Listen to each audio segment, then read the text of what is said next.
shall be as a lone companion. It will never betray, never turn back. It is unlike anything else in this world. Some people rely on their brothers. Some rely on their luck.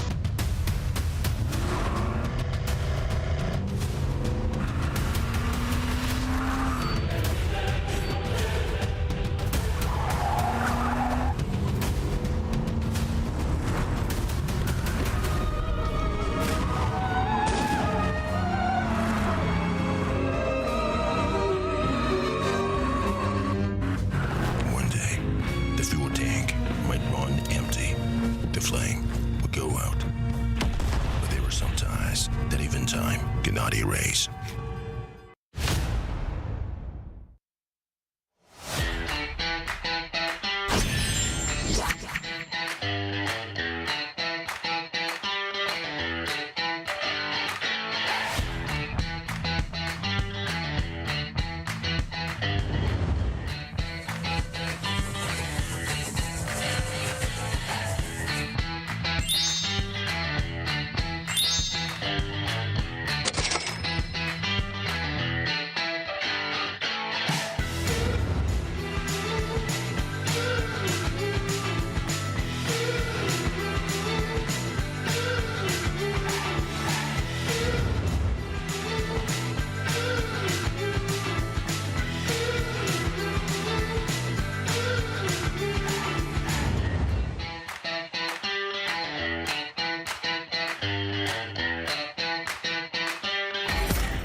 shall be as a long companion.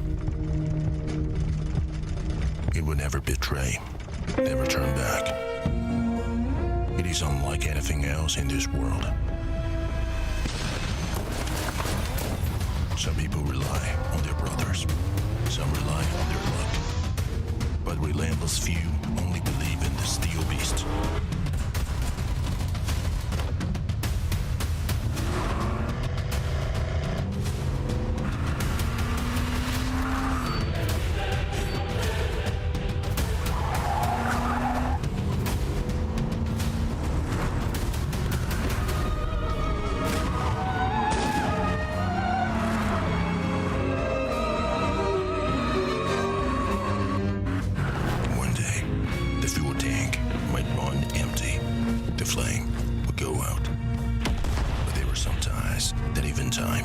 Erase.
fight begin.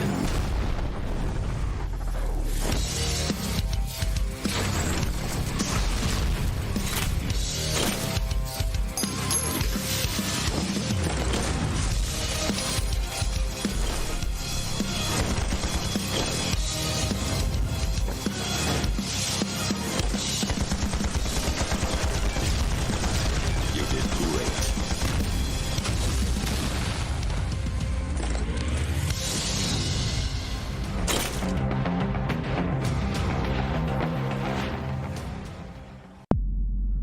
Magic right now, but right amount of players bring barbecue to death off. New line reset, but it's not gonna be. It should go wild. Members of SEA already here. Rocky out the open, the smoke. Tato, strategic. The one in trouble right now. Worry about Honor and trophy. Everyone wants them. But who will be the next champion? The 2025 PUBG Mobile Super League SEA Summer will be held in Jakarta. 24 teams, including the 16 directly invited teams, and 8 teams advanced from the PNMC will compete fiercely from June 4th to June 22nd for this proud championship and a total prize pool of $200,000 US. In week 1, we will have the 3-day group stage. The 24 teams will be randomly divided into groups A, B, and C, and they will take turns to compete. The top 16 teams in the group stage will advance to that week's Super Weekend. Smash rule for Super Weekend. The 16 teams will play 2 days matches. At the end of day 1, the top performing team's total points will be used to set a match point target, which was top 1's team's points, plus 10 points. The teams must first reach match point and then win a winner-winner chicken dinner in a subsequent match to end the day. If after 8 matches of day 2, still no team achieved this requirement, then the match will end as well, and the team will be based on the points ranking to set the weekly ranking. In week 2, the rules are identical to week 1, but during the group stage, teams will be regrouped based on the last week's ranking. After the 2 weeks matches, teams will receive league ranking points from Super Weekend ranking. The top 16 teams will advance to the grand finals. League stage ranking points will be carried over to the playoffs as a head start bonus. In the grand finals, we will be playing 3 days matches, still following Smash Rule. If no teams have completed the Smash rules after 6 games on day 3, the final ranking will be determined based on the team's points ranking. After that, we will award the champion of PMSL SEA Summer. We will compete in Erangel, Miramar, and Sadha. Teams will need to seize every opportunity to challenge again for honor. Get ready to welcome the new king.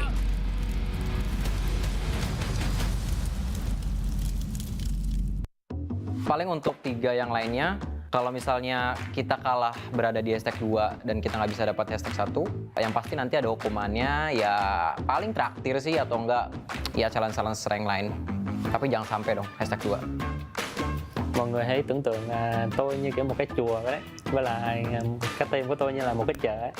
Chùa thì muốn yên tĩnh, còn chợ thì lúc nào cũng ồn ào.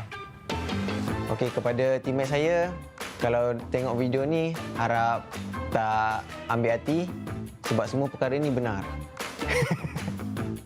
Solusinya ya gue tutup aja pakai bantal mulutnya Asa biar dia nggak berisik.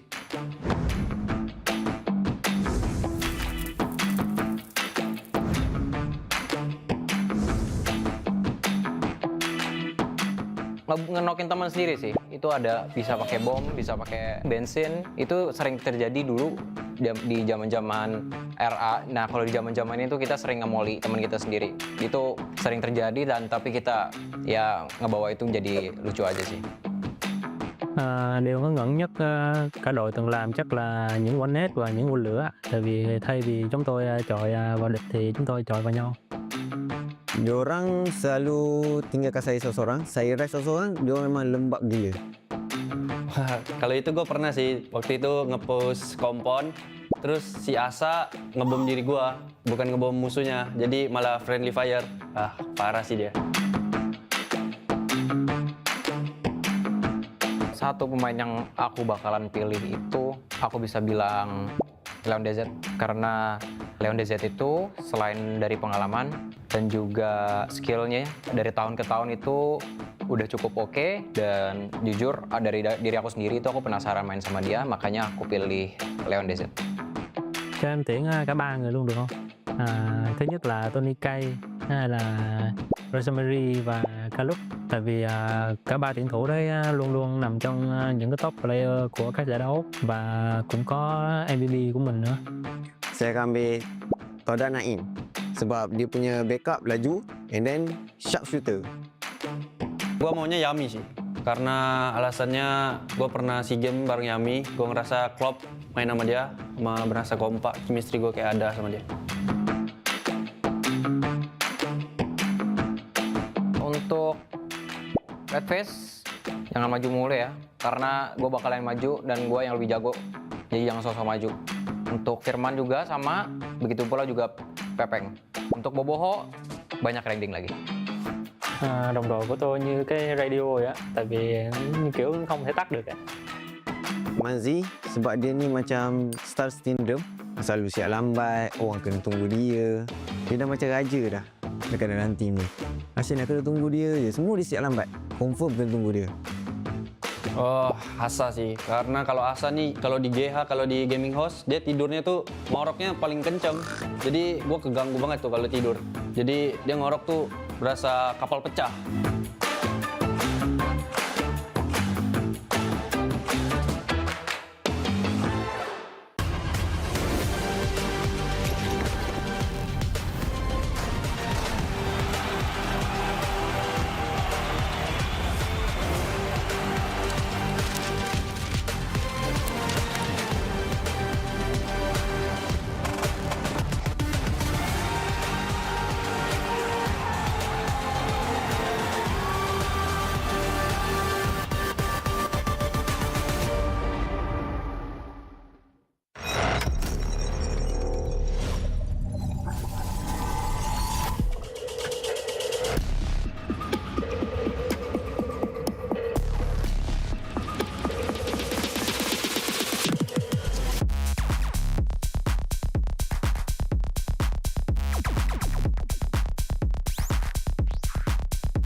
We have one game, people. One game for Group A and C. Of course, then we'll continue on with B and C. Welcome back to a brand new day on the PUBG Mobile Super League Southeast Asia Summer 2025. And we're carrying forward from yesterday. My name is CelcomDigi together with the amazing Chuchu. And Chuchu, how are you feeling about one game? We're still living in yesterday. Just saying. We're still living from yesterday. Assume today is yesterday. Just bit part of it. They're going to reset ourselves. It's a brand new day. How's that? Yeah, well, except for a change of clothes. If not, then, well, people will think that we don't shower. But yes, in case for whatever reason that you just joined us, it is a continuation from yesterday's game. So yesterday's final game in Miramar, it was postponed to today. So we're going to play this one game and then we're going to have a break for all teams to reset. And then we'll be back to our usual timing featuring Group B and also C after that. Yeah, we're speaking of which, recapping about what happened for the first Miramar yesterday. The Xavier's, eArena and CelcomDigi Alliance finished off as the top 3. So we can see a bit of comeback from the side of the Malaysian region, which could be CelcomDigi Alliance, while consistently getting always almost the top 5 teams is going to be the Xavier's. You know what? One thing that I want to see one day is we having a documentary about the Xavier's, like literally letting some camp crew going in just to see their boot camp, how they actually train for every single season, because they are one of the most consistent team, but yet still sort of have a feeling of unsung heroes, you know, not being highlighted enough regarding how consistent they can be compared to like superstar teams when it comes to their PR or their show value, like Vampires or even like CelcomDigi Alliance, I think these Xaviers has not been under a very bright, so they're always under the spotlight, but not too bright, as in we getting to know them about how they prepare for every single season. Yeah, and maybe we'll get to find out like why don't they always celebrate after a chicken dinner with that sort of documentary. But what we will answer now is the overall ranking. So just to give everyone a little bit of an update, after 5 games as of yesterday, eArena now topping the charts with 61 points. Very, very comfortable up there. And you mentioned about the Xavier and their level of consistency. They came back hard after a first 2 0-point round, and now they're at 56 points. Very, very close to like the threshold or the benchmark to be able to see this super weekend. But on page number 2, a lot of these teams still need a lot of work to do.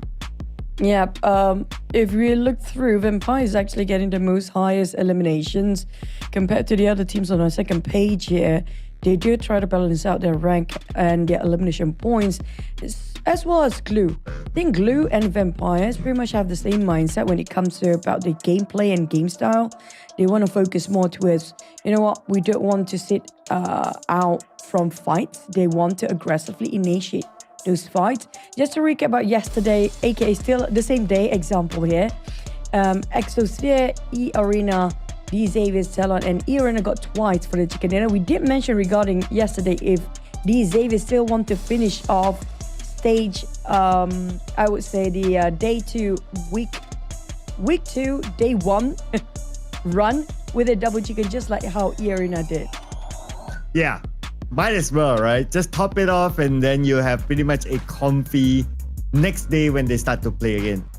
Next day, that is. So, yeah, there's still some space for them to actually get the points, and the more points that you get, you know, you won't be complaining about it.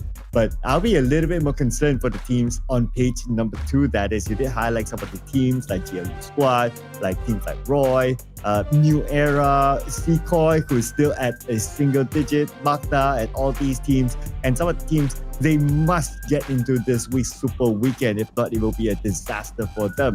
So those are the teams that I will be looking forward to see how they will perform, at least in this one final game today. Yeah, it's a lot on the line for the teams that didn't make it through for the first Super Weekend here.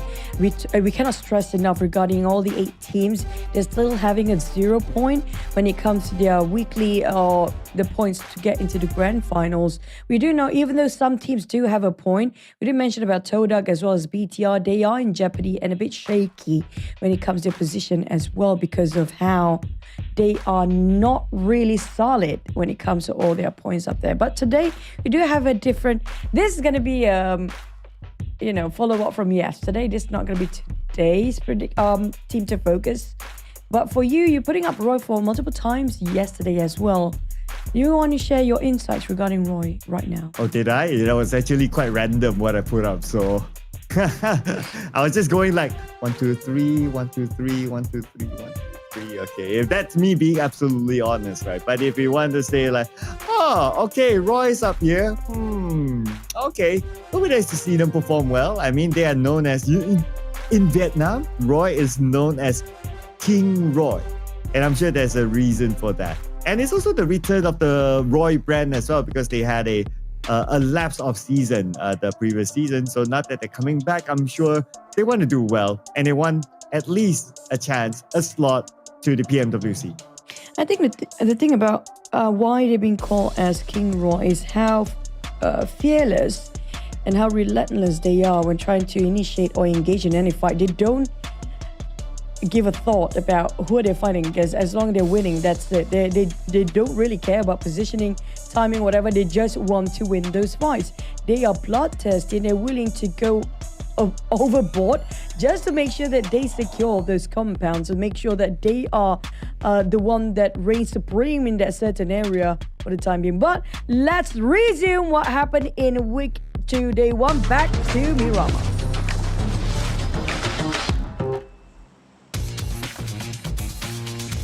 Back to Miramar. This is still A versus C, and it's going to be the final game between them before we reintroduce Group B.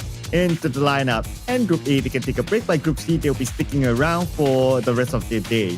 Flight path-wise, it's going to be a right-sided flight path. So for Xavier, who normally likes to drop in El Pozo, they need to travel a fair bit. But we don't always see Xavier in very, very early fights, even though they have to travel to El Pozo. So they should be fine. They know their route. Yeah, it's a very different approach if you compare the Xaviers in Erangel and the Xaviers in Miramar. In Miramar, they're a bit more tactical, a bit more conservative. They always wait it out until there's like stage 4, 5, or 6. When that's not much necessary fight, they will try to avoid it as much as they can. That's the Xaviers we know when it comes to Miramar. But as we do know, the Thai regions do prefer to hot drop or get aggressive in this particular map. So my eyes are locked towards the teams like Vampires, example, and all the ETN, all these Thai region teams where they want to take a step forward and just show and try to gain more points. Because last time we mentioned, Cloud, A versus C, you don't want to go against B. B are heavy hitters. So you try to gain as much point as you can, and this is the last opportunity being offered here today. Oh yeah, the last for quote unquote today, right? I'm still like, okay, do we want to reference yesterday or do we want to reference today? Okay, yeah, just retuning myself as well. But Xavier, they also retuned their drop spot. So because El Pozo is kind of far away, they re-drop back into Lost Learners, which is also their regular drop spot as well. And Lost Learners, we all know, it's able to house up to 3 different teams, and they have their own corner by the right side of Lost Learners, so they'll be fine. Good call for Xavier to change their drop spot based on the flight path as well. So happened that the circle is on the right too, so might be a good advantage for Xavier, but a slight early advantage for GLU as they got their first knock on the time from TODAK. Yeah, there's going to be a D-fight in the very south of the map, just around the outskirts of Minas Dee Valley, or slightly on the northern side of Patona here, where we're watching. Around the warehouse, TODAK Tom seems to be no rescuer on the way, and that's not great. Now, TODAK, I didn't mention about how they've been rising up for this season compared to the last one. And they're quite consistent when it comes to not getting too much of placement points. And they are the only one on the top 5 that did not score any chicken yet, but still managed to maintain as a top 4 teams. And if you look across about the achievement for yesterday as well, they have been consistently getting themselves a top 4 multiple times. Yeah, it's like no chicken dinner, no problem for them, right? And one of the biggest changes into the lineup is the introduction of Frenzy from Boom Esports to transfer to TODAK. And for me personally, I felt that that's one of the key transfers for this season. Of course, there's a lot of key transfers, right? Like Mela to Vampire, like Zaxi to Claw. And for TODAK specifically, it is Frenzy moving to them, and it gives them a new breath of fresh air. And I believe that's reflective of their results so far, which is okay. But can they make top 3 or not? I guess that's a question that we'll need to answer later in the grand finals. But during the league stages, I would agree. TODAK, they're doing so far so good. I totally agree with you about our Frenzy addition towards the lineup of TODAK. Because TODAK, what we saw in the last season, what they're lacking was somebody to push forward without a doubt, without questioning, or without overthinking. Now, what's TODAK lacking last season? They don't have somebody that's daring enough to just go and do it. And with Frenzy, we saw how crazy it can get yesterday. He even made a U-turn in Erangel where they go into that small shack just to reload himself with a lot of loot and death boxes laying around. But he caught himself in a trap. But nonetheless, he showed that he's not scared of any fights. So that's something that TODAK should learn from Frenzy, and that's a great addition.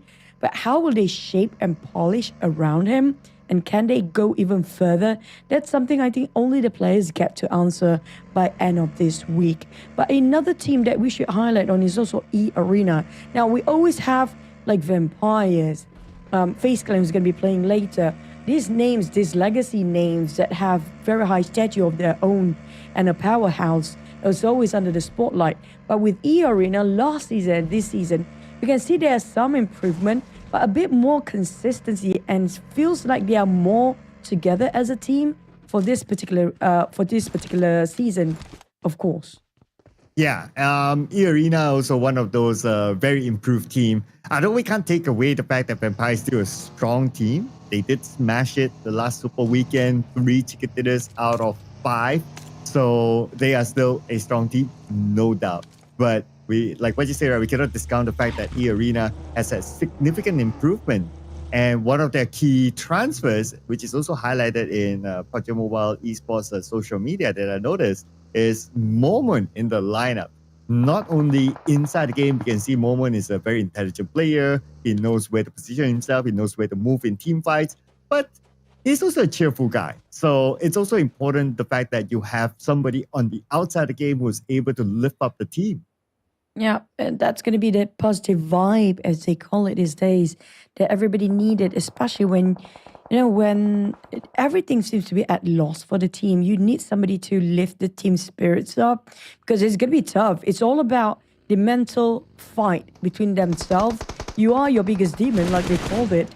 But for the teams to actually have a support outside of the game, I agree, that's totally contributing so much for the team. But back towards Boom lineup here, we do know how Yummy can actually fare when it comes to CQC. He's one of the best players with the DBS holding on his hands. But when it comes to long range in Miramar, I would say he's pretty much okay.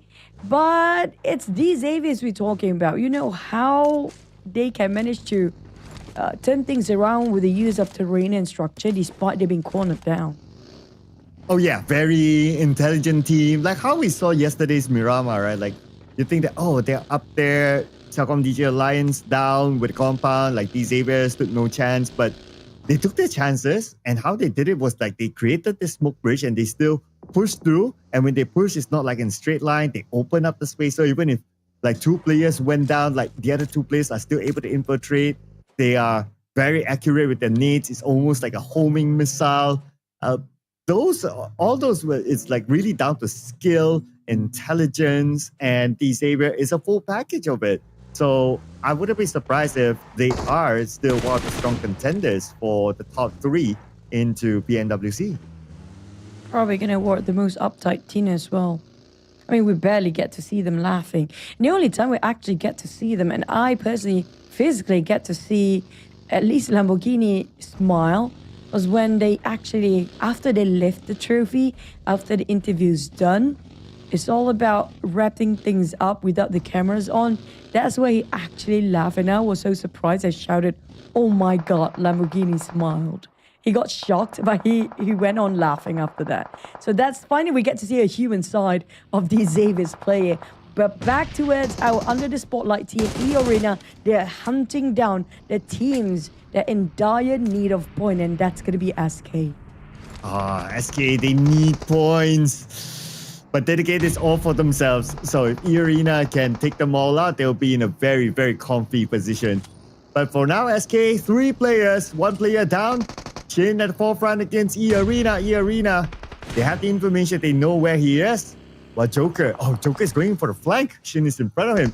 NC2 doing the same as well. And Shin will fall to the hands of Sakura after being distracted by NC2. It's not great for SK. We literally just mentioned about the teams that needs to get into the Super Weekend. And they are one of those teams. And the one that hunting them down are going to be the teams that, want to solidify their position when it comes to finish off their run or even continuing their run for today, because we do know eArena will keep on playing for the entire day here.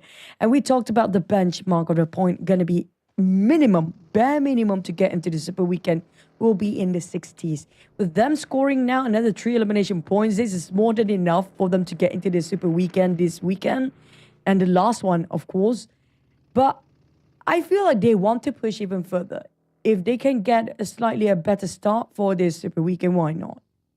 Oh yeah, absolutely, right? Why not? Why not? I mean, you have a comfy start in the Super Weekend, like you're feeling confident as well, even though the points all reset back to 0, but you have that momentum that you want to carry. So if you can like gain as much as possible from the week, if you're that comfy, and then you can take it like, okay, this is a practice match. I'm supposed to try something new. If it works out, probably something that they'll implement the Super Weekend. So that's fine as well. Like, there's so many reasons for, even though you have a comfortable amount of points, to still push on and still do your best. Speaking of their best, MAC, we get to see the best of them yesterday. They played sometimes a bit inconsistent, but we can see that they try to fight their way in. But Claw, red face, I mean, he's one of my favorite players, of course, because of how aggressive he can get, how bold he can be, just trying to take a shot. And you pair up with Boo Boo, who these guys, they are relentless. Now, if they see something that moves, they're gonna hunt you down till the very smallest wormhole that you can hide into. They will try to dig you out. And that's what they are doing right now. Okay, if you heard a honk, I don't know if you did. It didn't come from the game, okay? Just saying. All right? I don't, well, in the game you have horns, but I don't think it sounds like that. But yeah. Of course, about Claw, I mean, it's a solid lineup on paper, right? Like, you have Red Face, you have Zaxi, and then you have Boboku, who's a experienced IGL. So you have a full package there. And even for Red Face personally, he has been performing very well for the team. Last week, he came up with a solid MVP performance. And if we look at Claw as of now, 33 points after 5 games, still not too bad as well. They are on track. They're above the median of like 30 points, and they can continue to collect more. With this kind of circle, it will still be kind of okay for Claw. They're not too far away from it. So I would believe that Claw would still do well overall here. But of course, what matters is in the grand finals where the top 3 is at. We'll talk about the grand finals, of course, later, because right now it's going to be these Xavier's topping CelcomDigi Alliance, and Parajin almost got that knock. Now, if they can learn something about yesterday for CelcomDigi Alliance, is not sitting on their hands too long, because that's what happened despite they got themselves the circle yesterday. So I assume this is why, the main reason why they're trying to migrate themselves a bit early. They know for a fact that Miramar map is all about your positioning, and if you get into the center of a circle soon enough, usually you will try to avoid as much unnecessary fight if you get into the center early. And a lot of teams will try to fight when they're trying to migrate into the center. So at this point, CelcomDigi Alliance is a bit later compared to yesterday's rotation when it comes to the timing too. So they were forced to get into the fight where the Xaviers kind of have the general idea about the positioning right now. Despite they're trying to lay low, they might actually have to force to take the fight either way. With eArena now hunting down an XSOPHERE, and the kill feed is going crazy. CelcomDigi Alliance trying to negate away from these Xaviers, but still bump into Boom either way. So they have to force this fight either out. Wow, you talk about the elimination feed. Looks like Vampire Esports is involved as well, securing 1 point for themselves. eArena still with a high ground, and they're playing by the edge of the circle, so they're trying to block teams from coming in. But the team that needs to come in is going to be Vampire Esports, and their next opponent is going to be MEC. MEC versus Vampires. Vampires, I think they are also focused, those teams coming up from the northern side. And last I saw, it's going to be RRQ. I don't know how the formation of teams right now for the side of RRQ, because they're shooting things at the back as well. So we can assume on the side of Vampires, they are guarding over on their hind side, on the northern side, and also those who actually from the inner circle, who is MEC, try to choke them out. But at the same time, this is Vampires we're talking about. You know, they don't bow out from fights, really. If you want to challenge them, they will fight back. But that's going to be at a cost. With Tony K knocked down by RRQ, Gen Force is actually forcing his way in, while Lapa is getting away from the team. What's interesting is that Nuzi will continue to play from yesterday's Miramar. So he'll be in the lineup for Vampire. Yesterday, he didn't get much game time because he was the first one to go out. Hopefully, he'll be able to get more time this time. As we switch over to the outskirts of Truck Stop. So we have Claw here, a team that we highlighted earlier on, going up against another Indonesian team, TALON. And TALON seems to be quite well spread out. Axel is in a very, very different off angle. So I guess he's playing the role of scouting for another entry point for his team. I'm looking at Boom still fighting over on the center of the map. I assume last we saw against CelcomDigi Alliance. Next is TODAK. Now Vampires are going to push towards MEC. They're not taking this any poke or jab from the sides anymore. You want to fight, we fight head on. But MEC is like, nope. We want to play, so we're going to keep our distance. We're not going to go CQC with you because they know if they go for the short distance fight between Vampires, they do know that they are well more experienced and more ready up for that. So MEC, after they slightly disengage and pull themselves apart, now repositioning, take it down on Newsy once more on the ground. Key managed to knock down on one. There's going to be 3 on the map that we're looking at across the screen for MEC players. It's a bit of a 1-2-1 trade between these two teams. But how will they wrap things up? Because things can go either way at this point. What a nade by Mela. Wow, they had a little bit of assistance by Claw from afar to knock down Tony K. So MEC hoping for a little bit more assistance because right now they need to recover. Okay, anyway, Shrubs will try to shoot from afar, spraying onto Kim. Kim is able to navigate away. But the other members of Vampire Esports, now they're pushing on to the rest of MEC. MEC, they fight back with Wix, getting a knockdown to Mela. Can Newsy land this one nade? It's going to be a crucial one. Because right now it's going to be Newsy and Schweppes. Newsy taking a bit of damage. MEC managed to recover. 4 players now against 2 active from Vampire. Thanks to none other than New Era getting those long-range shots, butting into the business of MEC versus Vampires. The moment they saw one of them being knocked down, MEC made a U-turn and, you know, regrouped to rush into Vampires. Now here comes the DBS plays. Schweppes switching over to the M16 once more. Schweppes knocked down as well. This is not doing great at all on the side of Vampires. They might actually lose the entire crew as Mela and also Newsy still the one left down. Newsy, it's going to be tough. Vampires, thanks to third party in New Era, managed to turn things around for MEC. Yeah, it's New Era. At some point, it was Claw. So Vampire, it wasn't only them and MEC. So it's just unfortunate for them that they were in a position that was exposed to the other teams. Hence, eliminated number 16, but at least they still bring back 1 point for themselves in this round. Speaking about Claw, now they might want to collect their taxes against MEC. Claw do have the whole team coming up for MEC. MEC is like, nope, never mind that. We're going to go in the reverse and trying to find ourselves a better way in. Oh no, Kiddo is going to charge straight into Claw's rep face right in front of the team. Now they try to go for this engagement. It's a bit too tough right now as the momentum bringing by the side of Claw. It's not showing any sign of slowing down. And as the circle shifted away, the more reason this two team has to fight right now. I mean, that's a bit risk coming up from MEC, using the vehicle straight in the face of Rock Face at that point. And he's spraying with that UMP. He might actually manage to get one or a couple of them knocked down. And Boom, on the other hand, seems like aiding the rest of Claw indirectly by knocking one of MEC members down. Yeah, and Redface tries to find that angle. Okay, sees one in front of him. It's going to be Manzi knocked down. MEC and Claw, they both don't have the circle. Now they have shifted away. Voki playing that support role behind is still in the game. He has his one teammate on the other side of the road, but Claw, they don't seem to be focusing onto Kim. They're just looking at Voki right now. Let's see if Kim can actually punish them, but on the lower ground, it's going to be pretty hard. But for TALON, here comes ETN. This is going to be the south side of the circle fight. At TALON, we saw how great TALON yesterday. They have been amazing to work as a team when it comes to the communication, and that's going to be it. They wiped out the entire crew of ETN. They just did. And ETN, unfortunately, ended up with a 0. Now, New Era, they were a bit busy with other teams before, but at least they managed to secure the entire crew of RRQ as well. But unfortunately, they only secured 3 out of all the fights they've been butting their business into. So they were helping all the other teams out there, but only managed to get 3 points out of their own team's fight. Oh, that's TALON there. 4 elimination points already. Doing pretty nice so far.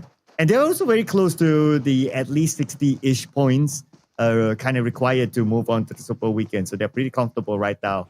But for MEC, in the overalls, not that comfortable still. Still 5 elimination points and only 2 players left. And these 2 players, Kim and Voki, they're split apart right now. But Kim, Claw passing by, They know that. Oh, they stop right now. It's going to be opportunity for Kim to take that one away, eliminating Red Face. That was a clean execution for Kim. He wants to go for more, but I don't think they're going to let him pass by now. Well, at least he managed to secure one more elimination. Boys, but thanks to Boom. Oh my god, what a save there for MEC. But Kim, you have to go down anyhow. And Yomi managed to steal away that 1 point from the hands of Claw, who managed to secure only 1 point after 4. I think they have been aggressively trying to find those fights, but only 1 point after they aggressively navigate themselves throughout the entire map. Yeah, it's like they got a couple of long-range knocks, but not able to secure those eliminations. So it is what it is. You can get the knock, but if you cannot end, then it's going to be, it's still going to be no points from that. And that's where the sad stats will come out later, like how Chichu always like to call it. But for GLU, okay, this is going to be kind of sad for them if they don't have the circle. Let's see. Circle shifts, and they might need to cross the road. Yeah, so they need to cross the road, and in front of them is going to be Talon that will stop them. And Talon, they don't really need to force themselves to cross the road. They can still move towards the left side, and they can wait for GLU. And there's only one TODAK person down there that's going to be Frenzy as well, in the middle of nowhere, right next to the road as well. It's quite an open space. Hopefully he won't be discovered and can last long enough. But on the side of Boom, just now we saw they are outside of the circle too.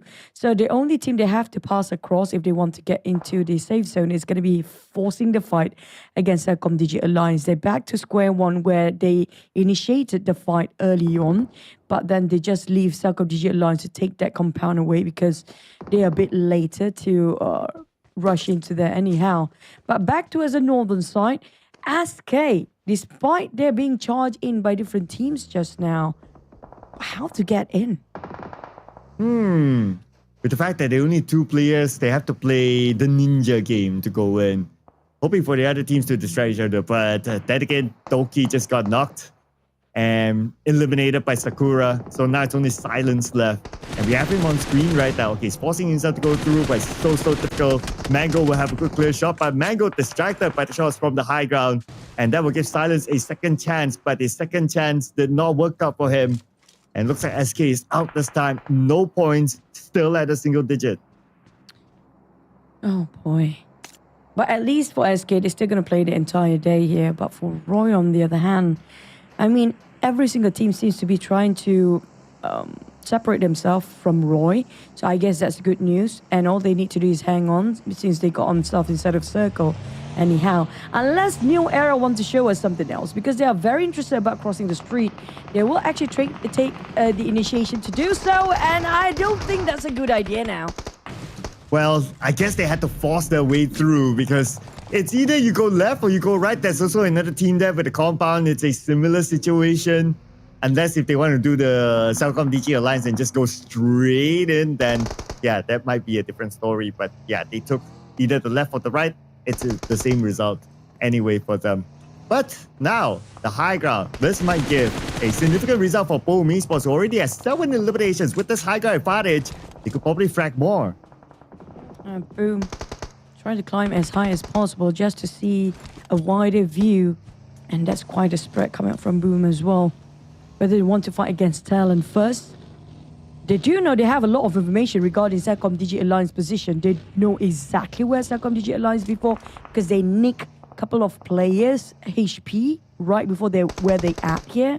But this angle where Talon's actually standing at the foot of the mountain is a very difficult angle for them to work with for Boom. Unless they have, you know, unlimited resources of hand grenades that they can actually toss down at a low toss just to reach at the foot of the mountain. It's doable, but it will actually exploit and just expose themselves for all the teams across the other side of the mountain, which can be eArena and even Glue at this point. Now the circle shrink. I mean, the circle always favors the most loneliest man in the map, and that's going to be Frenzy. And Frenzy is holding on, trying to be low profile as possible. Yeah, and he needs at least one other team to be eliminated, and he will start to collect placement points. He's getting very close to that, and that chance might be presented to him. The fact that all these teams are by the edge of the circle, either the south or the north, That includes the Xavier. In front of them, that's Boom, that's TALON. So many teams at the southern side. And nobody knows that Frenzy is there when he's just right in front of all of them. Yeah, you gotta pray. You gotta pray hard at this point for this other Frenzy. It's gonna take a lot of miracle that he's not gonna get spotted out for the teams that want to cross the road. And hopefully the road will still be in this circle for the next couple of stages. But on the side of Boom, they need to slowly march in. And the worst part, like we do know about high grounds, when it's not inside of the circle, it's going to be an open space. It's going to be a slippery slope as well. So they have to charge in with their vehicles and get into the nearest compound possible. And the next compound next to them is either the Xavier's compound or CelcomDigi Alliance. The ones inside the circle is going to be the Xavier's compound. Seems to be a bit more safer, but it will take a lot of work to be in there. Oh, Zero right from Adi. Look at Zero tries to fire back, but somehow Zero survives that one. Oh, that's insane. But here comes Bombay knocking out old Leo. Adi looks pretty low as well. And here comes Zero to Hero to finish off CelcomDigi Alliance. Well, Boom valiantly pushing towards the side of CelcomDigi Alliance. Unfortunately, CelcomDigi Alliance, they are doing the same thing like they did yesterday, taking too long to think about what they're going to do, where they want to go. But the Xavier's not wasting any more time as well, as Nate being knocked down here. A bit of trading done. Zero down to only 40% of HP with that explosion of a hand grenade tossed by the rest of the Xaviers here. They cannot even pick out. And the worst case scenario just happened. Blue zone seems to be hitting them in less than 10 seconds now. And the nade seems to be a very good angle as well. What a nade by Paragin, reflecting itself towards the wall just now. We're going to shift over towards eArena versus Boom next. Oh, their nades are always like homing missiles. But yeah, eArena right now, 9 eliminations. And here we go. Spray by NC2. He should be able to get the target. But not able to get that knock. He used a lot of damage though on the GLU squad. GLU squad now trying to be the king of the hill. The circle slightly shifted towards the northern side where eArena and GLU squad is at. NC2 will be gunned down. The rest of eArena will need to come in. GLU squad looking to close off this fight. But the nade by Joker got Stickly. Whoa, whoa, whoa. You want to change that name. That name sticks to a hand grenade like it's a homing missile. I agree. And Joker next cooking up, hoping it will actually land on any of the player of Glue. Box already prepared himself with a DB, yes, but Joker missed on one. It did not seem to be connected. But TNK also tossing on a different angle. If you not be careful for Glue players, that's going to be another graveyard dig out by themselves. But Glue reposition, they parting ways and trying to get a bit of a cover with their vehicles at the back. For eArena, they are tossing their hand grenades blind. They spotted on Noel. Joker repositioned towards the off angle, trying to backstab him from behind, but being discovered by SKF. There's a nice respawn and quick reaction on the Glue side. Oh, and TNK is very low though. Here they are, rushing on the TNK. Simple spray on the TNK. They'll be able to eliminate him, and that's exactly what KF did. And eArena, they are out, but there's still a good amount of elimination points to bring together with them this time. Now it's still going to be Frenzy! Frenzy! Nobody knows that Frenzy is here! Oh, he wants to go which one first? Whether it's going to be Axel or Axel first. Pick your poison, buddy. I think it's better to go for the one at the tree, no? Because Achul at least got some cover, so he can actually try to run away. But thanks to Noel, he doesn't even have to put any finger towards the sniper. Frenzy just gave away. Oh! Stay put. Frenzy, he lasted long enough to be on the top 4 still. I mean, if I were him, I'll be absolutely panicked as well. So, you know, great effort by Frenzy. That was very entertaining. But right now, GLU squad bringing the entertainment towards the Xavier Lamborghini in the middle of the road will be eliminated by KF. They're looking at Paragin right now within the smoke. They're also looking at TALON. They get another knock. And this time it's Achul. Knock eliminated. Yoru taken out. Levi's out. It's just rolling right now. And GLU squad will want to roll to victory. One more to go. The final player of TALON for them to finish things off. And Noel, only 20% of health against Boychill. Boychill, if you play this game, you still can score that chicken, but never mind. Because GLU, we do know when it comes to 4v1, it's going to be tough for the start of TALON. But nonetheless, GLU, despite we saw them struggling, fighting against Boom before and trying to force themselves apart from the other teams, but they still managed to find a way to get the chicken dinner. Congratulations to our Dragon Rangers, I call it. Is a mix of both of the most entertaining show we've had in our childhood days. But nonetheless, this is GLU taking the last chicken of week 2, day 1. The Dragon Rangers. Yeah, week 2, day 1, last game. Okay. After this, we'll be able to recalibrate our calendars in our mind, ladies and gentlemen. But yeah, towards the end, you gotta give it to them. This was an important fight for GLU to win against eArena at top of the hill. At some point, they were at a crossroad. They were at an intersection without the circle. They had to cross it. And they took the path towards the high ground where eArena is at, won that fight, became the king of the hill, and the rest was history. XAF, Xbox, Noel, and Stickley. I feel like, you know what? One thing that I feel a bit regret, it's going to be Frenzy. Nobody actually spotted him out. If he actually didn't come up from his hiding spot, we're still in the center of the circle, GLU players will not actually spot him. But I guess he wants to secure at least a couple of eliminations at the very last second too. But GLU, I don't know how, but they made it through despite they are being forced into all this fight against eArena, against Boom, and did not even have to give away their position just now for those high ground advantage. They still managed to secure that chicken dinner. And playing without their yellow ranger. So that's the only one missing here. But yeah, GLU with their very inspirational jersey. But let's check out the highlights here with 10 eliminations.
GLU, they've been sticking to their guns, not crossing the street, praying that the circle will actually be fair and not gonna go and exclude them till the last minute.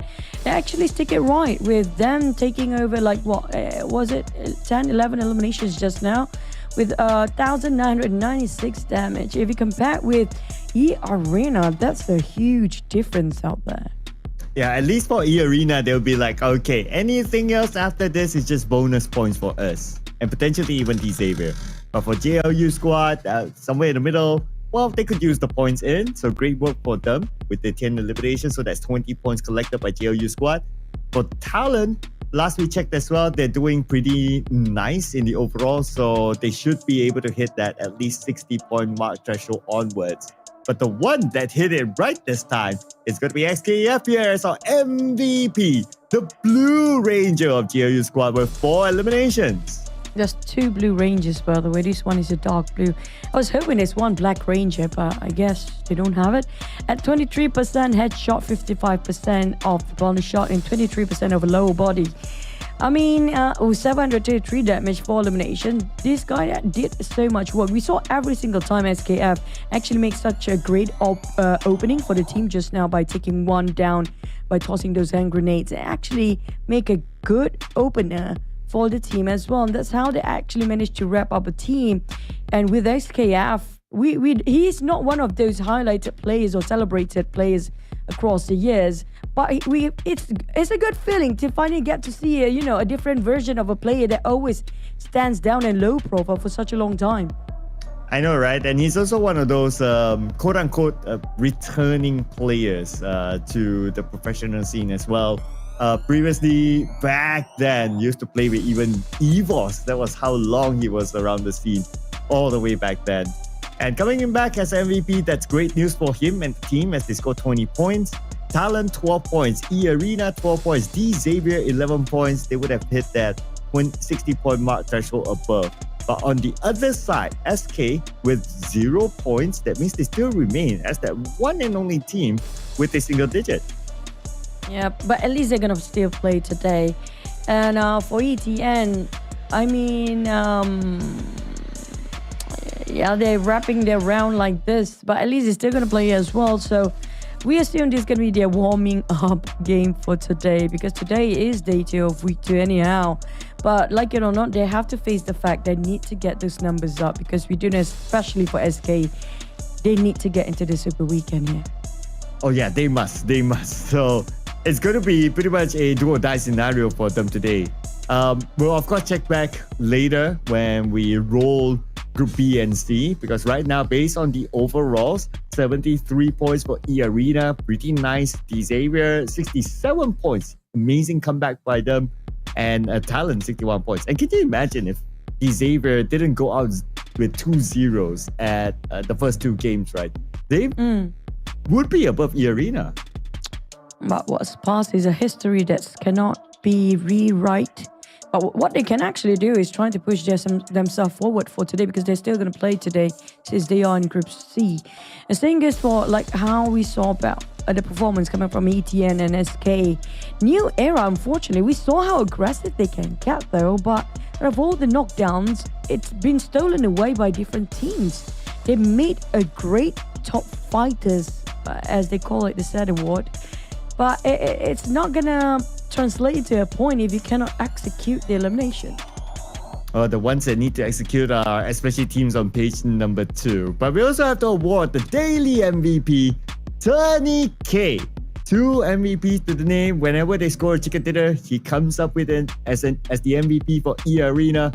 No surprises for me that he is the daily MVP for week 2, day 1, ladies and gentlemen. 2.7 average eliminations with an average damage of 520. And if we were to compare him together with the average player data, he is way ahead. Yeah, he's the main fragger. As we all can see, the average assists that he contributed is less than 1. It shows that he's always taking the front line and taking charge of all the fights here. At the same time, I'm looking forward for his end of the week performance. I hope they definitely will get into the Super Weekly as well. But I want to see if he can actually be a better version and more polished version compared to Tony K, the legendary man himself. But we're going to follow up today's matches, starting off, we're resetting ourselves as day 2 of week 2, starting off with Sunhawk, Triple Wrangle, and a double Miramar. Finally, we get to recalibrate our brains now, Cloud. Yeah, so it's going to be same when it comes to the map sequence, but we are going to roll Group B and Group C after this. So in case you missed some of your favorite teams who are in Group B, like SEM9, like Alter Ego, like BTR, they'll be playing after this, ladies and gentlemen. So make sure you stay tuned. We'll be back in the same timing. Now, speaking of Group A versus C, let me recheck this. Group A. So we won't be looking at TALON, GLU, MAQNA, TODAK, Vampire, XSOPHERE, Roy, and Claw. And I think the one that feels a bit more aggressive and a bit more outstanding in Group A right now, it's going to be TALON. We do see TALON outshine the rest of Group A teams. A lot of Group C is actually taking the lead when it comes to the overall rankings, though, except for TALON, of course. And then they have another day to play, right, which is tomorrow.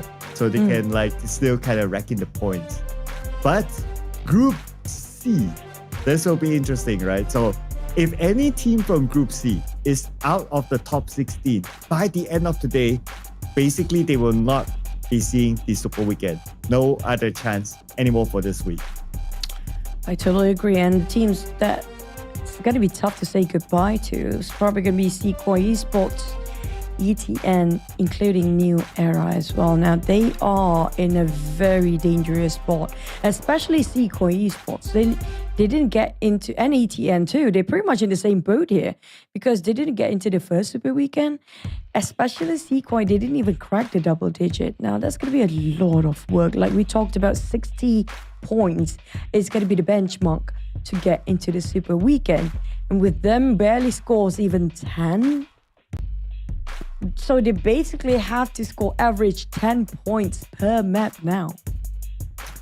Yeah, it's going to be quite a tall order for them. Doesn't help that the fact that in Group B, you have a lot of heavy hitters. So it's going to be a big challenge for them. But as long as there's still games, there is a chance for them to somehow come up with a surprise, somehow come up with a miracle. But of course, we'll discuss more on that later on, ladies and gentlemen. Right now, we'll be taking a break for the groups to refresh themselves. When we're back, it's going to be Group B versus C. So see you guys after this break.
There shall be as a long companion. It will never betray, never turn back. It is unlike anything else in this world. Some people rely on their brothers, some rely on their luck. But relentless few only believe in the steel beast.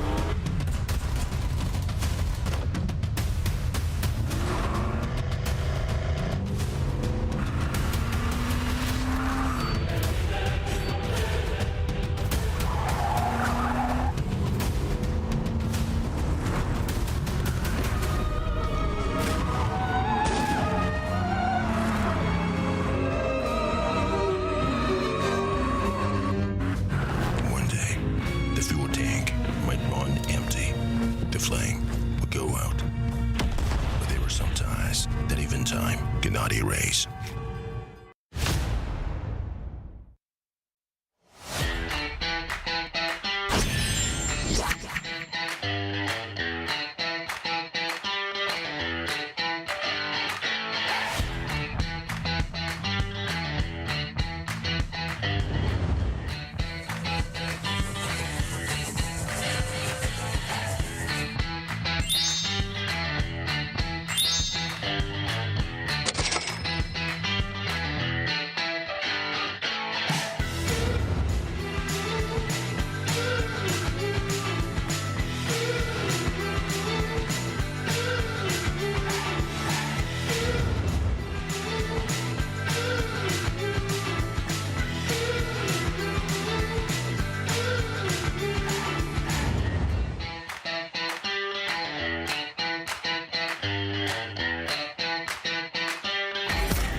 Shelby as a lone companion. It would never betray, never turn back. It is unlike anything else in this world. Some people rely on their brothers, some rely on their luck, but relentless few only believe in the steel beast.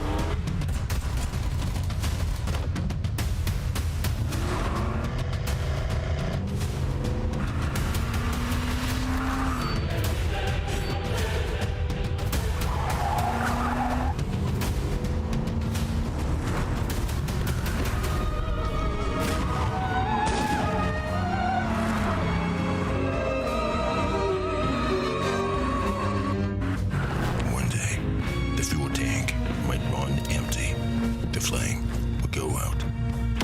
But there are some ties that even time cannot erase.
to that drop. New line reset, but it's not gonna be. It should go wild. Members of Scene already here. Rocky out the open, the smoke. Tito, strategic.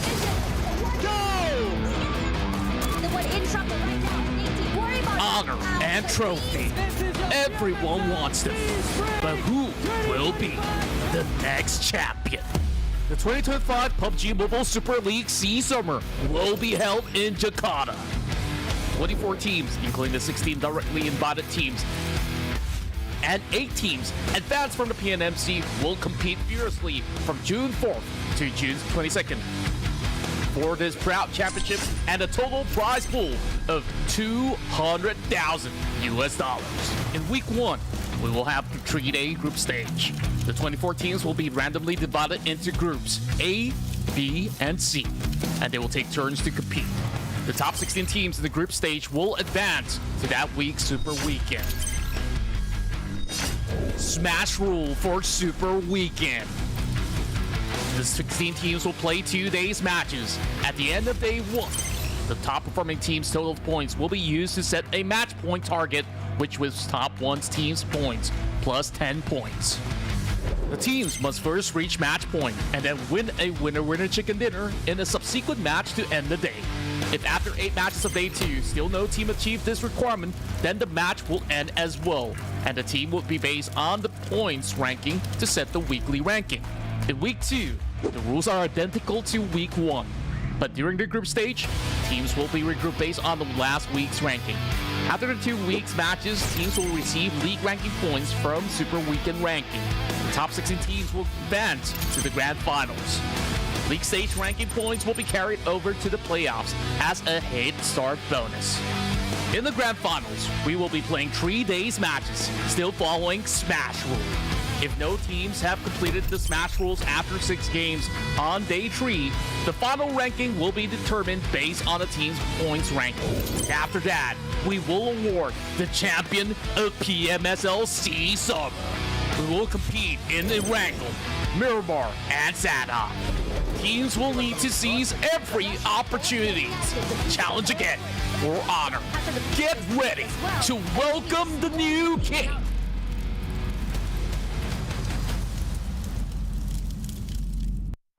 Paling untuk 3 yang lainnya, kalau misalnya kita kalah berada di hashtag 2 dan kita nggak bisa dapat hashtag 1, yang pasti nanti ada hukumannya, ya paling traktir sih atau enggak ya challenge-challenge rank lain.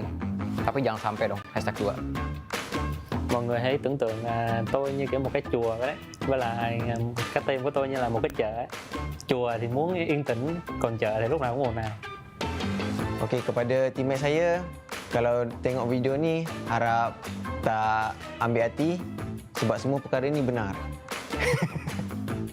Solusinya ya gue tutup aja pakai bantal mulutnya Asa biar dia nggak berisik.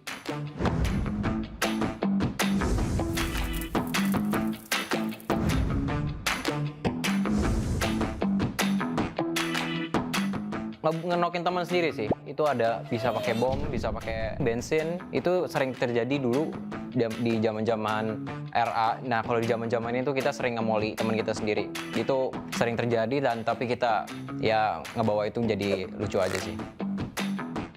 Điều ngớ ngẩn nhất cả đội từng làm chắc là những quánh nét và những quánh lửa, tại vì thay vì chúng tôi chọi vào địch thì chúng tôi chọi vào nhau. Diorang selalu tinggalkan saya seorang-seorang, saya rest seorang-seorang, dia memang lembab gila. Wah, kalau itu gue pernah sih, waktu itu nge-push kompon, terus si Asa ngebom diri gue, bukan ngebom musuhnya, jadi malah friendly fire. Ah, parah sih dia. Satu pemain yang aku bakalan pilih itu, aku bisa bilang LeonDZ, karena LeonDZ itu selain dari pengalaman dan juga skillnya dari tahun ke tahun itu udah cukup oke, dan jujur dari diri aku sendiri itu aku penasaran main sama dia, makanya aku pilih LeonDZ. Cho em tuyển cả 3 người luôn được không? Thứ nhất là Tony Kay, hai là Rosemary và KHOI, tại vì cả 3 tuyển thủ đấy luôn luôn nằm trong những cái top player của các giải đấu và cũng có MVP của mình nữa. Saya akan ambil TODAK Naim sebab dia punya backup laju and then sharp shooter. Gua maunya Yami sih. karena alasannya gue pernah SEA Games bareng Yami, gue ngerasa klop main sama dia, sama berasa kompak, chemistry gue kayak ada sama dia. Untuk Red FaZe, jangan maju mulu ya, karena gue bakalan maju dan gue yang lebih jago, jadi jangan sosok maju. Untuk Firman juga sama, begitu pula juga Pepeng. Untuk Boboho, banyak grinding lagi.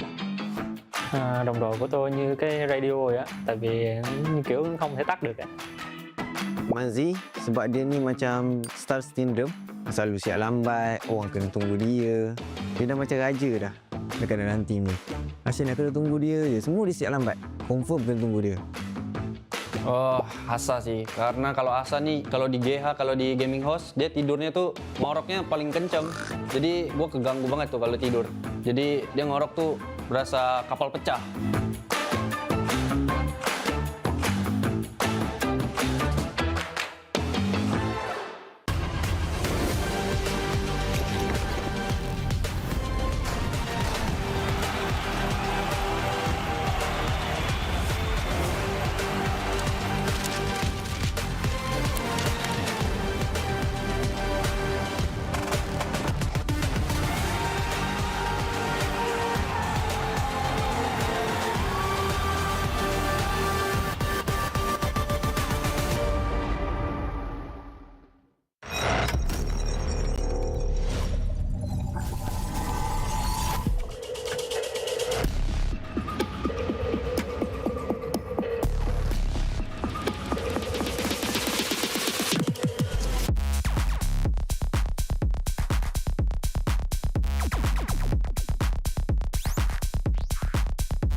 stay.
Hello, PUBG Mobile people out there, and welcome back to the interview section with your host CelcomDigi. And join with me right now, Semna Yuhai, then BIGETRON by Vitality Ryan, and also our translator Chunks right now on this stage.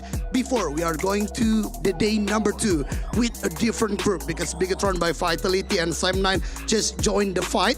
We are going to have a little bit chit chat starting from Ryan from BIGETRON by Vitality. So Ryan, how are you today? Yes. Good. Good. Okay. A little bit shy, but we are starting up with Ryan. Last week, BIGETRON started strong, but by the end of the Super Weekend, you guys ended up in last place. #16. Was there any problem that happened during the Super Weekend? Okay, untuk minggu lepas BIGETRON daripada group stage perform dengan sangat-sangat baik, tetapi di Super Weekend tak begitu baik lah. Yang korang mendapatkan tempat terakhir, which is nombor 16 lah. Apa yang terjadi ataupun apa masalah yang korang hadapi di Super Weekend? Masalah kat Super Weekend, saya rasa mungkin dorang tak boleh selesa lagi dengan lobby tu, and belum adjust lagi lah. I think one of the reason why they not performing in Super Weekend is basically they are slow to adjust or adapt with the lobby itself. So that's one of the reason why they cannot perform. Kind of similar with RRQ and the previous team that we are having an interview on. So the next one, since Federales is from the Philippines and you are from Malaysia, how is BDR's communication in the game? Okay, kalau kita tengok Federales daripada Filipina dan awak sendiri daripada Malaysia, macam mana communication ketika in-game? Untuk communication, kita orang cakap bahasa Indo je, tapi ada yang Feder faham lah. Cuma kadang-kadang kalau nak cakap dia speaking. Okay, so basically when inside the game we talk normal in Indonesia, and then for Federales he understand a bit Indonesian language, but then if we want to talk directly to him, then we need to speaking. That's all. Okay, so for Ryan, do you have any Indonesian favorite words? Okay, ada tak? Ya, boleh kata macam perkataan-perkataan bahasa Indonesia lah yang Ryan suka. Kalau perkataan Indonesia, tabrak kot. Sebab saya memang minat agresif. Jadi saya dengar tu semangat lah, seronok. Yeah, I think the words that I really love is basically tabrak is because of I'm an aggressive type of player. So whenever I listen to that I will feel very, very happy, and I cannot wait to crash all that people. Love it. So tabrak boy is kind of motivating words for Ryan himself. Okay, so we know you and Yuhai right now have a similarity where both of you are the only Malaysian players to play for BIGETRON or BTR. Any words to Yuhai and also Sam9, Ryan? Okay, Yuhai dengan Ryan ni adalah pemain, Ryan pemain kedua, Yuhai pemain pertama yang bermain di BTR. Ada tak sedikit kata-kata untuk Yuhai ataupun pasukan Sem9 sendiri? Untuk pasukan Sem9, good luck. And untuk Yuhai, saya akan follow jejak dia lah. Okay, so for Sem9, I just wish you all the best. And then I have words to say to Yuhai. Basically, Yuhai, I just gonna follow your footstep and your path. That's all. Okay, a rival in game, but still friends in the outside of the game. So, thank you, Ryan, for the answer. We are joined with the handsome boy, Yuhai, right now. So, Yuhai, speaking of Ryan, you were the first Malaysian player to join BIGETRON previously. Do you have any advice for Ryan? And especially the spicy one. Okay, untuk pertama kalinya, Yuhai, awak adalah pemain pertama daripada Malaysia yang bermain di BIGETRON. Ada tak sedikit kata-kata ataupun nasihat lah, ataupun mungkin boleh katakan kata-kata yang agak sedikit panas-panas sikit untuk Ryan? Nasihat dia lah untuk bermain di Indonesia. Untuk Ryan, kuatkan semangat. Perjalanan main dekat luar tu tak mudah. So slowly lah, follow step by step and confidence lah. Yeah, to Ryan, I just gonna wish you all the best. I mean, the journey to playing outside of your country, far away from family, or even especially you play in Indonesia, it's not gonna be easy. It's gonna be a tough one. You just take it step by step, and then just be confident. That's all. What a mature answer from Yuhai though. Okay, as an OG player who plays in PMSL Season 1, do you think Ryan can adapt and perform in such a short time in the game today? Okay, sebagai pemain yang boleh dikatakan orang lama lah, main daripada season 1 sampai sekarang, rasa-rasa BTR Ryan ni dia boleh perform tak dalam masa pendek, ataupun boleh dikatakan untuk hari ni dia boleh perform tak? Hari ni dia boleh perform ke tak, saya tak sure. Tapi I think he have that talent to prove that he deserve to be play here. And hari ni kita orang dua-dua pakai baju merah, so tengoklah merah mana yang lebih menyala. Okay, so I think if whether Ryan can perform today, I'm not so sure. But then I think he has that talent, so I think he do well. And especially for today, both of us wearing a red jersey, and then we just gonna compare which red is brighter.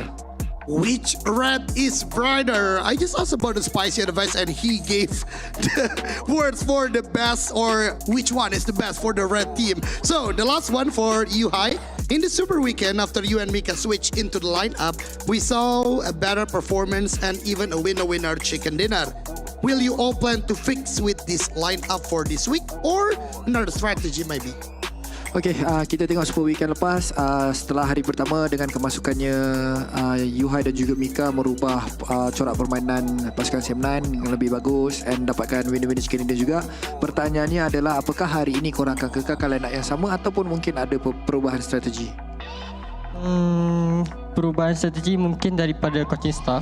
Diorang akan bagi tahu, nanti kita orang pun just trust dengan diorang punya plan. And so far, siapa pun yang main, kita orang still confidence, trust dengan kita orang punya line up. So let's hope that this week gonna be better than last week.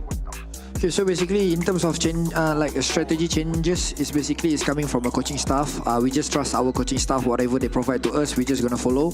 In terms of lineup, I think me myself, I already trust with all the players. Whichever lineup that play today, I believe that they're gonna do well, and I just hope that our performance for this week is better than last week. What a professional answer. So trust the coach and let Sem9 play the best, of course, for the day number 2. But before we are closing the interview section, because which red is brighter, can you guys shake hand between both of you? Salam. Salaman dulu. All right, so here we go, Sem9 and also BIGETRON by Vitality. And I do not want to hold you guys too long in here because we want to see another action pack. Thank you so much for Yuhai, Ryan, and also Junks. So for the action, for the battleground, we are going back to the casters. So casters, take it away.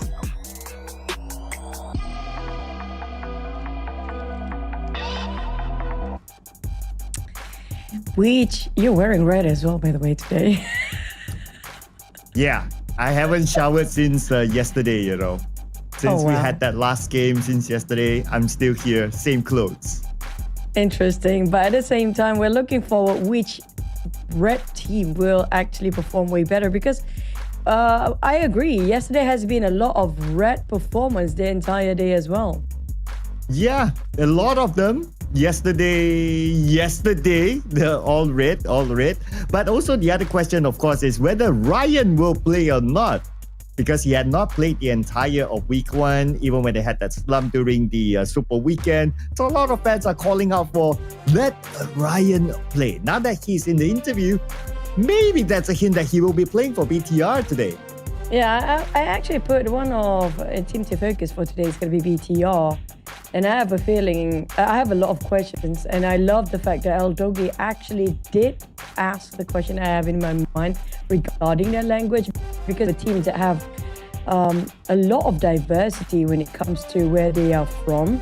We do have Federales from the Philippines, and we have Malaysia Ryan, and then BTR itself is from Indonesia as a whole. Communication-wise, it's going to be very, very tricky. Yeah, it's going to be interesting, right? And hopefully we'll be able to discover more of that as we go along. And speaking about going along, these teams will be going along the waves to get that $200,000 US moolah up there. And today it is the 12th of June. So it is the second day of week number 2. We're still in the group stages where we will need to find the best 16 teams who will be in this Super Weekend. Yeah, who will make it through when it does push this week. But in case you guys missed, yesterday we're starting off with Group A and C, even slightly today. And today is going to be B versus C. Well, we'll go for Friday in A versus B. Where only the top 16 across the entirety of the league stage will make it through to the group. They have to go through the last Super Weekend, which could be this week. Yeah, and the teams are still divided into groups, but we're going to put focus on the Group B and C. So Group C, they played on day number 1, so we have their scores up on the board. And Group B, they're going to make their debut. And a lot of scary teams here in Group B. We're talking about teams like Alter Ego, BTR, Sem9, and VOIN Donkey even. And even like Team Secret, who did not make it into last weekend Super Weekend, by the way. So they'll be eyeing for that slot. And of course, B and C will be our top focus for today.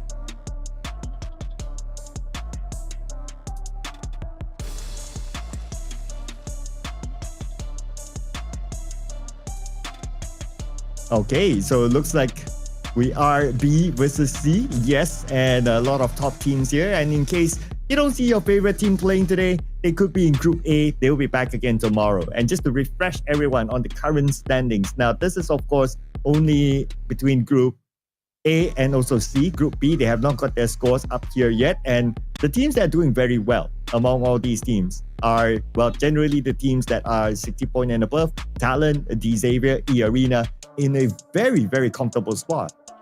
I agree. I mean, there's two of each group of A and C. Right now, we're looking at eArena and the Xaviers.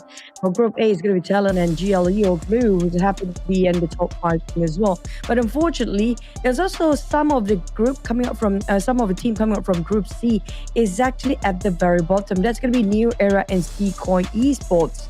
While inside of sad to say ETN as well and New Era, there's more Group C at the very bottom 16 compared to, you know, Group A, to be honest at this point.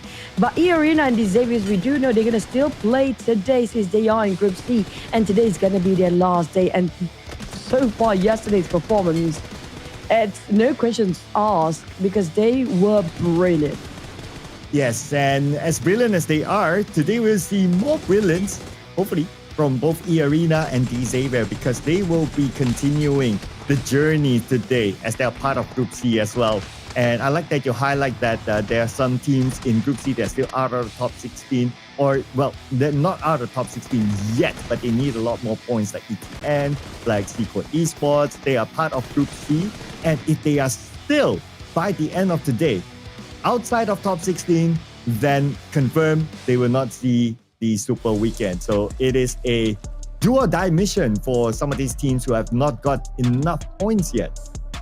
But at least we're going to have the same map for today. So we do have a little early when it comes to warming up, because we follow up from yesterday's match. So hopefully the teams that need to push themselves last push today, especially Group C, will put all together, all in with Sunhawk first map and triple wrangle and double Miramar for today, especially the teams that didn't make it through when it comes to their first Super Weekend, including teams like RRQ, New Era, ETN, CHOI eSports, which happens to be in Group C, especially ETN, and also New Era and CHOI eSports.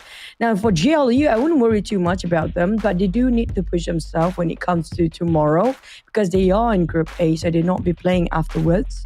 But the teams that actually have their one last shot and one last run here, Cloud, I mean, is do or die. Yeah, so we're looking at teams that have not met at least like 30 points yet. So the suspects are CHOI eSports, New Era, ETN, as they are playing as part of Group C. RRQ as well. So we got at least 4 suspects here that really need to put in the work. CelcomDigi Alliance, 26 points. They're okay. They're fine. They can still catch up. But you know what else is way more than okay? Is the upcoming PMWC that will be played as part of Esports World Cup in Riyadh. Yep, so the qualification for this is it's going to be the PMSL South Asia Summer this season. So there's a lot at stake for the teams and everybody wants to grab that slot. It's a very limited amount and at higher stake of prize pool as well. It's going to be millions prize pool worth to fight for. But it's going to be harder, of course. The bigger the prize pool is, the harder the game gets. Yeah, well, the bigger the game gets, the bigger phone that you will need. Thank you so much to Techno for being together with us this season in the PMSL Summer 2025. And right here, you can see here, this is the Techno POVA 7 Ultra 5G, which is part of the Techno POVA 7 series. It comes together with an innovative design and of course, ultimate performance that will empower you to win games in the battleground with ease. And it is also the same exact phone that is used by our players here at the venue. So if you want to have a real life look at it, when we go to the player cam, just take a good look at the phones that they're using. Yep, I love the phone, by the way. We don't mind getting a couple of them ourselves. But let's jump into the teams that we need to focus on today. Now, I don't want to discredit the Xaviers. I do want to see if they can actually make a documentary out of the Xaviers journey because we want to know how did you keep this consistency every single season. That's a quick one team to focus, thanks. And also, they actually get a glimpse of yours. How about yours, by the way, Cloud? Mine is just I'm going 1, 2, 3, 1, 2, 3, 1, 2, 3. It so happened that within it, I have like Boom eSports, I have like Alter Ego, I have like BTR. So it's like top teams there. And we're having a good view right now. This is going to be B versus C. And looks like we're not going to waste too much time as we want to jump straight into game number 1. That's going to be played inside of Sunhawk, ladies and gentlemen. The game that will set the tone for today. Let's head on to Sunhawk.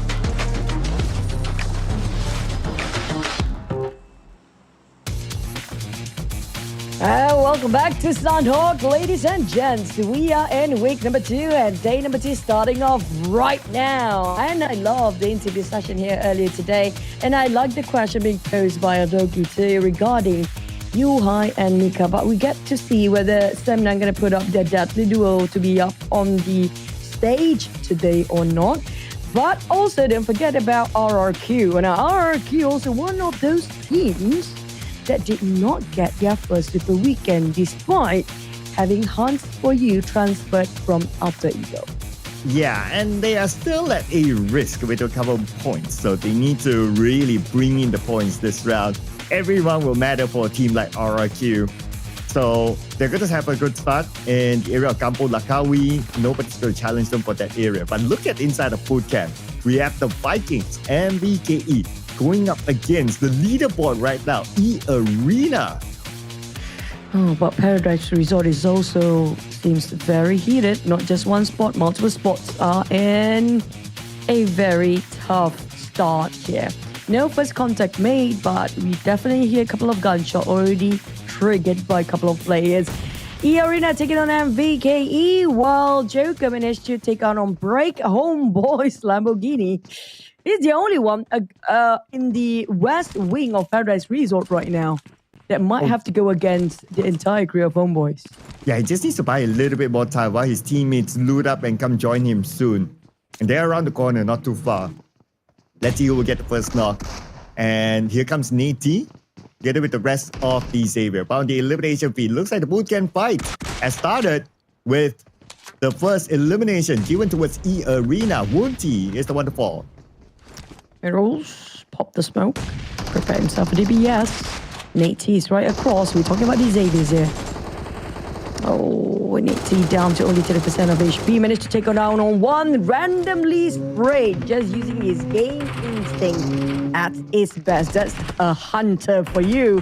Adik Boy, on the other hand, going indoors, trying to find any sort of loot. Lamborghini cheekily just nick into the corners. And hello there. Don't be shy. Come on out and play. Oh, and Adik Boy didn't manage to heal up. So he's down to 50% of health and they're on the hunt right now. But they have to be careful, especially for the Xavier, because it's not only Adik Boy, there's still Ayins, there's still Shamil on the other side as well. But if you look at the minimap, there's another team lurking around the corner, sending a scout across. I wonder if they want to come in as a third party, and that's from PMSL. So they're still monitoring the situation while it happens. But at bootcamp, looks like eArena is winning the fight. Oh, well, eArena we're talking about, they definitely warmed enough for the entire day yesterday, including today as well.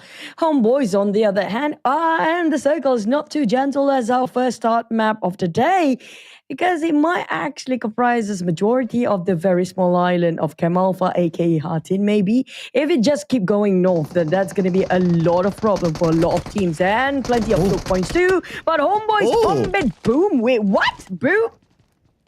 Yeah, he was lurking behind there for the longest time, playing a scouting role, and he saw an opportunity to pick up a point, and that's exactly what he did against Homeboys.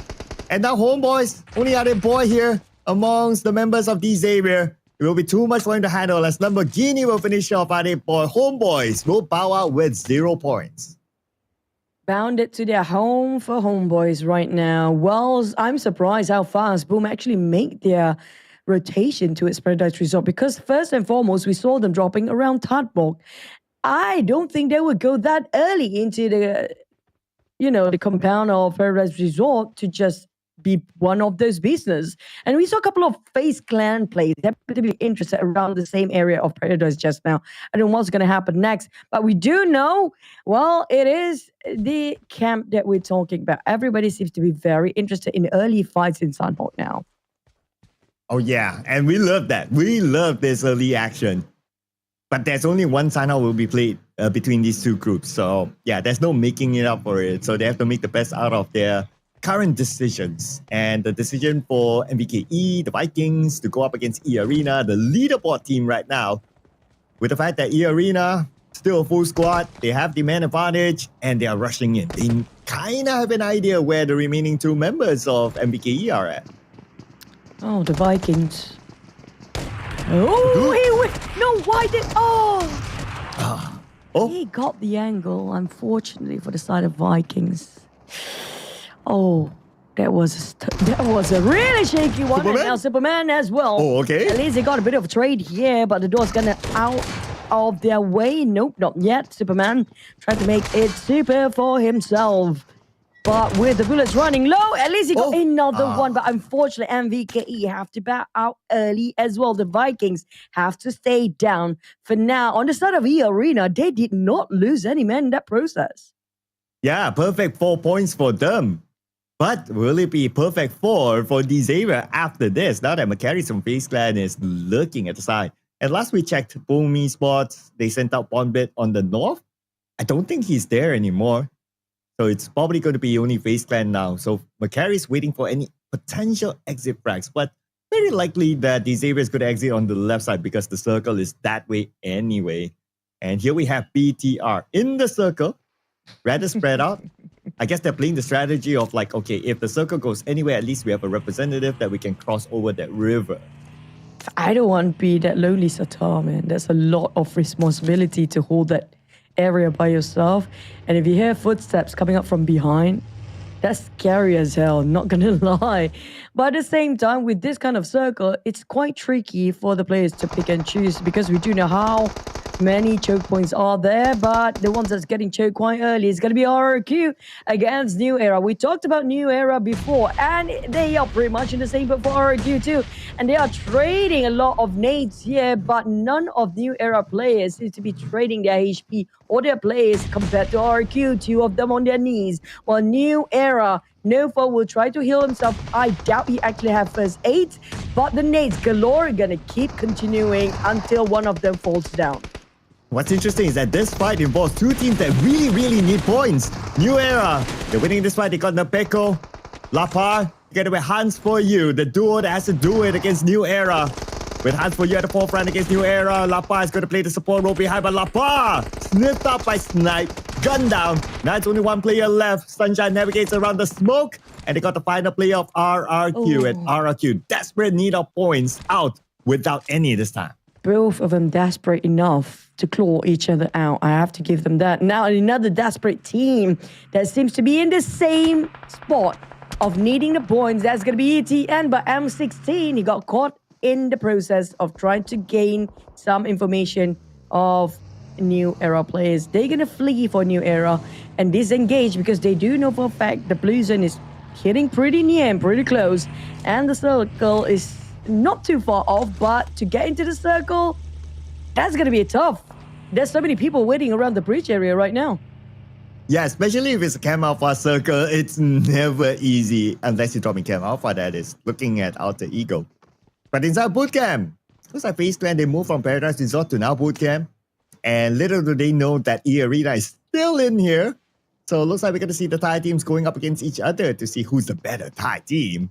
And Circle's still here, but stage 3, likely the Circle will move away. So they kind of know their timing. They probably have about 1 more minute in total before they're forced to move because of the blue.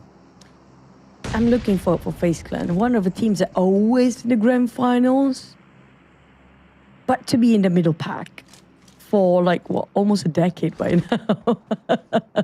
I want to see FaZe Clan to finally hold the trophy for once.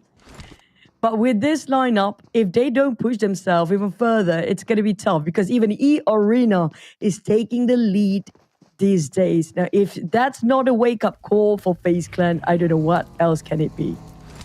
I mean, they have a solid lineup and they performed fairly well last week. So they're still on the right track.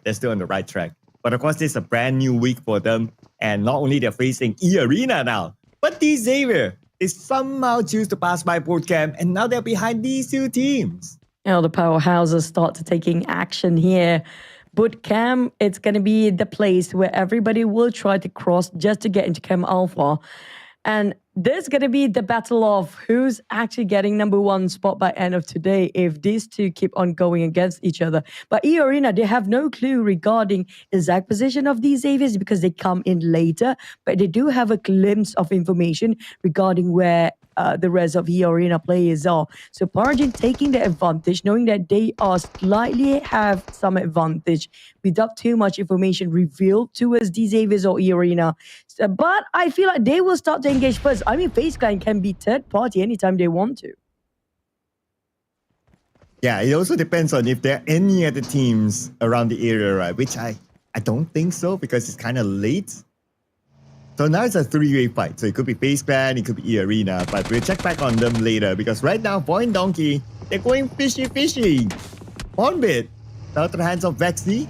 That's going to be their first point this round in the area of Hatin, and they should have easy access into the circle from the north. Yeah, there's not many teams coming out from the north. Last time we saw it's going to be major ruins crowded right now. But back to these Xaviers versus FaZe Clan. They cannot linger here way too long because too much time they actually have to wrap things up. Will get themselves in a big trouble later. If you look at the circle, it will shrink way further into Chem Alpha. And I think in between this bridge, well, Ruins, like I mentioned before, Stemna already dominated over on top of Ruins Bridge. But from those, I'm surprised that Boom is not cutting straight from Hartin downwards because they're taking a longer rotation. Yeah, I guess it's because Bonbit got eliminated, so they're kind of like scared or wary of like if there's any other team that's still there, so they're taking an alternative route. But no alternative route now for the Xavier, eArena, and FaZe Clan because they're locked in with each other with the blue on top of some of these players right now.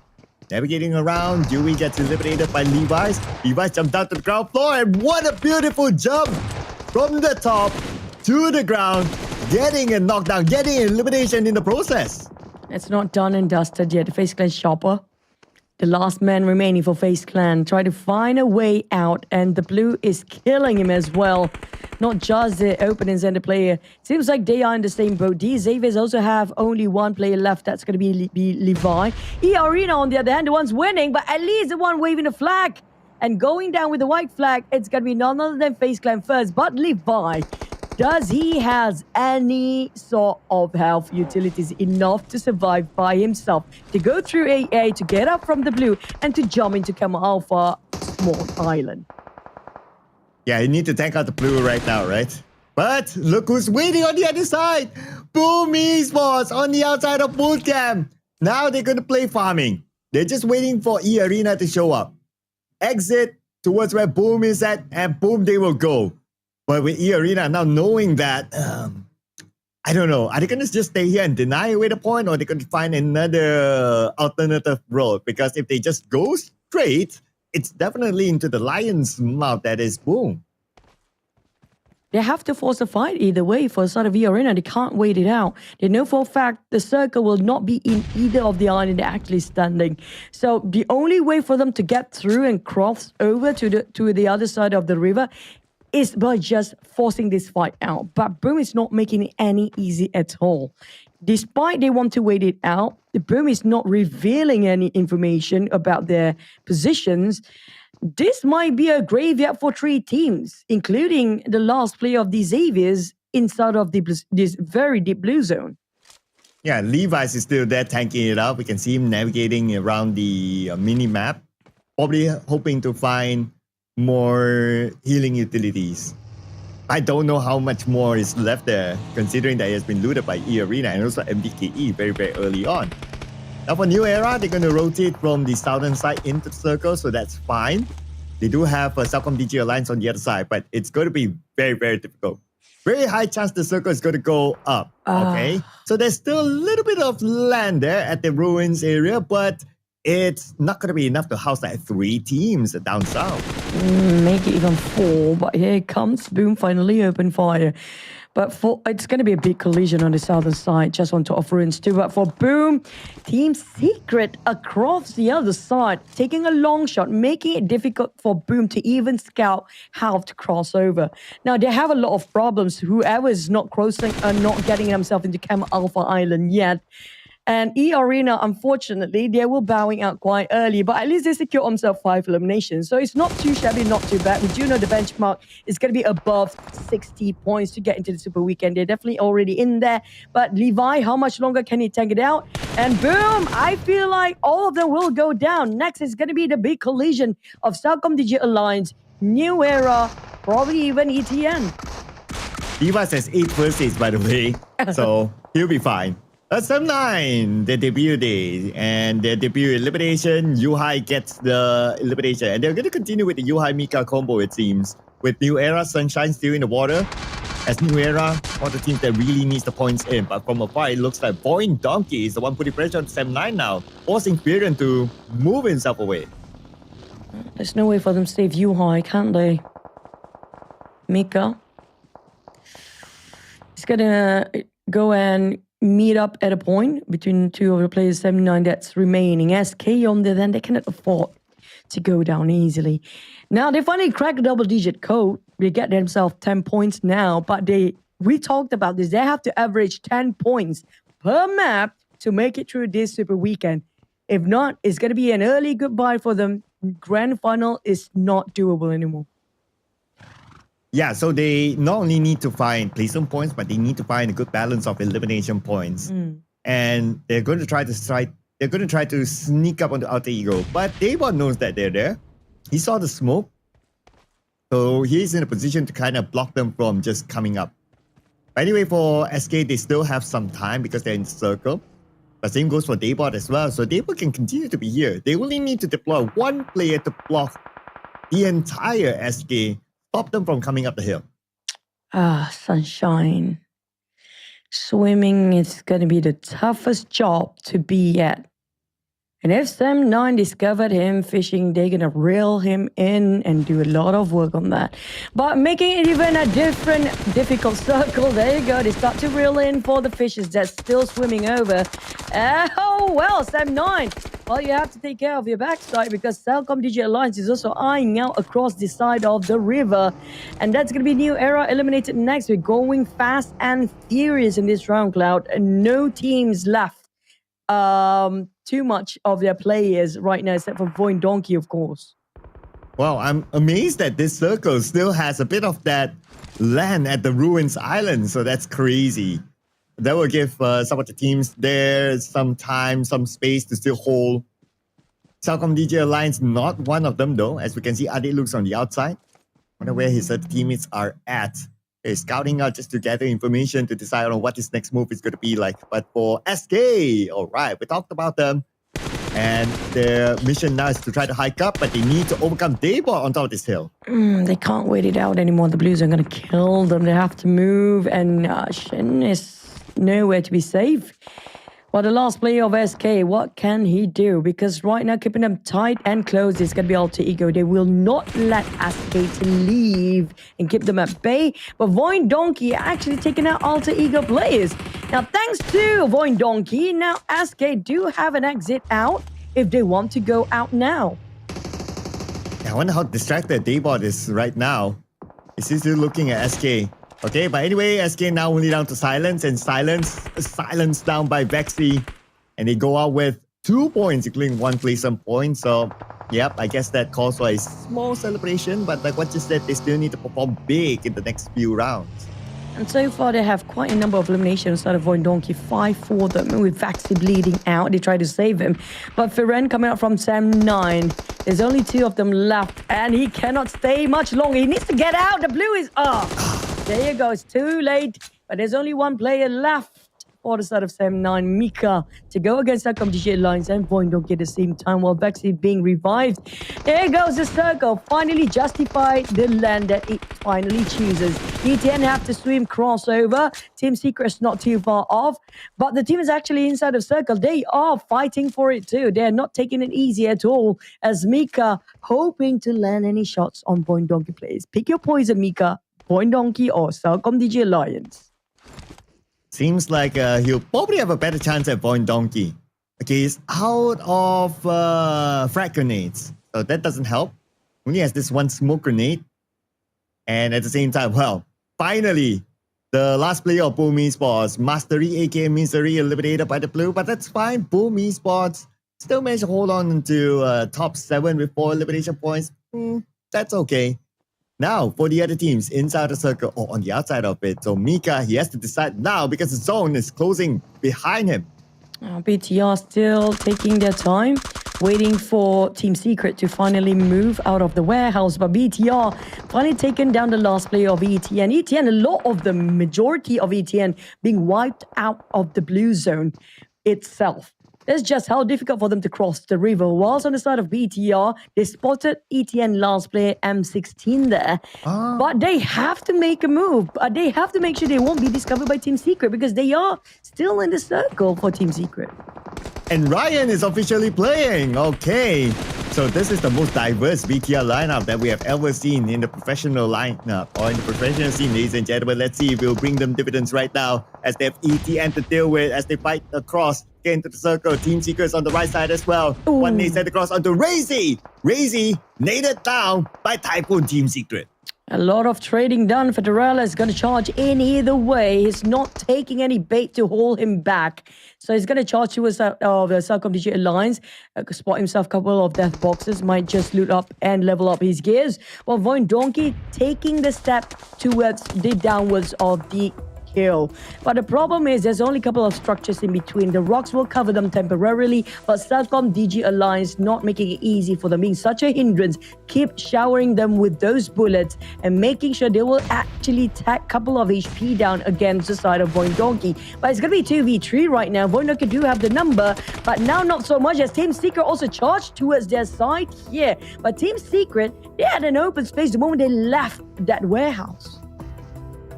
Yeah, they probably want to try to find an early space for them to play with. As early as they would have liked. Unfortunately, for VOIN Donkey, they have the higher ground, so they have a little bit more advantage. But the advantage now falls to Team Secret and also CelcomDigi Alliance with the circle favoring them. Leon's needed down by Zeta. It's going to be Jimmy OP behind him, but Jimmy OP will not have that space as VOIN Donkey will continue to push on onto CelcomDigi Alliance and Team Secret. Zeta, they have to calculate this very well. Very tricky situation. VOIN Donkey, they are quite fanned out, but nobody coming up from the upper side of the circle. If they see that opening, they can actually take the lead there. While CelcomDigi Alliance being sandwiched of two teams. Team Secret, fortunate enough for CelcomDigi Alliance, Jimmy last player. They're a bit focused on towards the side of VOIN Donkey. Another one knocked on the side of VOIN Donkey here. GK, Team Secret, can they wrap things up as they do have a better number compared to CelcomDigi Alliance? Now that's going to be another one down. It's going to be 2v3. Team Secret versus VOIN Donkey. And Team Secret, they need to get into the Super Weekend, so this chicken dinner is going to be really important for them.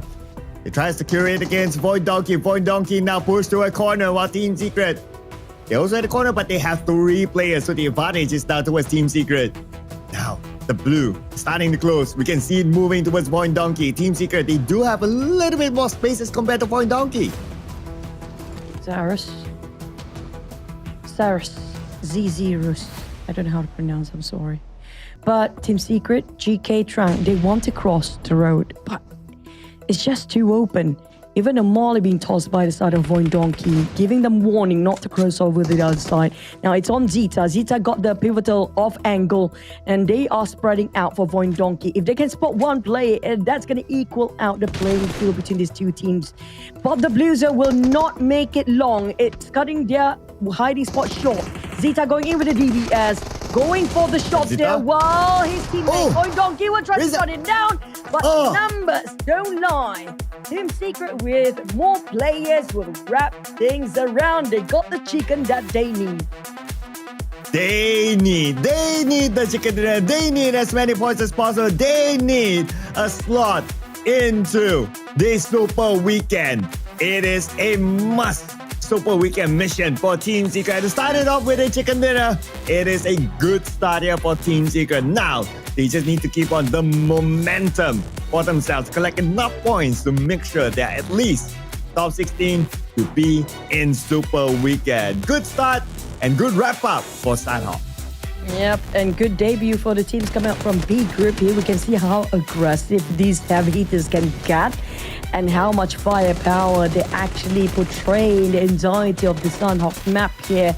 Our CelcomDigi Alliance, on the other hand, I would say they start to slowly come back from yesterday's last few games performance. But Team Secret, we can see they already set their mission for today. They need to go all out strong since the first map, and they just get it. GK, Trong, Typhoon, and Zeros, they show what they're capable of, but the question is, can they bring forward that momentum in the next map?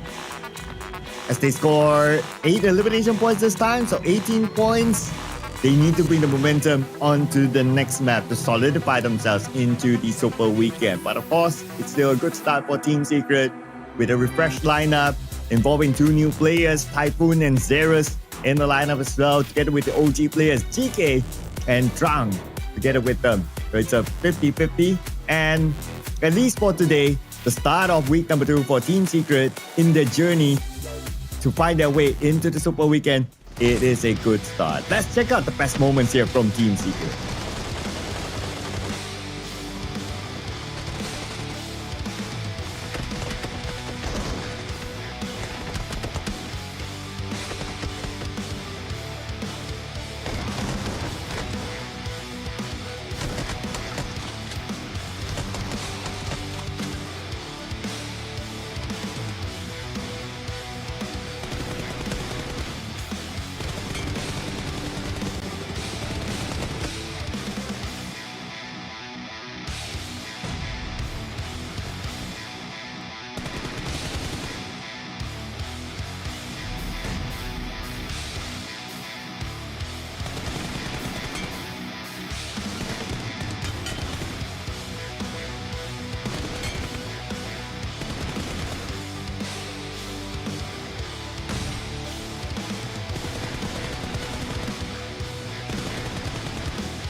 fast and furious start for day 2, week number 2, thanks to the circle that's making every player hating the Chem Alpha Island when it comes to Sunhawk. But damage-wise, VOIN Donkey, we see how proactively they're rotating and attempt to take every single team down, whoever they actually bump into, pretty much like a bulldozer in work. For the start of VOIN Donkey with 2,000 over damage, the only team with over 2,000 damage up here. Yeah, I guess they had a lot of work to do, right? Because they had to climb up the Chem Alpha hill to fight with Alter Ego and then coming back down to get the second place. So they had a lot of work, it seems. They had a lot of work. Of all the top 4 teams, well, we have D-Xavier here still. But by now, frankly speaking, D-Xavier, they would have enough points. So they're just like cruising right now on whatever points that they get. It's more of like just kind of like a bonus for D-Xavier, just to make them feel good.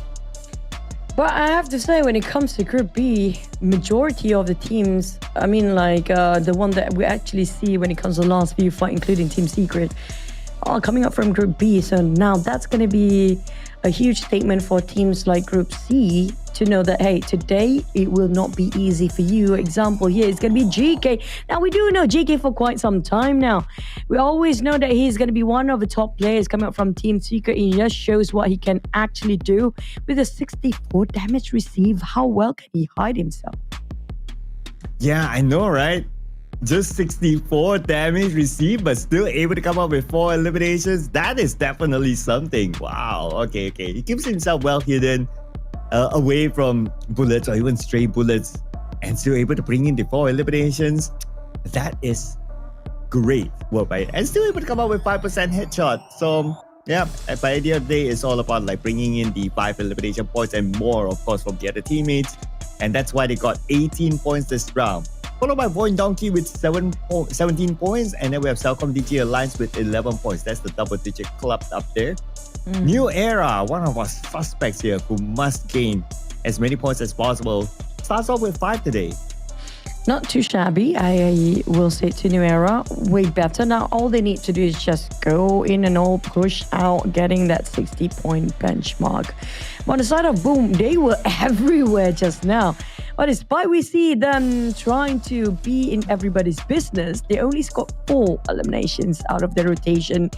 But these Avies, they have no plan to go for the positioning as they secure 8 elimination with 0 ranking points. But unfortunately, RRQ, we talked about this team and cannot emphasize enough how crucial it will be for them this week, starting from day 1 of their debut.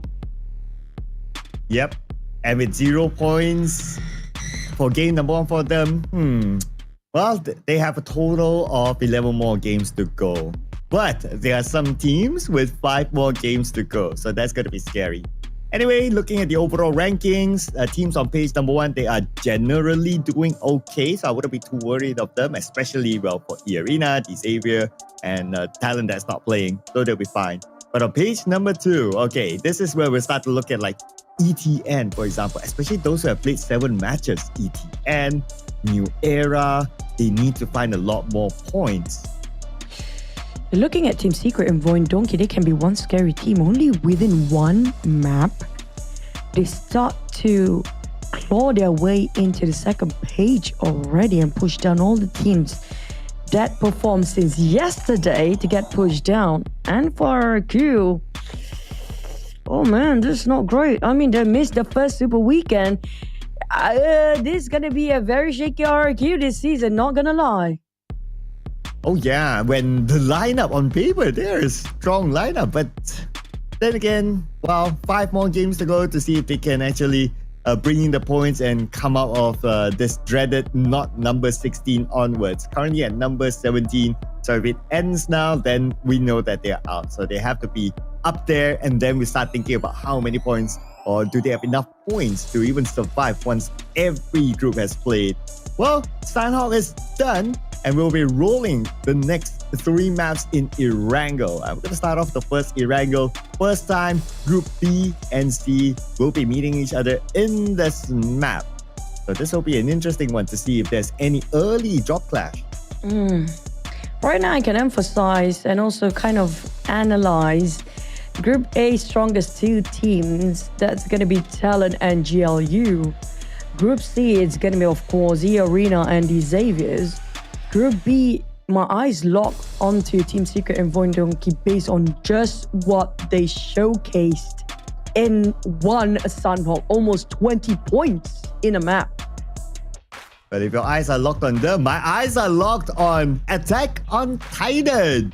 That is currently in collaboration with PUBG Mobile, and it is live inside the game. In case that you have not, for whatever reason, access your PUBG Mobile, do it right now. Check out the new event because it involves Titan transformation, there's an ODM gear, and a lot more varieties in this new event here. So make sure you log on to PUBG Mobile, and in case you do any content, don't forget to put the hashtag PUBG Mobile, hashtag PUBG MX Attack on Titan, hashtag Attack on Titan, hashtag AOT. We'd love to see your content out there on social media. And it's not just about the Titans in the game right now. We also have a PUBG Mobile X Shelby American collaboration. So Commander Legendary Shelby GT500 and the 427 Cobra with exclusive attachment, stunning colorways and more. It will only available until July 6th. So you have less than a month, pretty much only 3 weeks left. Make sure you guys have your hands on to this vehicle because Shelby collection, it's super rare. Well, this is not so rare, but then again, it's new. That's most important because you can try this one out in the new World of Wonders Elimination Skill Fest. And to check out this map, all you need to do is key in this code in your World of Wonders tab. 12886867. 12886867. And this will be a very interesting map that will allow you to show off your best skills and push your limit and allow you to be the brightest shining star on the battleground. When you mention about the numbers, it feels like if Malaysian probably know this, Afundi. 12886867. If you know, you know. Okay, that's it. But also, we're talking about the teams to focus. Okay, I know these are going to be the teams that I focus on today, but I want to focus on your team, RRQ. I never see RRQ this devastated before. Ever. Ever. Period.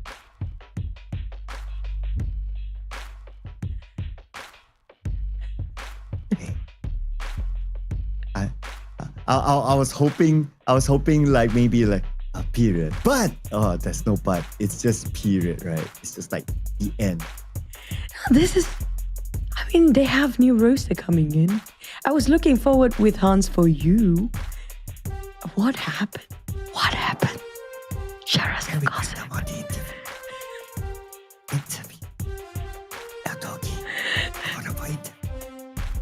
Because we remember like the Peko time, you know, when it goes crazy.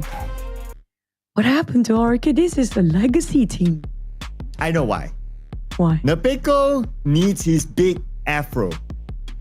He doesn't have his afro these days? Not as big. Oh, he needs his very big afro, you know, like the time where he was the PMPL Southeast Asia Terminator. He needs that big afro again. I think the afro is actually charging from the skies. So if you don't have enough big afro, it's not charged enough for him to get all powered up in the game. So yeah, is there any way for him to grow his afro ASAP? Because we need that miracle cure for his hair right now, because that's what they need for RQ. Because we're gonna head into Erangel now.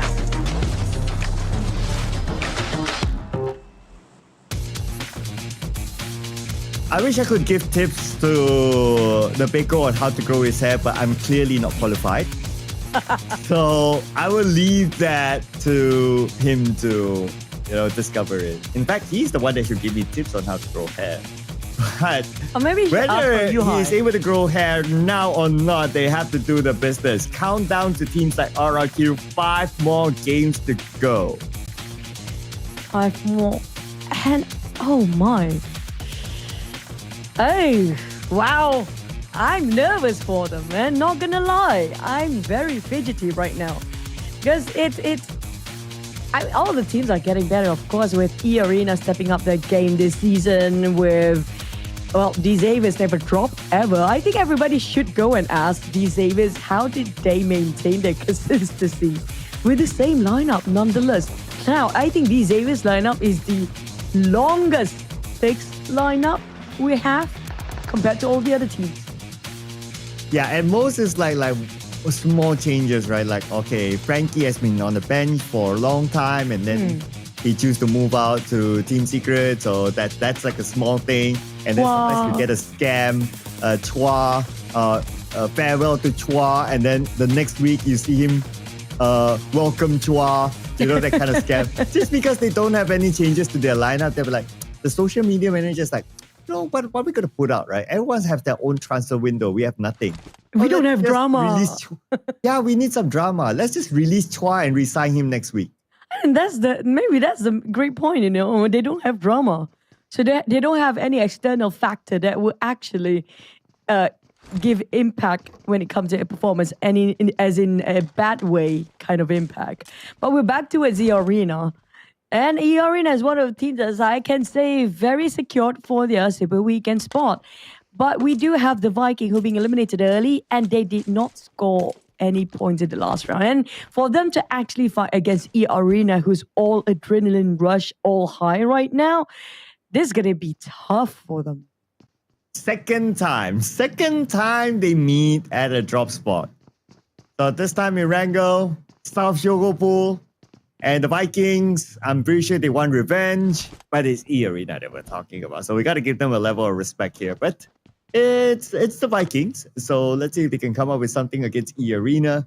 Who knows, maybe eArena, they're not that motivated anymore. They'll be like, okay, we just cruise. If we win, we win. If we don't, we're fine. Because our points are pretty comfortable. So the pressure is more onto the Vikings now. Yeah. Break, Wound T. We know these guys for a long time now. But can they work things out? Now, that's not going to be easy for them. But they will try. We do know all the players will try their best. But at the same time, who can outwit the other when it comes to their game stance?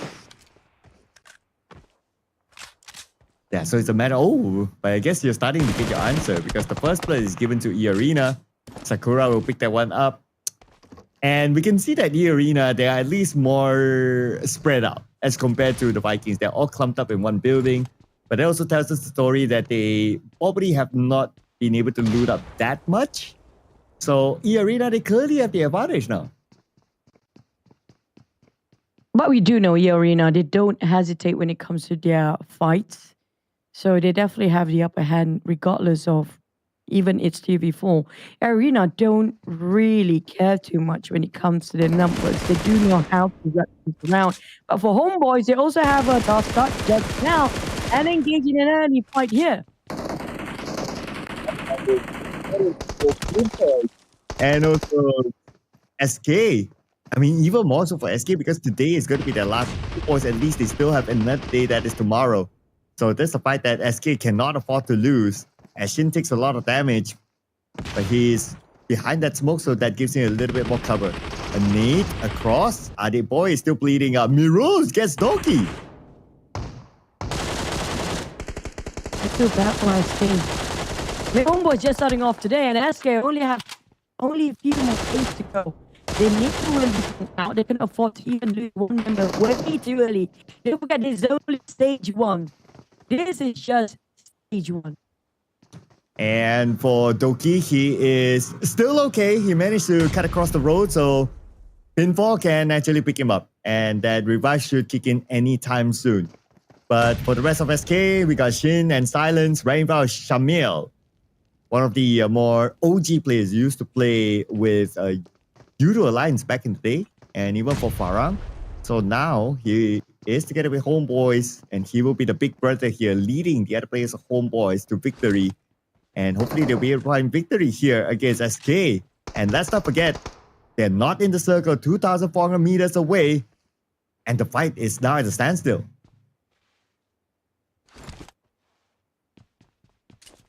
While that, there's actually another team on the other side of Yasnaya. So they could be the third party.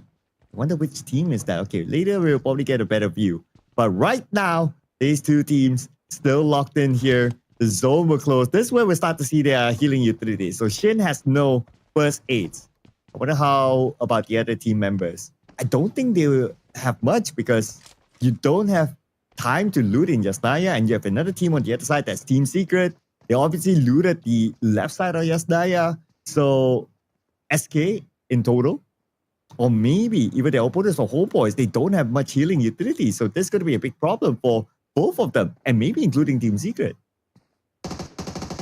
Totally agree. But SK at Team Secret, they are still riding the high that they just won in the last round. So they definitely feel very confident when it comes to their morale. Zeros will try to finish off the rest of them right now. Try to spot out from the windows, but the Blues have stopped closing. Yasnaya Poliana is not the place you want to extend the fight. They are the furthest one away from the circle here. They cannot actually overstay themselves, but for New Era, this is going to be the centralized fight inside of a circle. And it's always going to be Sunshine, but it's Boom we're talking about. Boom, just now we saw how great Yummy be tossing those nades. Can he actually do another one?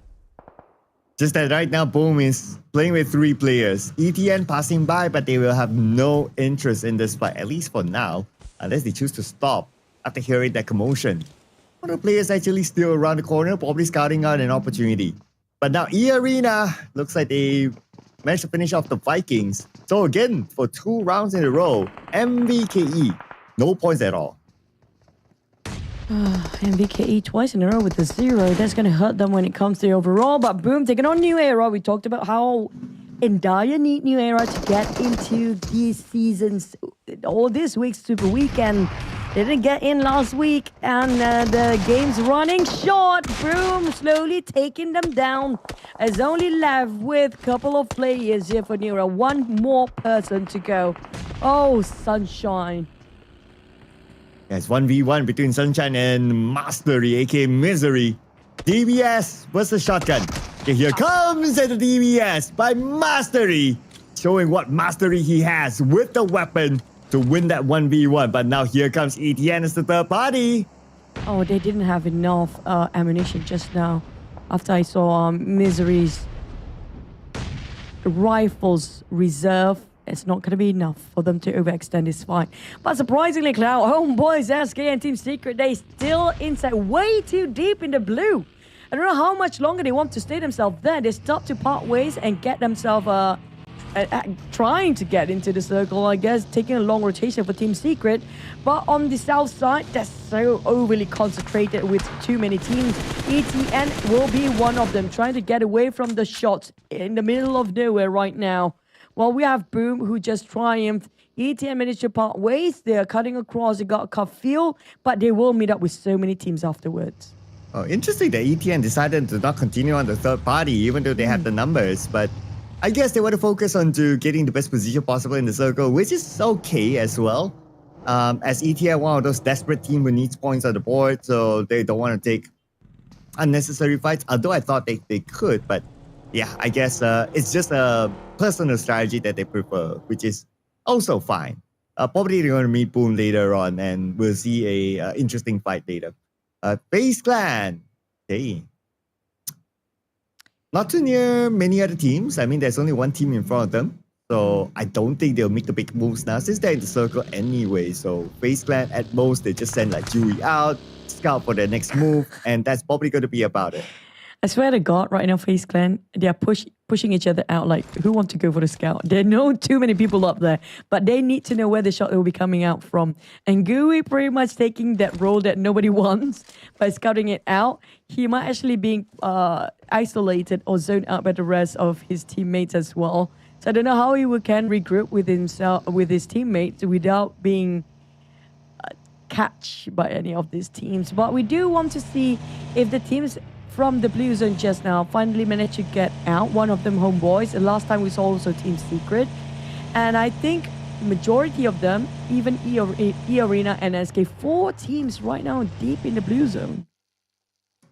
Yeah, still spending time there. And even Doki is on a bicycle.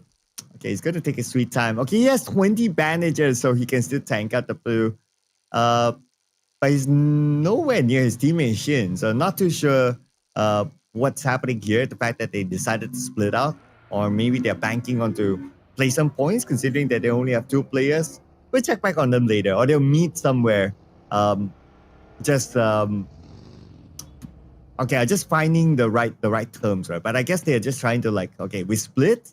Okay, if you survive, you just survive. If both of you survive, you'll meet at one area. It's like they rendezvous at one area. So hopefully they'll be able to do that, since they're still tanking the blue with like what, only a handful of bandages and also 1 first aid left.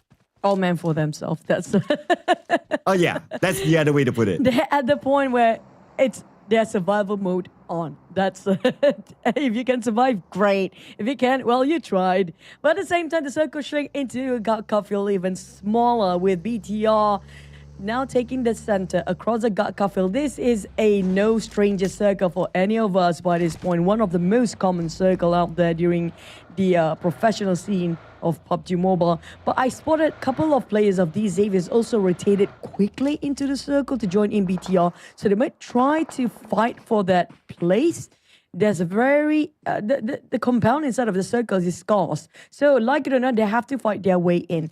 But what's concerning here right now is going to be the teams that coming out of the blue have to cut across into the open field of Gatka untouched by the other teams or unnoticed by any of these guys. Yeah, especially like if you look at Alter Ego's position, right? Because they're so spread out, they have a lot of coverage. So to be untouched by Alter Ego might be difficult. So they have to find different ways. Now, speaking about SK, oh, looks like they joined back together. So Shin and Doki, okay, they break up and now they make up. So now they're together again, holding hands in the car, trying to find a way into the circle, in which they found an entry point, but they'll make a quick pit stop here because they need to loot their vest and helmet level 1. No healing utilities at all. So hoping for them to find a good items there in that compound. But now Team Secret and Homeboys meet again. It's round 2 between these two teams. Now at least they got themselves quite looted up this time for their gears. Foon and Team Secret, they try to break the formation of Homeboys right now, forcing the fight towards their side. Mirals, the 2-time scope in that AUG with the DBS also prepared in his hand in case things gonna go chaotic with the CQC. But GK never failed to perform. He was the previous MVP. That grenade was big, huge for them to finally secure some of safety measurement when it comes to getting into the circle. He managed to just in the nick of time heal himself, but Alter Ego Rosemary is there as well. And they're still not in the circle yet. As Drunk from the high ground gets Rosemary with an okay. Nicely done there by Drunk. He still have enough healing utilities to be back up to 80% at least. And the rest of Alter Ego, Krypton, we have him on screen. He will leave this area in case the rest of Team Secret passes by. Rosemary 911. He definitely called for 911 when nobody actually reached out to him just now. He was alone taking the fight against the teams. But for SK, trying to find a home that called for and feel like they belong. But Doki, ouch, his rear end just now being hit by a lot of bullets. Well, eArena lost one of their members. That was TNEK, who shot down by Boom. eArena, Boom, VOIN Donkey. The big collision we're gonna see through is gonna be ETN versus 7-9 next. Because like it or not, they have to force the fight, and maybe even these Xaviers gatekeeping them from the inner circle.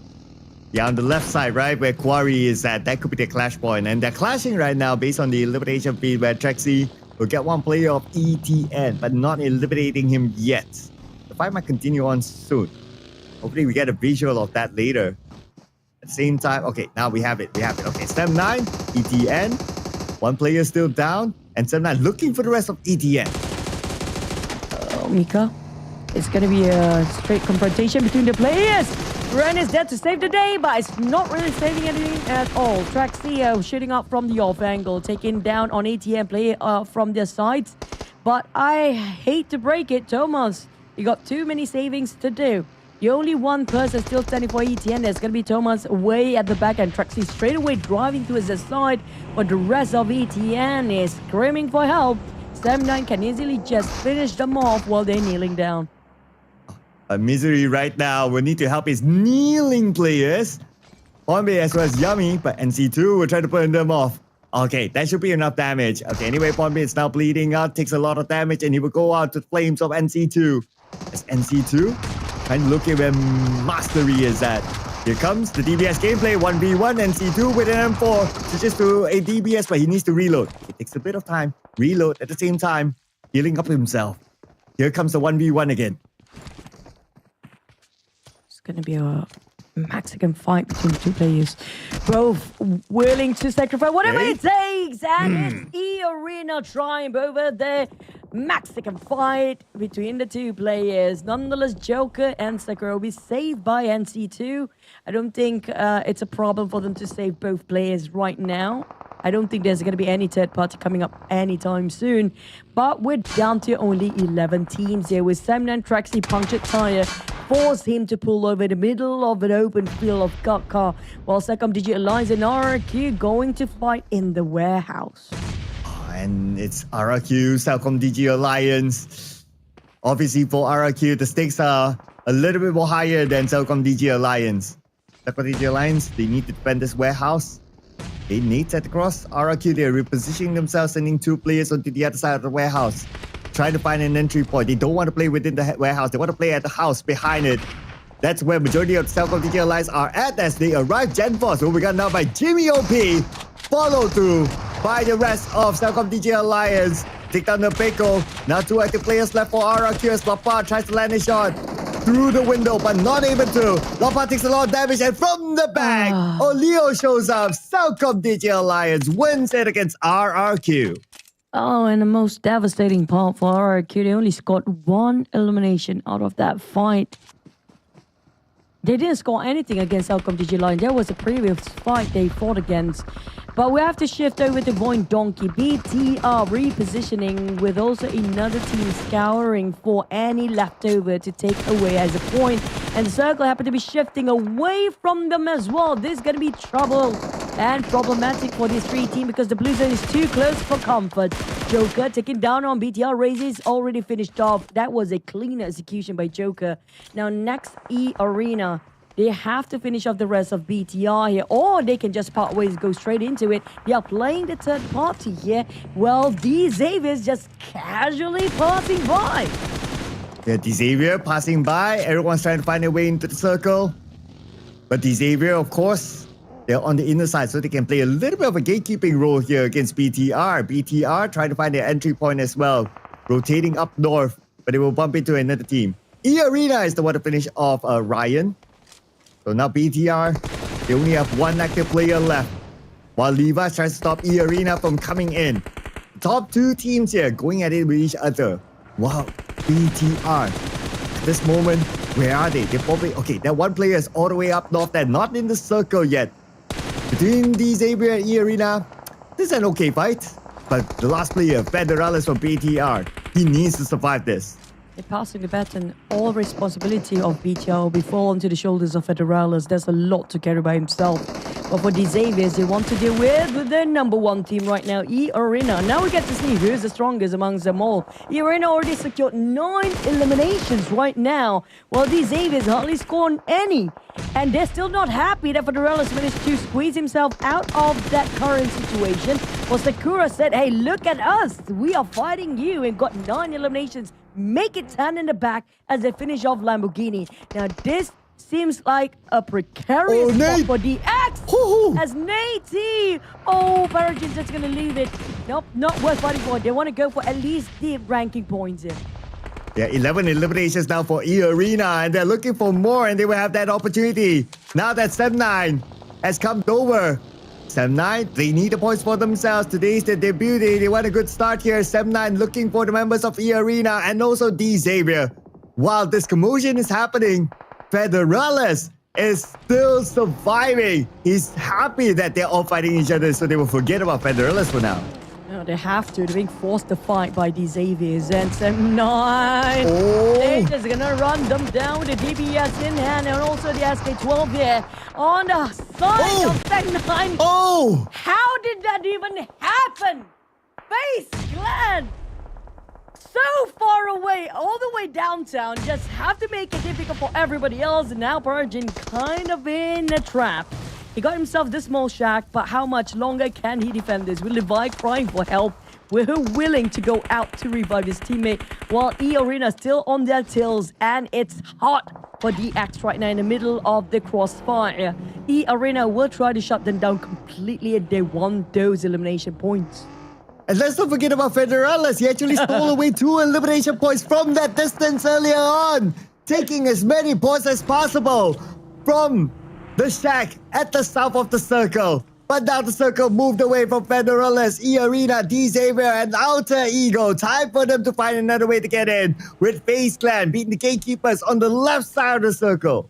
Cheeky plays by Federalis. Now I want to see how he can ninja himself way into that circle. The circle slightly not too far, pretty much just almost 100 meters away, sort of. So it's still within his reach, but FaZe Clan all eyes locked towards the team from the outer circle. Persian kind of in precarious situation here. Kind of hard to get out from that shack. eArena will try to round up the rest of players of Alter Ego. That's going to be Alva inside. But I think Alter Ego players are quite scattered at the current moment, because I think there's only Alva there. Unfortunately, the Xavier's Persian did not make it through, and we're down to only 6. Well, and eArena is still not stopping. 12 eliminations right now. Checking on the Alter Ego, Alva just got knocked. Not eliminated yet. And on the outside of the circle, we also have CelcomDigi Alliance still with a full squad. And we have eArena. Man, these guys, they're still not stopping yet. Now they're looking for the next target, and they see Alter Ego. And look at the numbers, man. It's 12 already. They want to make it more than a chicken dinner. Why not 15, right? We've seen 15 before. We've seen 14 before. They want to be on the higher and haiku volume. Alter Ego, on the other hand, Krypton now might rejoin the rest of the teammate. They are very scattered about. And Daybot already got himself a very comfortable compound or a space. So he pretty much relayed the information. Hey guys, it's clear. Come up here. Well, Federalis, how to ninja himself into this. Blueton will start to kill him now. He needs to move. But at the same time, here comes a crash from eArena towards FaZe Clan. And that's a wipeout within seconds. But wait. what a nade! How did that even happen? CelcomDigi Alliance seems to be interested in taking the remnants of FaZe Clan right now. Yeah, from the inside the circle. Looks like they stole away a couple of elimination points, including Federalis eliminated by CelcomDigi Alliance. And CelcomDigi Alliance now at 8 elimination points with a full squad. Numbers-wise, they have it over all the other teams. Let's see if they can actually wrap things up. But look at this, YouTube. SK is actually in top 4 now. I'm happy for them. They need this badly. While CelcomDigi Alliance still having a full squad. We've seen this scenario multiple times. The most numbers a team can have usually will wrap the chicken dinner out. But for FaZe Clan, it's still possible for them. But it's just the problem is they don't have that much structures to make a barricade. Ask Doki, he will be on that rooftop for how much longer? Stage 7. I have a feeling this small compound will not be in that circle no more. Unless, a miracle can happen when it comes to the circle shifting away. But for Doki, he tried to at least get a couple of points more, because right now they have 5. But on the side of CelcomDigi Alliance, they have been trying since yesterday to get that chicken dinner, and they might actually score this one. And they have the circle. This is a perfect scenario for CelcomDigi Alliance. Full squad with a circle. All they need to do right now is to stop teams from coming in, including FaZe Clan. And Shin, okay, he's crawling in, but Davon knows that he's there. That's why he loves this nade. It did not connect, but at least he knows. So he'll be keeping an eye on Shin. What, Doki? Playing a support role still at the same compound, on top of this roof. Trying to buy a bit more space for Shin to move into the circle, but he needs to take care of Davon. And Olio will do it for him. Yep. Bye-bye, Daybot. And it's going to be Shin get himself a free pass into the circle now. They want to be low profile, as CelcomDigi Alliance do have way more all-man alive and full HP. Very healthy CelcomDigi Alliance. FaZe Clan trying to zigzag themselves with a vehicle into slightly closer into the circle, but it's going to be so difficult. look. That's going to be done. That's just it. CelcomDigi Alliance, can they find the remaining SK player? Now, for SK, this is the time we can see if they can turn things around. It's 2v4, seems impossible, but it's doable. Can they outwit CelcomDigi Alliance players, or the most common knowledge, the more you have on your side, the better odds you at winning? Yeah, absolutely, right? The numbers do favor CelcomDigi Alliance. Unless SK can come up with an insane clutch here. 2v4, the smoke is still active, but for how long? And now a nade launch across. So CelcomDigi Alliance, they have an idea where SK is at. Nade after nade will be launched across. They know that this is going to be the last team. They will put all in onto SK and they will get Shin first. Now it's going to be only Donkey left. He heals himself up to 80%. They circle around, they see where Donkey is at, the smoke will subside, and now it's going to be all in onto Donkey. Donkey against the world right now for SK. If you can at least get 1 point, it will be a bonus point when Donkey was started off. But taking out GBOP, Leon goes down. Wait a second, could Donkey do it? It might actually can, but 16 hand grenades still in the pockets of CelcomDigi Alliance. They're not wasting any resources now. You can save it for the next map. Donkey down to only 30% of HP. Oh, he did secure that 2 eliminations in the very last minute. Finally, CelcomDigi Alliance, after such a troublesome ending multiple times, they tried to score the chicken. Finally, they get the taste of it. And SK, I'm loving this. They finally step up the occasion, showing that they are more than capable to do what it takes to advance to the next Super Weekend. But at the same time, is it a bit too late? We finally get to see Doki fought back just now. It was a 4v1. And he managed to knock down on 2 by himself. But unfortunately, numbers-wise, it wasn't in their favor. 4 more games to go. 4 more games to go for SK to put up a performance for them to have a chance into the Super Weekend. But look at the final blow. I do like the fight here by Doki. He got Jimmy, he got Leon's. But by that time, he was just too low on health to be able to fight the 2 remaining members of CelcomDigi Alliance. And CelcomDigi Alliance did not let that one go. They scored a chicken dinner with a lot of elimination points to it. 14 elimination points to be exact. So it's 24 points collected by CelcomDigi Alliance. I want to see the total round-up for scores, because don't forget about eArena. They've got double-digit eliminations as well, which means a lot of teams ended up with a 0, perhaps, because these 2 teams, eArena and CelcomDigi Alliance, have been wiping out half of the PUBG mobile population just now, and that's gonna hurt for the rest of the teams that compete for their last Super Weekend here today, which coming up from Group C.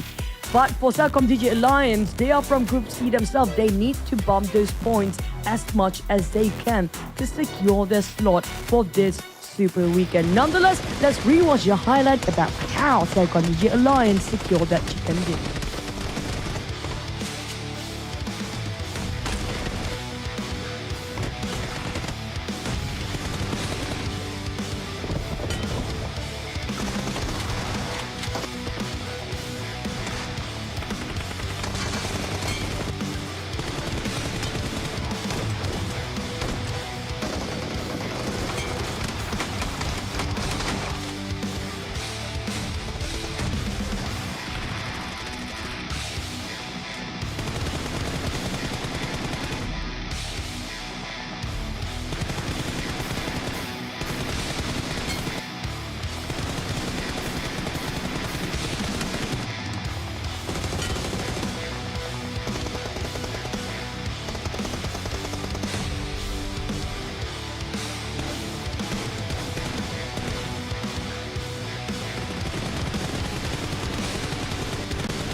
And it is our top 4 teams that includes CelcomDigi Alliance, eArena, SK. Welcome to the top 4. And we also have FaZe Clan, who, well, made it into the top 4 teams with no frag grenades used at all.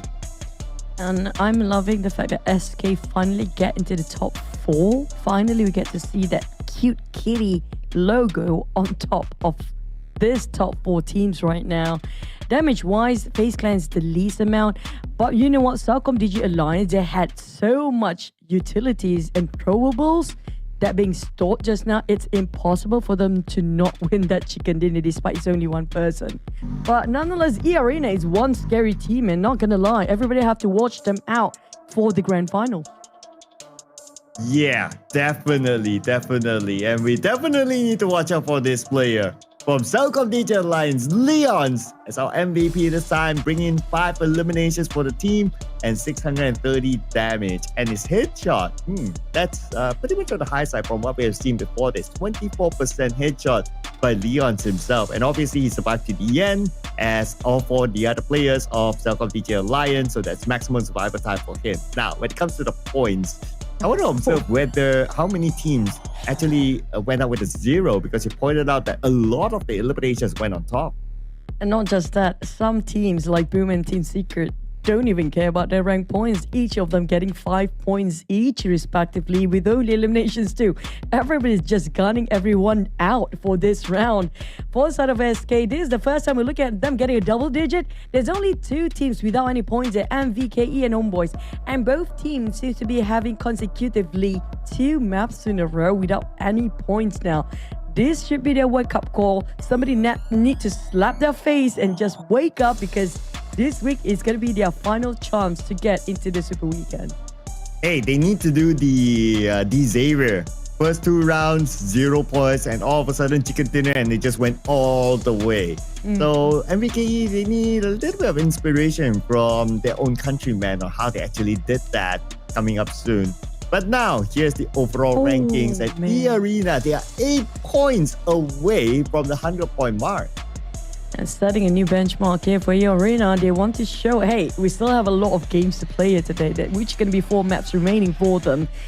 I definitely feel that they're going to close up with a triple digit here, but what will be the standard point here when it comes to the number 1 spot? Will Xavier start to catch up? Just now, they did not score too much. CelcomDigi Alliance slowly pushed down. TALON is not playing right now, while Boom still stagnant at 5th place. And we're shifting over to number 16. Okay, keep your eyes on the total points. MEC and WE ETN in a very shaky spot, 21 points, and all SK as well. These 3 teams with already finished off 8 matches. If they don't try to get as much as they can, they will get pushed down by B group. What's interesting is that New Era is still without any rank points at all. All 21 points are through eliminations. So it's something for them to go back to the drawing board on how to survive longer, because at the end of the day, it is a survival game. So 22 points, 21-21 is definitely not enough for them to guarantee a spot into the Super Weekend. And let's not forget that even though some teams play for 2 rounds, they are catching up. RRQ, the 3rd page suspect here, 17 points after 8 games. Oh, this could be tough for them. I don't know how the coaching staff will try to go around this. This is going to be a hard redraw their strategy back to the drawing board, because the rest of the teams on the 3rd page pretty much just have 2 matches, and they are the only ones that having the least amount of point across all the teams that already compete since yesterday. But for our top 4 fraggers, we're going to give it to CelcomDigi Alliance. I'm surprised eArena is not the first one, but maybe for this round itself, CelcomDigi Alliance has been forced into a lot of fights, and they try to force the fight against the others too. And BTR, you saw how Federer's play. That guy is a ninja. Oh yeah, and he was still able to steal away a couple of elimination points, right? The points that is obviously needed by BTR, since today is the first day. And they need to find back their momentum after a number 16, #16 finish in the Super Weekend. So top 4 fragging teams, and this is not the SAT award, ladies and gentlemen. This is an actual points converted, actual eliminations converted into points. And obviously, it's just for this round. CelcomDigi Alliance hits it, but eArena, come on, guys, you gotta get the points elsewhere. You know, they have a lot of points now. I'm really looking forward for grand finals coming up from eArena because we don't see the best of Vampires yet yesterday. So I definitely feel challenged right now because usually it's always it's always Vampires and FaZe Clan coming up from a time that's really catching the eye of our audience, even us as talents. But I love the fact that eArena is showing something else this time. Now we're going to recap the first match taken over by Team Secret, and second one was CelcomDigi Alliance. Now Team Secret, also the team to watch out for because they managed to squeeze themselves in the second page, in the higher end of second page within just today. Today is actually their debut. Now the teams that everybody should look out for are the teams in Group B, regarding of how much they managed to conquer in one single game, how much point they managed to get in one single map. That's something that can speak out for itself regarding how aggressive they can be even during the grand finals. Yes, and that will be scary for the teams in Group C that have played 8 matches as of now. And we did kind of talk about this, right? Like if you mix in the teams from Group B and we did point out like, okay, Group B has this team, that team, and there's a lot of firepower overall in Group B. It's looking scary right now for especially those teams on page 3 and 2 from Group C. So, but yeah, they only have like 4 more games to go. 2 Irangos, 2 Miramar, and that's it. And then after that, if they're out of the top 16, they're totally out. If they're still in the top 16, it's left to fate by them. Now, we talked about the team to focus right now, including the teams that we just mentioned earlier on. These Xavier's, no question from me. PTR, you guys saw how great they can be. FaZe Clan, I'm hoping this version of... We both actually want to focus on FaZe Clan a bit more longer now. FaZe Clan, do you think it's any different than the previous few season version of FaZe Clan? Versus FaZe Clan 2.0 that I would brand them, it's definitely a way big improvement because FaZe Clan 2.0, they didn't even make it into the grand finals. So this time, they're a lot more better. Plus, they got some of the top players from Osaka, Thailand that did very well last season as well. Players like Red Bull, players like QE, and they've been showing a very good performance, especially last week and so far today as well, in fact. So I would say that I do like FaZe Clan 3.0. But if we compare with FaZe Clan 1.0, the Ventores era, well, then you still, it's still early to judge, I guess. Yeah, I mean, the first version of FaZe Clan is always going to be my favorite. That's the first ever I have huge crush on FaZe Clan plays. Not the players, okay? The plays. I promise you that. It's okay. But Ventores is good looking. I understand. Oh man, speaking of good looking, I kind of miss Stone right now. Oh. Hey, yeah. You miss him too, come on. I do. I do miss his good, charming looks, especially when he smiles. He has this perfect teeth that is very attractive. Just the teeth, really? I mean, to me, that is like his S-tier component. I don't know about the others, but... Ladies out there, make sure you have perfect whitening of your teeth. The smile, the stone and his smile. Okay, what's your best part about Stone then? I think his personality is a pretty cool guy though. I like chatting with him. He's a pretty cool guy. But yeah, I wish one day we can have all the champions. Okay, I'm going to put that later during the game. I'm going to talk about that. But right now, based on this current standing, do you think SK still can make it? They did show some promise in the last game though. Well, they have to be explosive, right? With 4 more rounds to go. If not, it's going to be an early exit for SK. I do want to see those Cinderella stories. So to a certain extent, I am rooting for like SK, for like New Era to actually make it. The more, the merrier. Teams that did not make it in the first week Super Weekend to show up in the second week Super Weekend. Yeah, we need that cute cat logo to be in the grand finals. Just because of that logo, I want it to be in the grand finals, okay? But at the same time, who do you think will actually make it through to the grand finals when it comes to the teams that's a bit shaky at the very bottom right now? Will RRQ still make it? We're going to have to wait and see as well as we hop into our second Erangel map in week 2, day 2.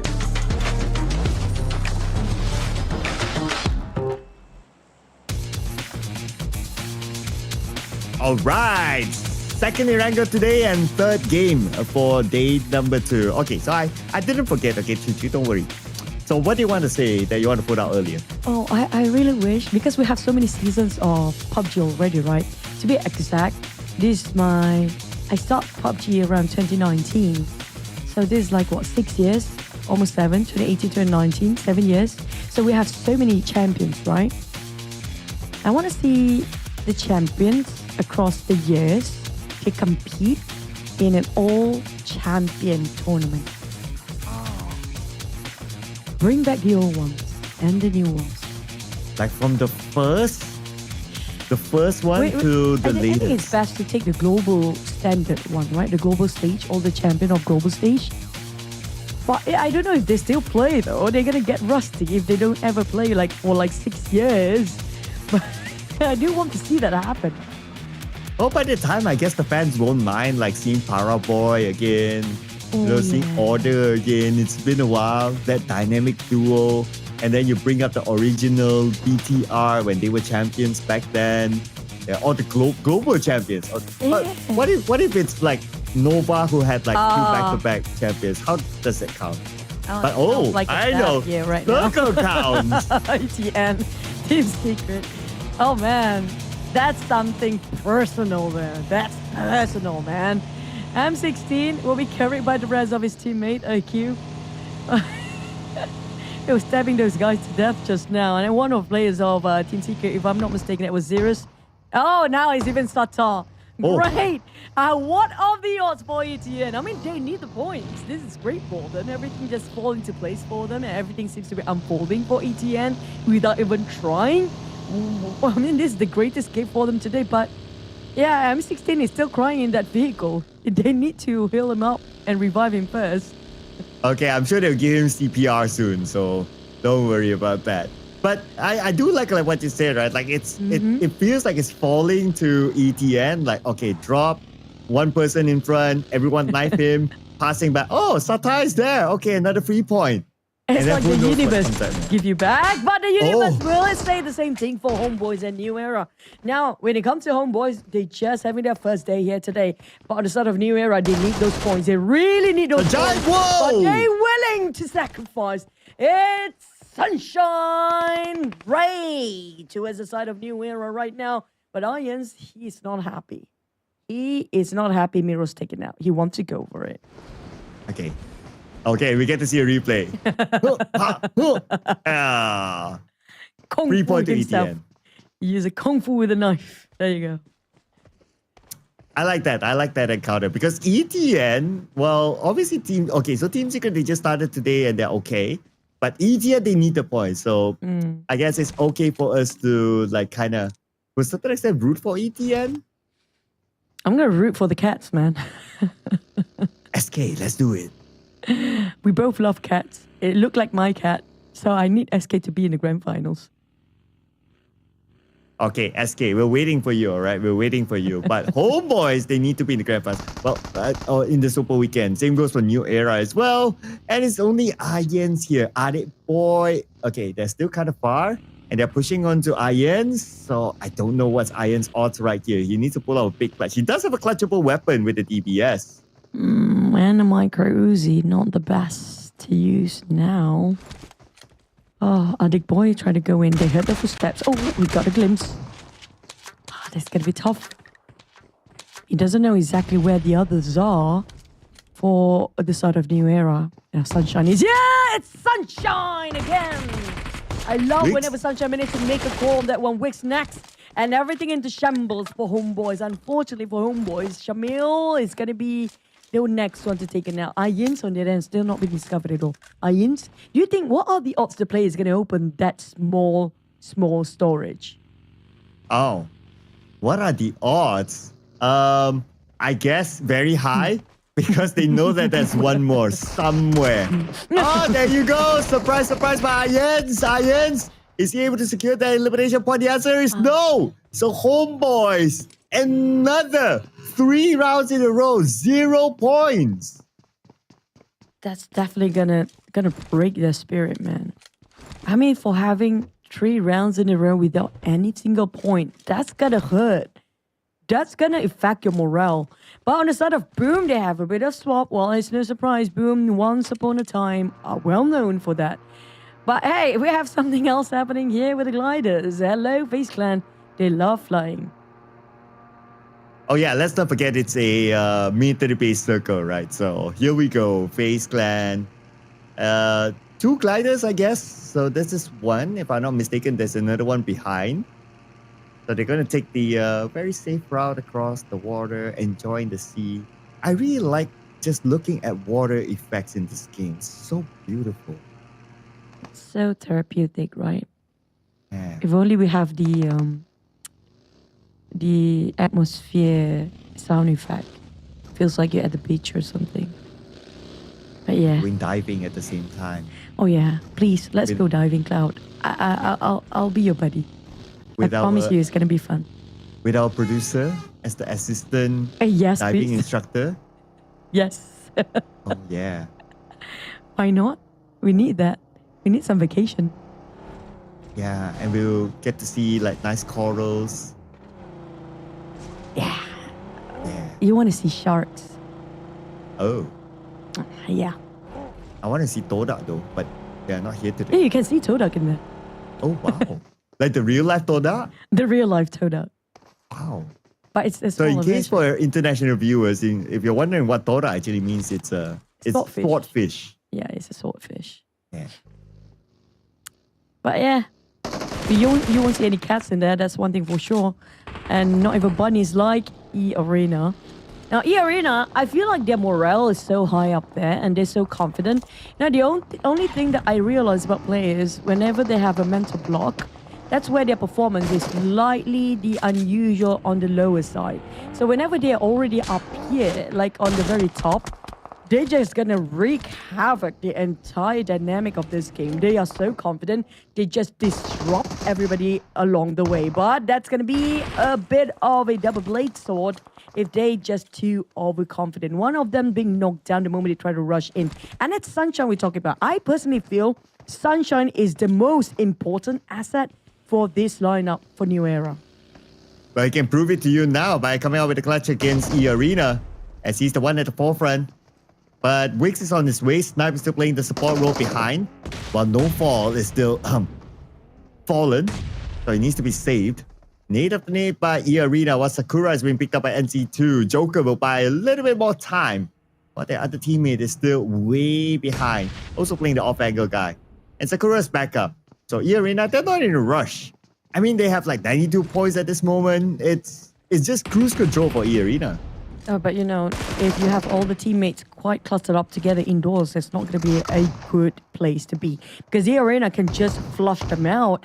They have enough troubles. But let's speak about the circle for a bit. Despite New Era fighting against eArena, they lost one player. But this is going to be a super difficult circle, by the way. While they're fighting outside of a circle, eArena slowly taking out one by one of New Era players. And Tony K, here goes. Time to shine, Tony K. Oh, Never mind. at the moment you mentioned he went down. That's a bit of a choo-choo curse there, Lee. But NC2 is still in the game, so it's not over yet for eArena. 1v1 with Sunshine. NC2 Sunshine.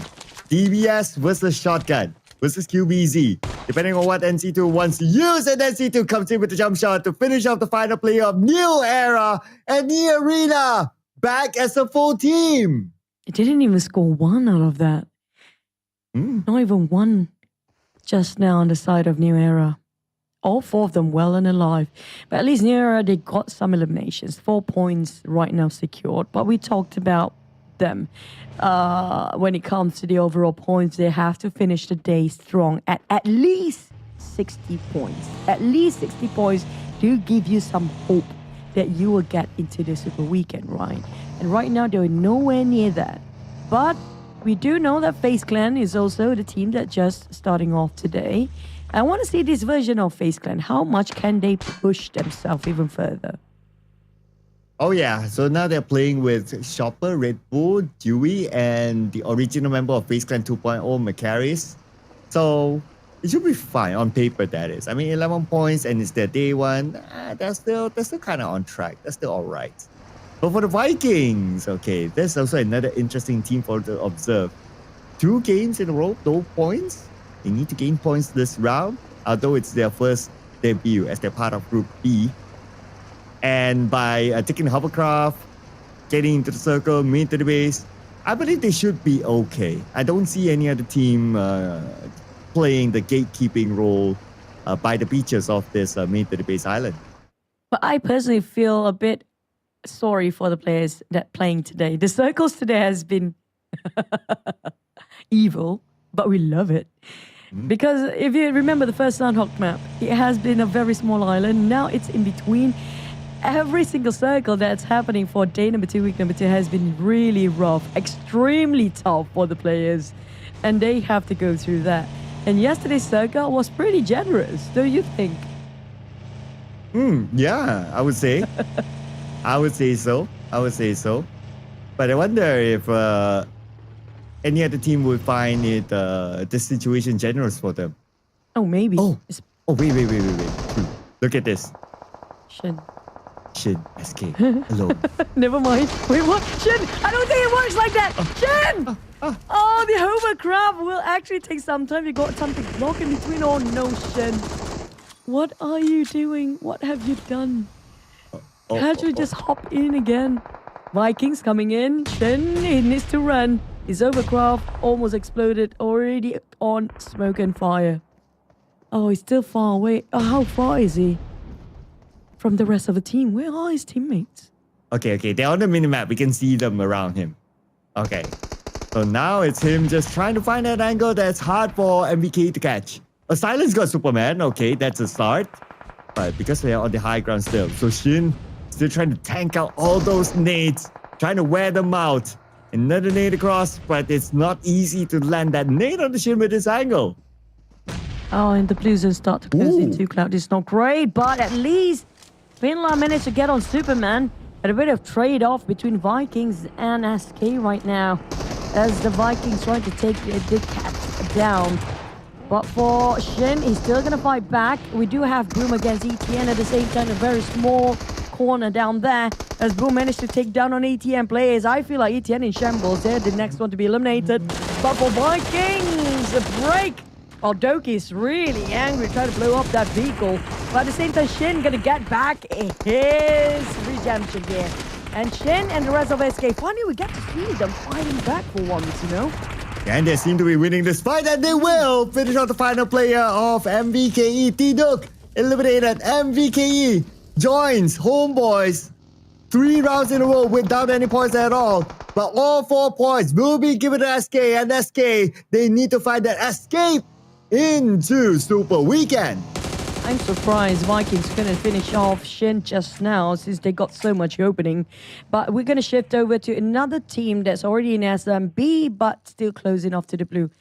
They resort to taking the vehicle or a transportation that's not making any noise. Federala's going to bonching Ryan. How do you translate bonching? I don't know, man. I'm thinking about it. Bonchang. Bonchang. Carry, I guess. Carry. Pick up. Ride on. Ride on is wrong. Hitch. Hitch, right? Is it hitch? I think it's hitch. Like hitch a ride hitch. Kind of. Yeah, I think that's the closest one. Yeah, probably true. Oh man, but I love how creative the players can get. Back to the start of Boom.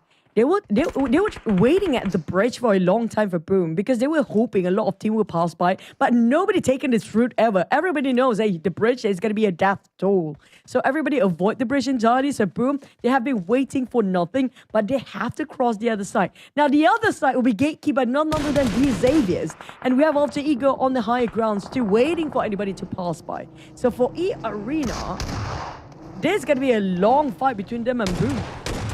And here's the crashing by eArena. So it looks like they would take out Yummy, who was still at that house, at that shack, eliminated. eArena, 6 eliminations. But frankly speaking, by now eArena, they can just do whatever they want. Pretty much same goes for Xavier on the other side. But Xavier, they have the circle. They will still play the gatekeeping role for whoever wants to cross this bridge. Lamborghini gets bombed from behind. But knowing these Xaviers, they will not cut some slack at all. Even if they're lifting the trophy, they still feel like they need to train now. So I assume for these Avians, they're not going to have fun. They're going to all straight up discipline to try and get as much point. But for eArena, yeah, I think they can relax a bit. But at the same time, due to their condition with 92 points on top of everybody else at #1 spot, I feel like even things that work out for this round, they still have another one to go. And they're still pretty much safe when it comes to the overall rankings. But for Boom, on the other hand, now Boom in the 5th place, they didn't secure more than 60 points yet. They're at around 50 plus-ish because they secure 5 more elimination points with 0 left inside Sodium of Blues. And this is going to be tough. And Federalis, things didn't work out this time. 0 points for BTR. I'm starting to be a bit concerned for BTR, but today is their first day, so we can cut them some slack. But eArena, okay, they're officially now 100 points, you. Guys, come on, lead the points for other teams, okay? Teams like SK, they need it more. Yeah, but yeah, they want. Why not for more? I mean, just to secure things, yeah. But for eArena, though, we can see they are not as organized as we see them yesterday. So we can see they're a bit relaxed, a bit overconfident with those fights by rushing in multiple times. I feel like they have any sort of pressure behind them anymore. They're just going to try to gain as much. And that's actually a very good mentality. And they already scored themselves 100 points. I feel like they didn't put too much effort in this map as well. But Turnike, he got a lot to prove. You know who is everybody knows who his idol is. And the idol's actually competing in this one as well. So I want to see if Turnike can actually solo-handedly carry over for this team. Well, if we can beat the Xavier to get in, then yeah, it's a statement. It's a statement. But I also want to point out that last week during the group stages, CelcomDigi Alliance was #1 and they scored 141 points. Now, eArena, they are on track to actually beat CelcomDigi Alliance #1 point last week. And if they can do that, then, well, they will be crowned the kings of the group stages. I'm thinking, oh, that was sharp by Turnike. Wow. Traxy. That was a nice, clean spray. Origin next. He needs to focus on what's in front. He got the time to see on the far ones. But Turnike, what will he do next? Because the next circle will going to be critical. RJ finish him off in an instant. Well, that secures another point for the Xaviers. They have to resort to 8 points only because just now he just knocked down on 79 players. Didn't completely finish him off, and Traxy will be revived back with alongside the rest of Sam9, which they already got the circle. They have the circle. VOIN Donkey at the lower ground has the circle, and the Xavier is going to have an easy entry from the north. Now, the bigger question is that these teams that we can see here on screen, so many of them not in the circle, and they have to cross the road, they have to cut across each other, and in stage 5, so there's not that much space for them to rotate elsewhere for the most part. Fights will be inevitable here. That's true. The teams in SMB, they docked themselves early in SMB, but the circle just not favoring those who come in early this time. Instead, it's going to be going towards the bridge, the left side bridge. And Alter Ego Alva spot a couple of players inside of the compound. They try to force them out. But we're looking at like SK. SK is the furthest one away. The last time we have a glimpse on the circle. Same goes for RRQ. Now, these are the two teams that in dire need of those points. As Sam9 fighting against RRQ, we just mentioned about them. We get to see whether they survive this one or not. And looks like Sam9 somewhat winning this fight. And they will win the fight against RRQ. And RRQ, no points this round. Oh man, that's bad for RRQ. But anyway, now Team Secret and CelcomDigi Alliance only drunk left for Team Secret. Fighting against Ade Luke. It's going to be a 1v1 and Ade Luke will not miss a shot. Team Secret taken out by CelcomDigi Alliance. Two teams being dropped down at the same time. We're down to 7. Oh, Team Secret done. It's going to be SK versus FaZe Clan. Doki, show us what you got. Binla being knocked down first. This is Red Bull we're talking about. This guy is a star in making. And Red Bull is already a star right now, but can he shine brighter than the rest of our legacy players? But for Red Bull, they try to scout the rest of SK players. Shin and Talon still remaining on the side of SK. But we do have another team, CelcomDigi Alliance. Oh, now fighting against VOIN too. Well, silence gone down now. The Cats only have one player left. That's going to be Shin on the other side. On the mini screen, another fight just ended. Oh, wait, the fight is still going on. Okay, but anyway, now Shin makes a break for it. Tries to survive this one. Shin! Oh, he's going towards the Xavier. Oh, Vika smoking up Shin. No. Oh, he's so lucky. Nice. Wow. So lucky. Oh, what a timing. That was just a great timing. Well, CelcomDigi Alliance being wiped out by VOIN just now.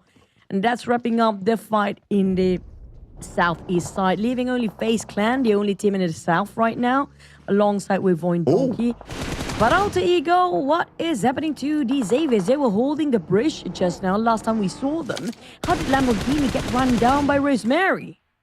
I guess they have to move away from the bridge. That's just like how we all need to move on from our past relationships. As the Xavier, now they will lose Lamborghini.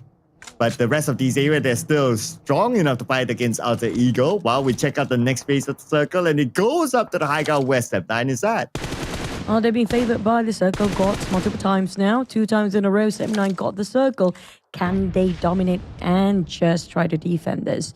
Alter Ego forcing the fight from the axe. While Nate is still not willing to leave the bridge yet. Levi, on the other hand, trying to go to the off angle, repositioning himself with alongside Parjin now. But for Alter Ego, one of them knocked down. That's going to be Alva. They're down to only Krypton and Daybot. As Krypton popped the smokes and tried to build up the bridge to cross towards their off angle. These Avis, Parjin, he got multiple nades still. Try to prep it down, but Krypton, this is going to be last hand grenade to toss over to the side of Alter Ego. If they have no more utilities for the axe, it's going to be tough for them to get out of this situation, especially to get into the circle. Parjin still has backup though behind, but still Alter Ego pinning him down. But Alter Ego, they have to move in as well, and the highest stakes is actually Alter Ego. I mean, these Xavier, they have a lot of points, so they're okay. But for Alter Ego, because today's their debut so far, they only managed 2 elimination points and now they're forcing their way through. But in the middle of the road, it's going to be VOIN stopping Alter Ego. Hovercraft blown apart. 2 members of Alter Ego now in the open. What an angle Potato had just now. Nobody spot him out. He can freely just shoot them down one by one. Nobody actually give any attention to Zeta or any of the players of VOIN. We have only 4 teams left and 2 players left on the side of these Xaviers. Things are looking bleak on the side of the Xaviers with VOIN and FaZe Clan still having a full squad. And VOIN they even have the slightly high grounds to work things along and so many structures to cover themselves. But Sam9 will be behind them. The only one that can actually stop VOIN right now, the Bass Bat, it's gonna be Sam9. And here is the high ground fight here. FaZe Clan, Sam9, and also VOIN. Long range by Chopper. Takes down a player of Sam9, but Sam9 they fire back, taking out Dewey. And Red Bull next, taken out by VOIN. It's going to be a 3-way war now for who will be the king of the hill. McCarries from the side will be finished off by Razak.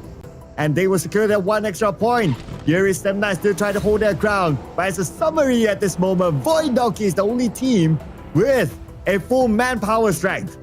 And they have multiple eliminations as well. Quite a high kill volume. But don't forget, we still have these Xaviers, 2 members alive down there. And I can see that they are interested to be part of this triangle fight between VOIN, FaZe Clan, and Sam9.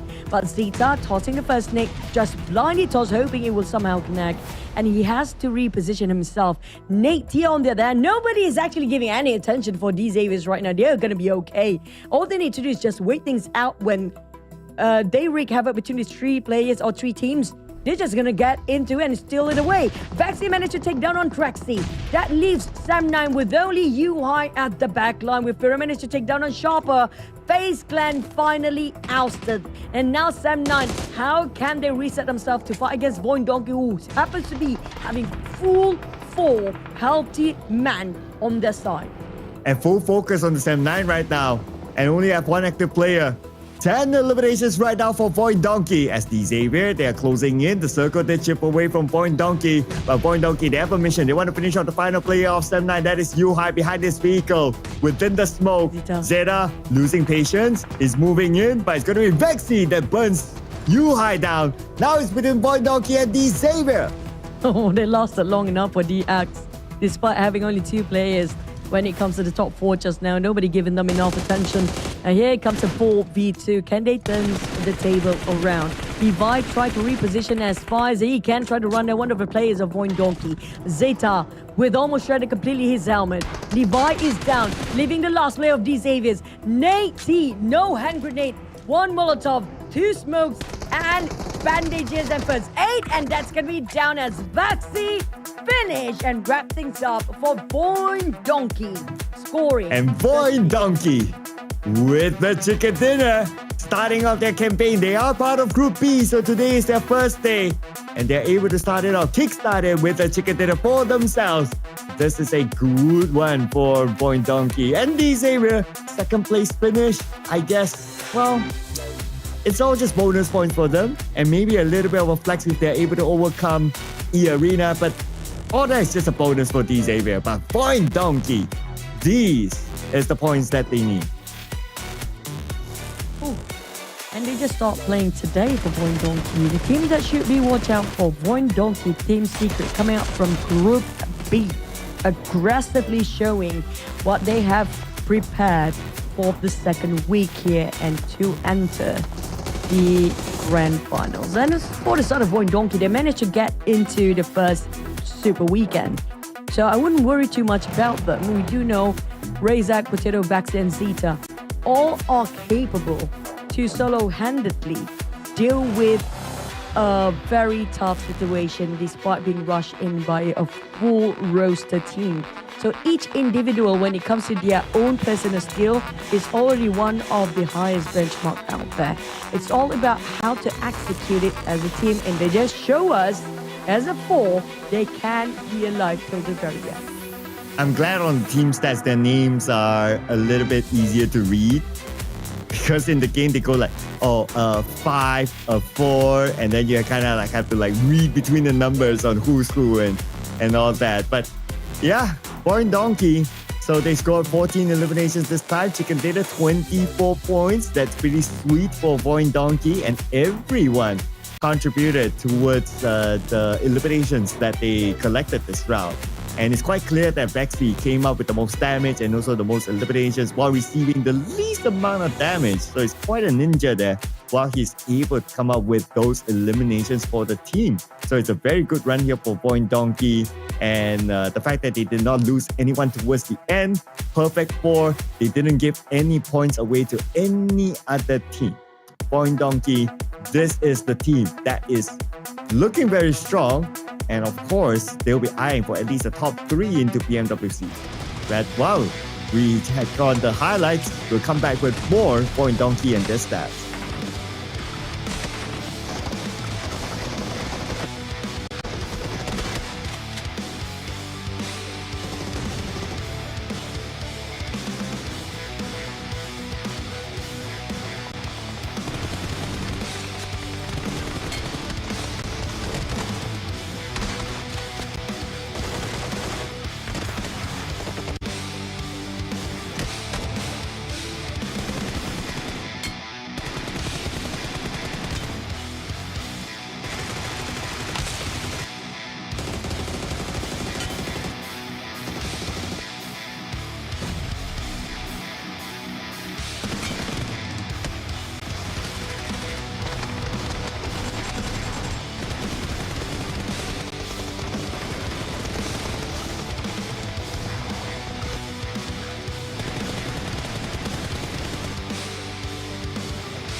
What a day, and what can we say about B Group other than they are the real heavy hitters in this season and this week. VOIN Donkey, the team should be watched out when it comes to Group B. These Xaviers, no questions there, but this is the least amount of damage. We actually see them in the top 4, 962, not even reaching 1,000 damage, while Sam9 did get into the circle quite early alongside with the Xaviers. Now, FaZe Clan did have some damage dished out, but I'm surprised at 962 damage by the Xaviers. Yeah, that is super low for a team like the Xavier. But of course, they have a pass, right? They have a get out of jail card, so they can pretty much do anything they want at this point. And yeah, just go through the motions with the remaining 3 more games, and I'm sure we'll see the Xavier at the Super Weekend. But out of our top 4 teams, 3 of them are from Group B. Just saying there. As VOIN Donkey scores 24 points, the Xavier 11 points, Sam9 11 as well. SK 6 points. They need to do a lot more. I wish SK is actually performing like this yesterday. Hopefully it's not going to be too late. We have Boom without any rank points. Same goes for eArena. 8 points, only elimination, guys. And we saw how to be taken down by the teams. I think it was Boom around the bridge area. So eArena, I mean, they are more secure to get into the Super Weekend somehow, because if you get more than 60 points, 80 points is the most comfortable zone you can be for starting off the Super Weekend. But Homeboys Vikings, oh boy. 4-0s RRQ and BTR. We talked about RRQ and BTR in a very shaky spot. BTR only got 1 point in last Super Weekend. They cannot afford to not get into this, but they're just starting here today, so they still have plenty for tomorrow. But for RRQ, this is questionable now. Yep, 0 points this round, but Vexy is definitely not questionable. So he is the current man to watch here in this round. 5 eliminations, 725 damage, and only 100 damage received. So it is also the lowest damage received among all his team as well. He dealt the most damage, dealt the most eliminations, and obviously survived to the end. So no doubt he's crowned the MVP this round. Vexy for VOIN Donkey brings a lot of firepower with the leadership of course, their IGL Potato that brings them this success here. But of course, this is just the beginning of VOIN Donkey. More to come for them as we check out the overall rankings. Perfect 100 points from eArena. They still have 3 more maps. Is it 3? 3 more maps to go, I think. Or is it 2? 3? 3. Yeah, 4. 3. There you go. They still have plenty of maps, basically, for eArena. And that's no surprise. They're going to just break the numbers even furthermore. But when it comes to elimination wide, they are one of the most aggressive teams aside from the Xaviers up here. 69 elimination. That's crazy. Yeah, the most among them all, right? I doubt when we flip over to page 2, we'll see any other team with that sort of number. If not, it would have been in page 1. So, but also to point out that Boom eSports, no chicken dinner, no problem for them. 53 points. And they only have 3 more games to go. They're on course. They're on course. Okay, flipping on to page 2 now. So my eyes still looking at those teams who have played 9 games. So SK, they rise up, but they're only at 28 points. So they need more than that. Same goes for still New Era and ETN. Yeah. And the one that you should watch out for, it's going to be the team that just played 3 games. Team Secret, 13th place.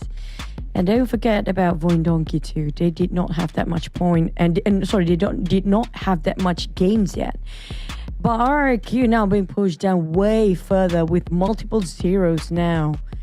It's 20th place, and they are the only one who played 9 games. MSC, they're still gonna play tomorrow. They still have a shot, but for RRQ, it's just it. With total point of 17, that's a huge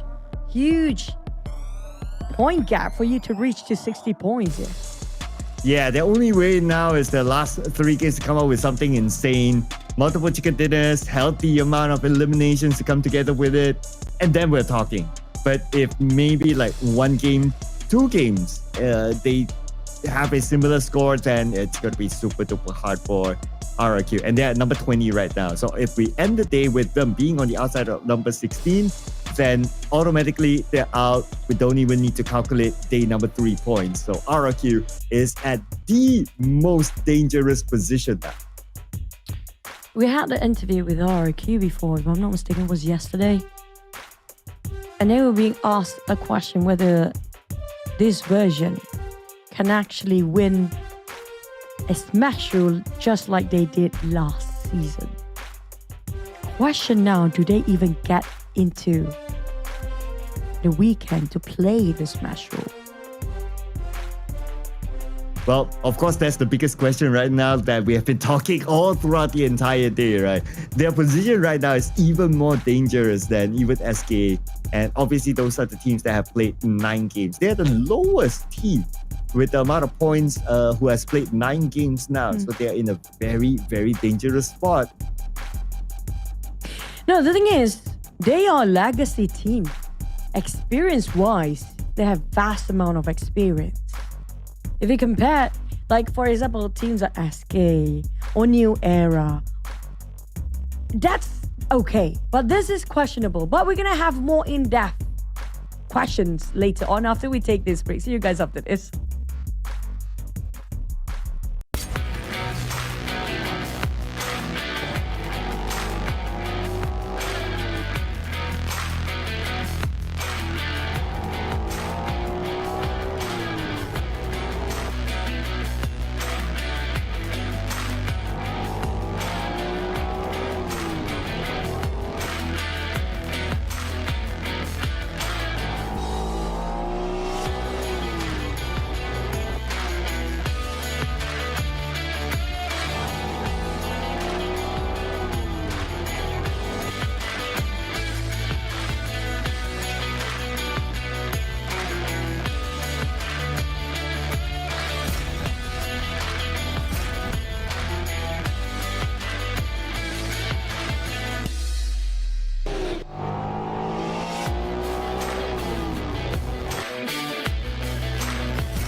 There shall be as a long companion. It will never betray, never turn back. It is unlike anything else in this world. Some people rely on their brothers, some rely on their luck. But relentless few only believe in the steel beast.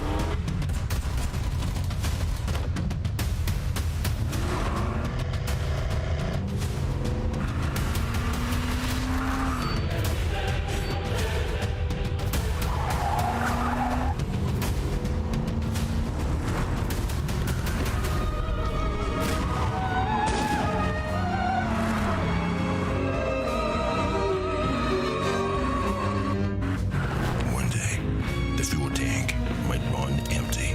The flame would go out. But there are some ties that even time cannot erase.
Let the hunt begin.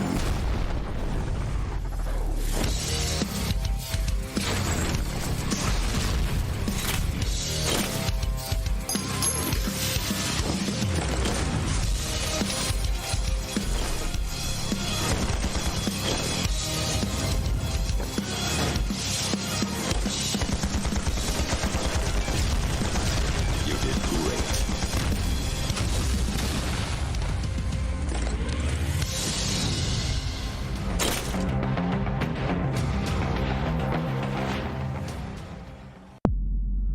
Magic right now, but right amount of players bring barbecue to death drop. New line reset, but it's not gonna be. It should go wild. Members of SEA already here. Rocky out the open, the smoke. Strategic.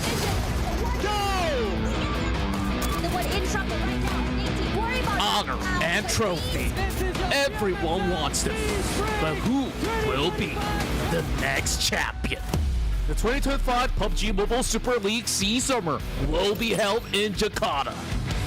24 teams, including the 16 directly invited teams, and 8 teams advanced from the PNMC will compete fiercely from June 4th to June 22nd for this proud championship and a total prize pool of $200,000 US.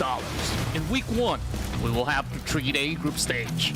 The 24 teams will be randomly divided into groups A, B, and C, and they will take turns to compete. The top 16 teams in the group stage will advance to that week's Super Weekend. Smash rule for Super Weekend.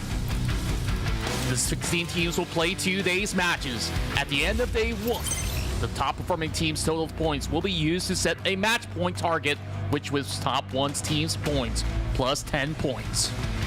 The teams must first reach match point and then win a winner-winner chicken dinner in a subsequent match to end the day. If after 8 matches of day 2 still no team achieved this requirement, then the match will end as well, and the team will be based on the points ranking to set the weekly ranking. In week 2, the rules are identical to week 1, but during the group stage, teams will be regrouped based on the last week's ranking. After the 2 weeks matches, teams will receive league ranking points from Super Weekend ranking. The top 16 teams will advance to the grand finals. League stage ranking points will be carried over to the playoffs as a head start bonus. In the grand finals, we will be playing 3 days matches, still following Smash Rule. If no teams have completed the Smash Rules after 6 games on day 3, the final ranking will be determined based on the team's points ranking. After that, we will award the champion of PMSL SEA Summer. We will compete in Erangel, Miramar, and Zadok. Teams will need to seize every opportunity to challenge again for honor. Get ready to welcome the new king.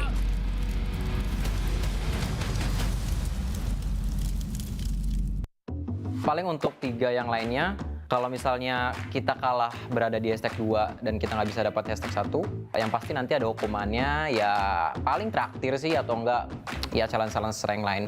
Tapi jangan sampai dong hashtag 2. Mọi người hãy tưởng tượng tôi như kiểu một cái chùa đấy, với lại cái team của tôi như là một cái chợ ấy. Chùa thì muốn yên tĩnh, còn chợ thì lúc nào cũng ồn ào. Okey, kepada teammate saya, kalau tengok video ni, harap tak ambil hati sebab semua perkara ni benar. Solusinya ya gue tutup aja pakai bantal mulutnya Asa biar dia nggak berisik.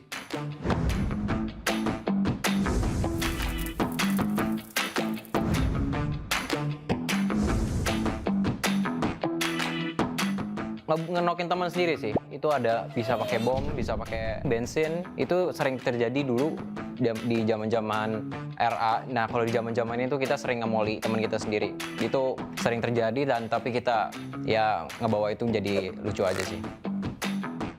Điều ngớ ngẩn nhất cả đội từng làm chắc là những quanh nét và những quanh lửa. Tại vì thay vì chúng tôi chọi vào địch thì chúng tôi chọi vào nhau.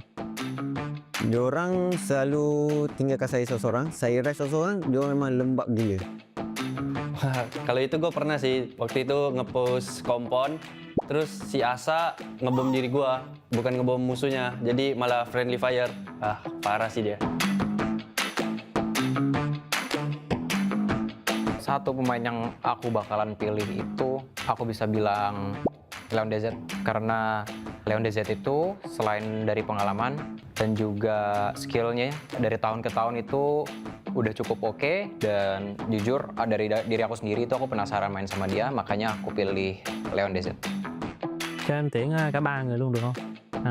Thứ nhất là Tony Kay, hai là Rosemary và Kaluk. Tại vì cả ba tuyển thủ đấy luôn luôn nằm trong những cái top player của các giải đấu và cũng có MVP của mình nữa. Saya akan ambil TODAK Naim sebab dia punya backup laju and then sharp shooter. Gue maunya Yami sih, karena alasannya gue pernah SEA Games bareng Yami. Gue ngerasa klop main sama dia, berasa kompak, chemistry gue kayak ada sama dia. Untuk Red FaZe, jangan maju mulu ya, karena gue bakalan maju dan gue yang lebih jago, jadi jangan sosok maju. Untuk Firman juga sama, begitu pula juga Pepeng. Untuk Boboho, banyak raiding lagi. Đồng đội của tôi như cái radio vậy á, tại vì kiểu không thể tắt được. Manzi sebab dia ni macam star syndrome, selalu siap lambat, orang kena tunggu dia. Dia dah macam raja dah dekat dalam tim ni. Asyik nak kena tunggu dia je, semua dia siap lambat. Confirm kena tunggu dia. Oh, Asa sih. Karena kalau Asa nih, kalau di GH, kalau di gaming host, dia tidurnya tuh ngoroknya paling kenceng. Jadi gue keganggu banget tuh kalau tidur. Jadi dia ngorok tuh berasa kapal pecah.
Hello, PUBG Mobile people, and welcome back to the interview section. After the first half, we are going to the fourth round of the day. But before we are going for the matches, join with me right now, players from VOIN, Donkey ID. How are you guys, Fexy, Potato? I'm good. Good. After the winner chicken dinner, it's so interesting to see how you guys play really well. A lot of elimination, a lot of action. So maybe starting from Fexy, the MVP. Congratulations on the winner chicken dinner and MVP in the match 3 today. Fexy, how are you feeling right now? Oke, pertama sekali selamat atas mendapat WWCD dan juga MVP Fexy. Bisa cerita nggak gimana perasaan kamu saat ini? Biasa aja. Yeah, just feeling normal. There's nothing to talk about it. Fexy being Fexy, as long as he play good, so yeah, it's still good for him. So, your team didn't perform too well during last week's Super Weekend, finishing in 12th place. After reviewing your games, what adjustment do you think need to be made? Ya, VOIN di minggu lalu di Super Weekend khususnya nggak begitu perform, dapatkan tempat ke-12. Jadi setelah di-review gameplaynya, apa perubahan yang dilakuin oleh kamu dan juga teman-teman kamu? Kalau secara gameplay nggak ada yang berubah secara signifikan, cuma menyempurnakan aja, tapi permasalahannya ada di device kalau kemarin. Yeah, I think we don't really have any problem inside the game. Basically, we just gonna make it perfect. Yes, here, the mistake is here and there, but then I think one of the reason is because we are still far away in terms of device. It's just like we having time to adjust with the device itself. Yeah, and right now I think they already play the best with the gameplay again. But for Fexy, DMR is one of your, we can say, secret weapon for defeating a lot of enemies. Between Mini 14, SK12, SLR, which one is your favorite? Jadi ditanya kamu itu ya DMR lah, bisa dibilang itu salah satu weapon yang kesukaan kamu kan. Jadi di antara Mini 14, SLR dan juga S12K, di mana yang menjadi favorit kamu? Tetap ke arah mini ya, soalnya dia pakai peluru hijau juga.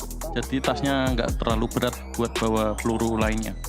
Yeah, I think I would choose Mini 14 is because of it's still using the same bullets for my AR. So inside my backpack, I don't have any problem with like taking a lot of bullets inside the bag. Like Indonesian players always said, peluru ijo 556 is the favorite for Fexy. And we are moving to the IGL, the one and only Potato. So the first one, your team is known for strong performances internationally. But last year, you qualified to PMGC with the final local qualifying slot to qualify into PMGC. How are you planning to finish in the top 3 locally this time to secure your slot into PMWC? Oke, ya VOIN itu bisa dibilang sentiasa tim yang menjadi tim yang selalu lolos ke global, dan season lalu kamu mendapatkan slot itu dari slot terakhir lah qualifiernya. Nah, gimana rancangan kamu ataupun rencana kamu buat lolos ke EWC dengan ya slot 3 itu tadi? Ya intinya kita main aja sih. Kita percaya sama satu sama lain, percaya juga sama Mas Ded, Coach Devian. Jadi apa yang dia katain kita ikutin juga dan kita menyempurnakan di dalam in game. Yeah, of course, the first step would be we need to trust each other, and then the second step would be we need to trust our coach. Whatever the coach said to us, we just gonna follow. We just gonna put a full trust to him, and then yeah, we just gonna make it perfect inside the game. That's all. Trust the coach, like Ryan always said too at the first interview. The last one, VOIN Donkey is often described as a passive team that plays objectively around the zone rather than aggressively taking fights. But in the last game, you secured a winner chicken dinner with a high number of eliminations. What was the difference this time compared to your usual approach? Oke, VOIN itu terkenal dengan bisa dibilang tim pasif lah ketimbang tim perang. Jadi tiba-tiba tadi kamu mendapatkan WWCD dengan jumlah elim yang banyak. Apa yang berubah, Pak? Kenapa bisa daripada tim yang sering pasif tiba-tiba merubah jadi tim yang lebih agresif? Tadi banyak yang nabrak kita dan kita berhasil buat ngedefend, dan tentunya ada mini dari Bang Peksi. Jadi semuanya aman lah soal kill. Yeah, I think one of the reasons why we got a high elimination in the last match is because of a lot of teams that crashing to us, and then we managed to defend and secure our compound. And then one of the reasons which is it would be mini 14 from Vexi, the clutch itself, and yeah, that's it. Again, a lot of elimination from Vexi. Bro, you should be proud with your mini. So, before we are going to the caster, VOIN Donkey ID has one catchphrase, which is Gachor, right? So, Potato, can you lead us VOIN Donkey ID and we shout Gachor together? Let's go. VOIN Donkey ID Gachor! Thank you so much. And with that, we are going back to the caster for the second half. Bye-bye.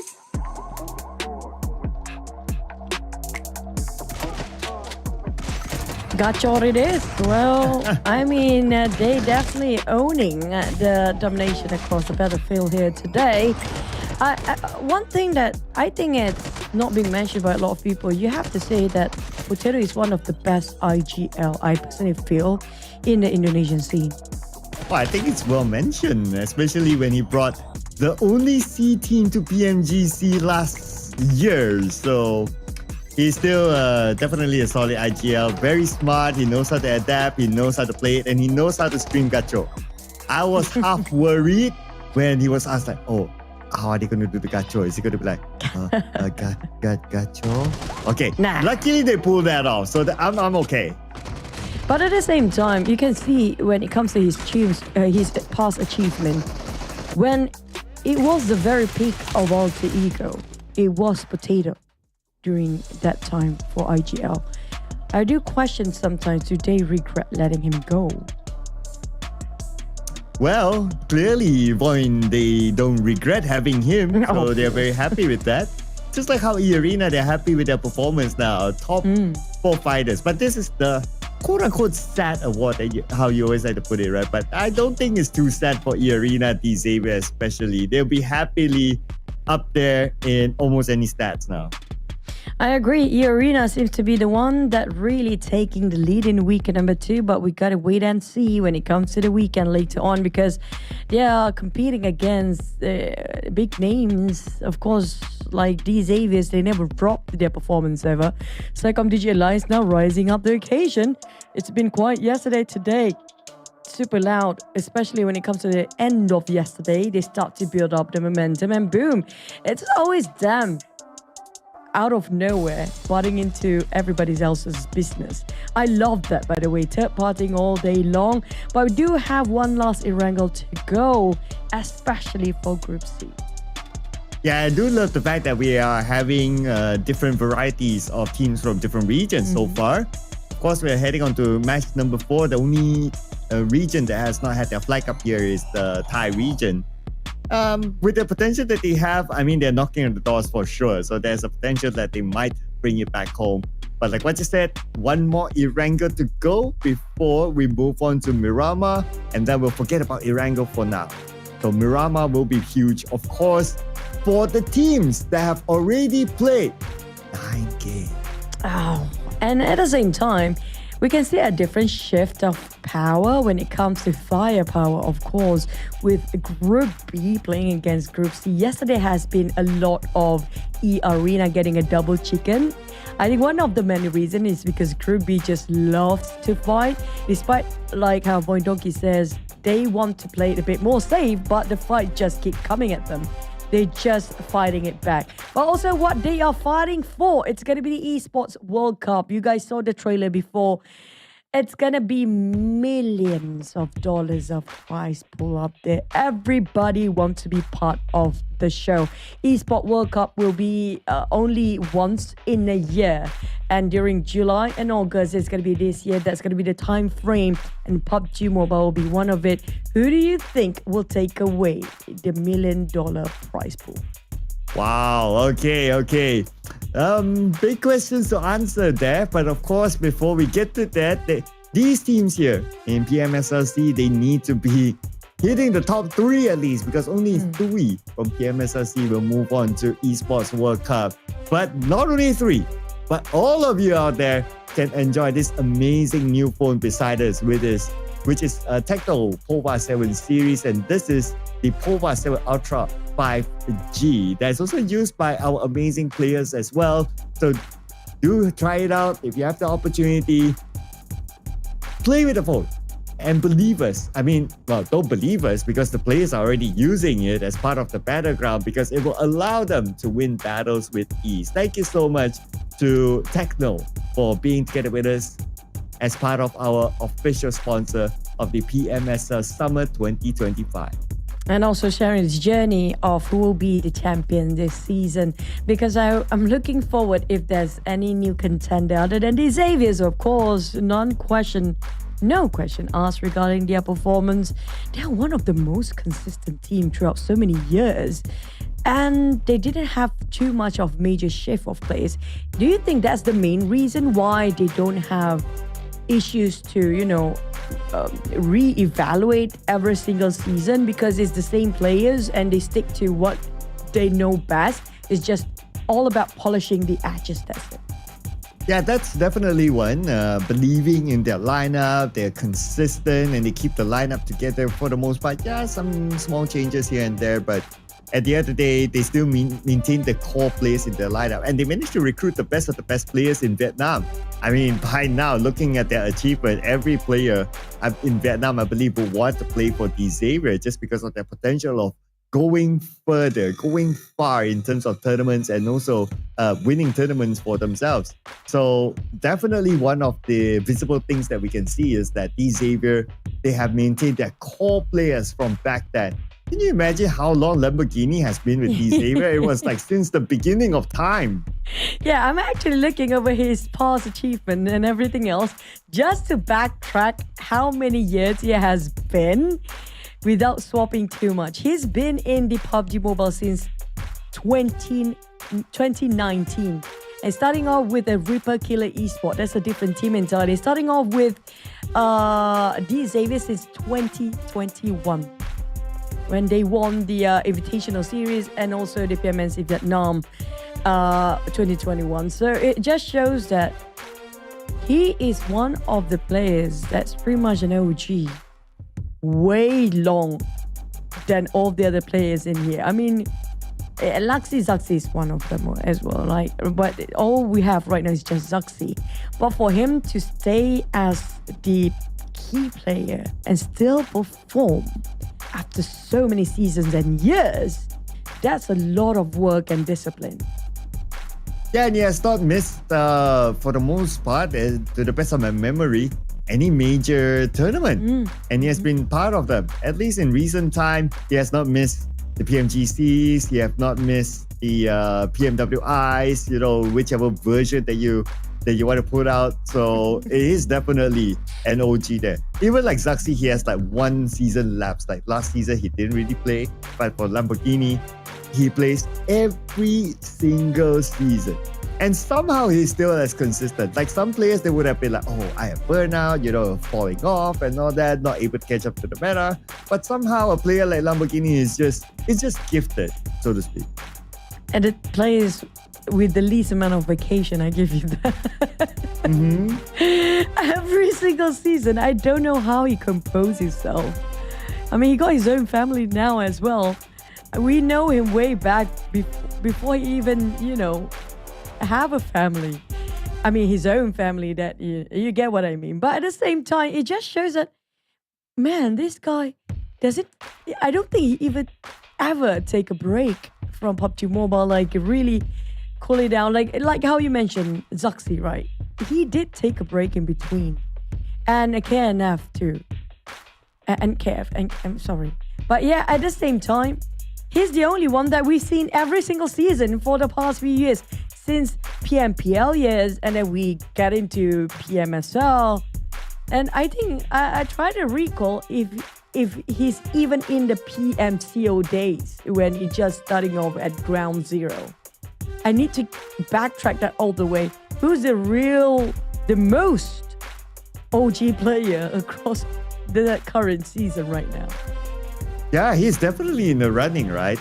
Now that I think about it, like who else? Who else can match up to his way back then until now? and not missing all the major tournaments at the same time, right? It cannot be like, oh, okay, yeah, you're way back then, but then again, you miss some tournaments here and there. For him, he's arguably the most consistent individual player since then now.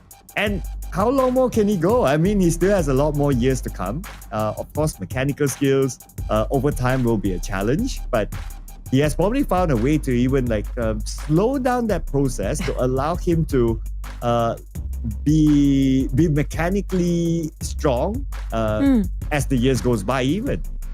Yeah, the thing is, okay, I get where some of you guys, how about Newsy? How about Tony K? They all started almost the same time there. But to stick with the same team? I mean, even Tony K was in FaZe Clan. Newsy was in Infinity. And don't even mention about somebody like Beer or Stone. This guy's been changing teams.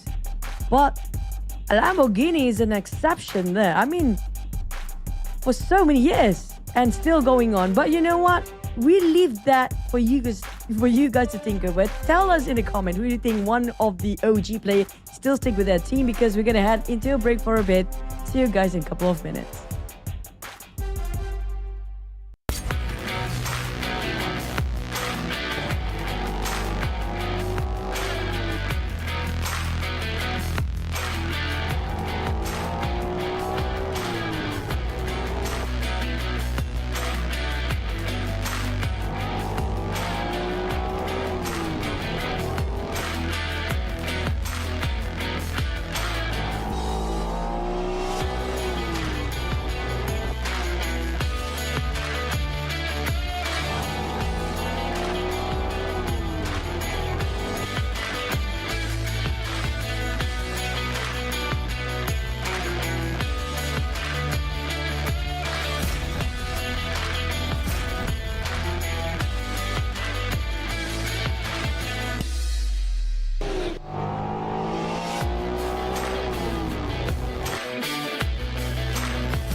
Shelby as a lone companion.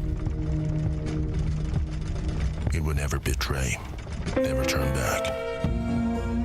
It is unlike anything else in this world. Some people rely on their brothers, some rely on their luck, but relentless few only believe in the steel beast.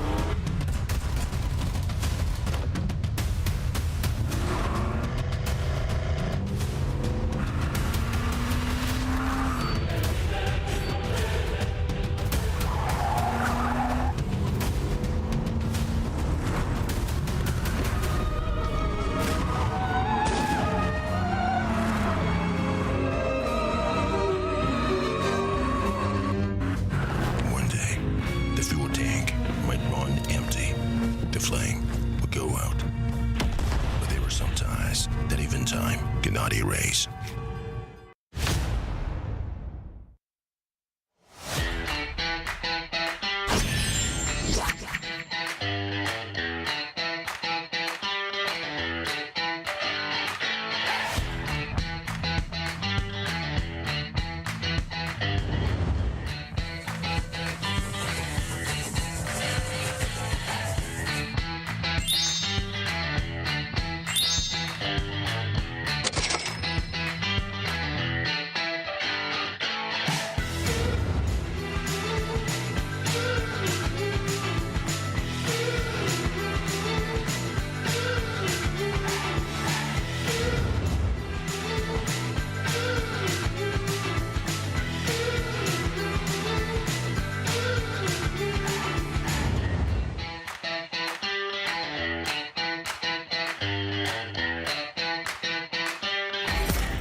hunt begin.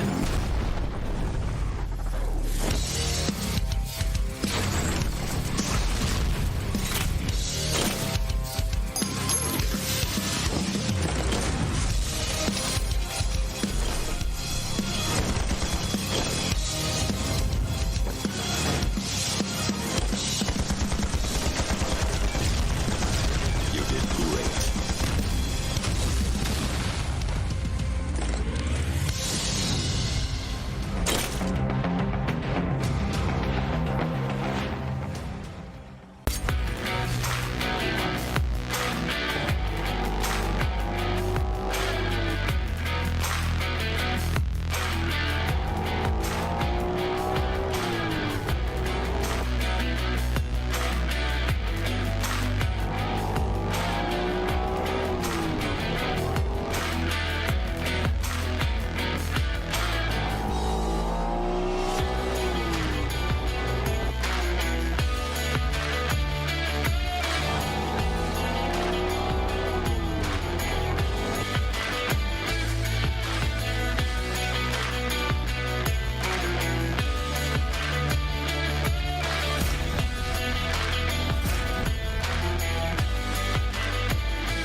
There shall be as a long companion.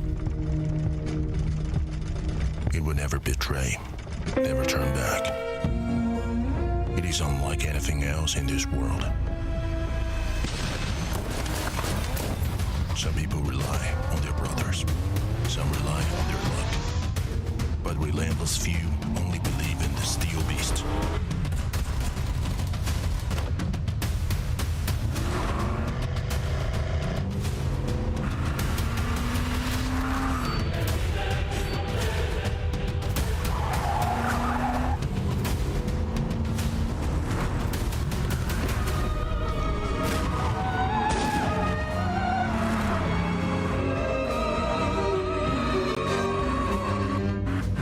One day, the fuel tank might run empty. The flame would go out. But there are some ties that even time cannot erase.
Let's begin.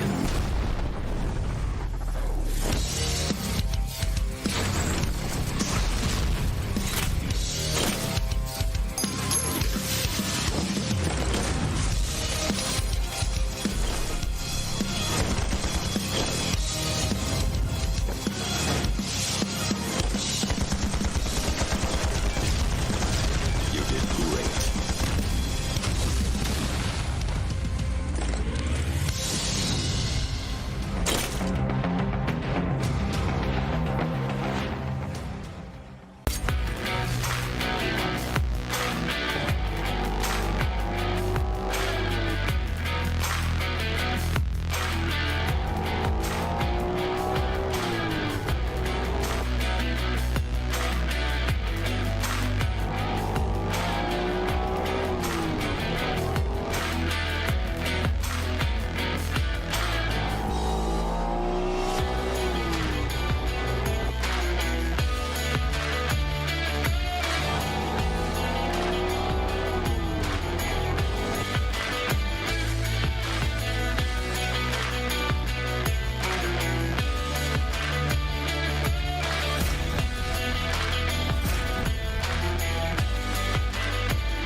There shall be as a long companion. It will never betray, never turn back. It is unlike anything else in this world. Some people rely on their brothers, some rely on their luck.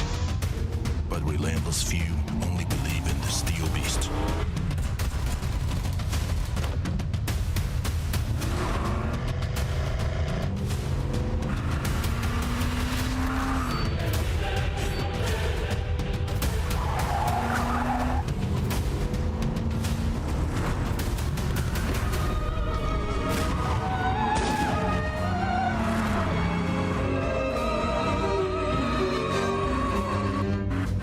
One day, the fuel tank might run empty. The flame would go out. But there are some ties that even time cannot erase.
has Shelby as a lone companion. It would never betray, never turn back. It is unlike anything else in this world. Some people rely on their brothers, some rely on their luck, but relentless few only believe in the steel beast.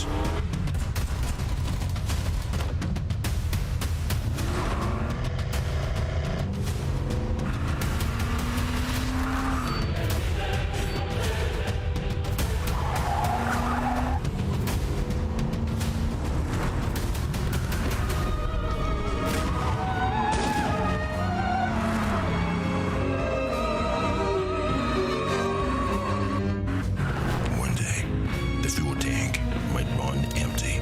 The flame would go out. But there are some ties that even time cannot erase.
long companion. It would never betray, never turn back. It is unlike anything else in this world. Some people rely on their brothers, some rely on their luck. But relentless few only believe in the steel beast.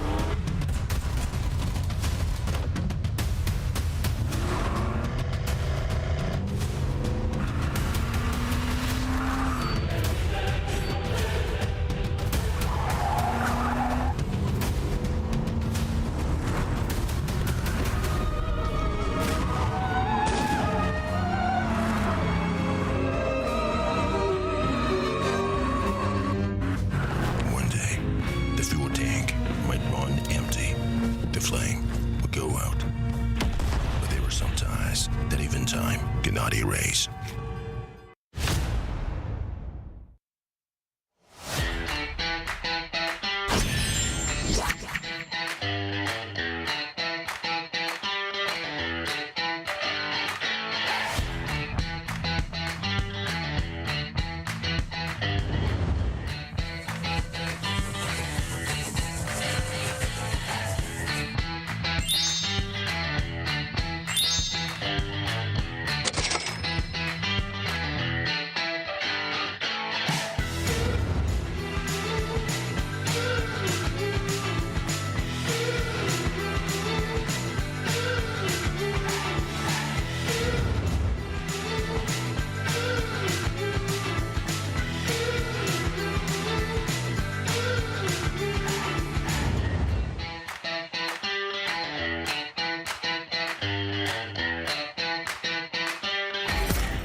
shall be as a long companion.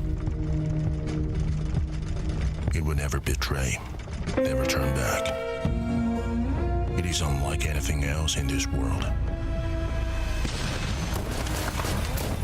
Some people rely on their brothers, some rely on their luck, but relentless few only believe in the steel beast.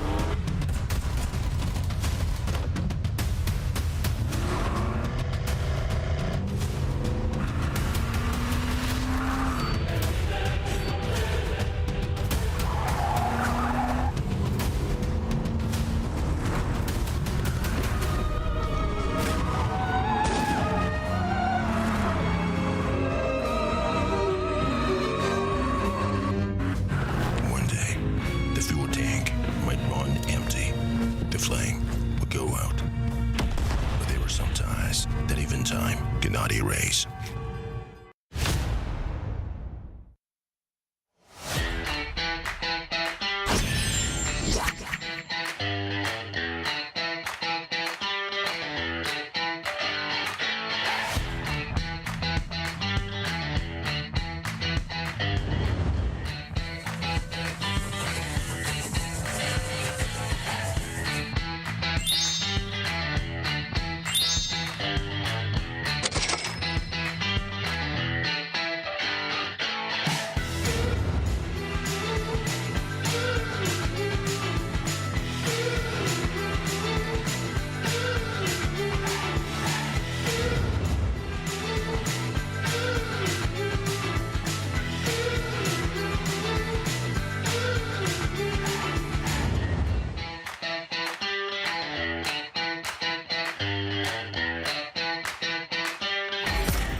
And we're finally back. Cloud. Yes, we are finally back. Okay, so don't worry. When you see our faces, okay, we will be going to the game very, very soon. Thank you so much for your patience, ladies and gentlemen. And of course, we will have 3 more games to go. We'll resume back with game number 4, the final Erangel for today. Without further ado, yep, we're not scamming you guys. That's the countdown there to our match. We truly apologize for the inconvenience, but everything will go smooth sailing from here on. And with 50 seconds on the clock, players are ready to go. It's going to be the last chance of Erangel for teams coming up from Group C. Can they come back? Will they willing to put everything forward, especially for the teams that will have their last shot at our last Erangel right now?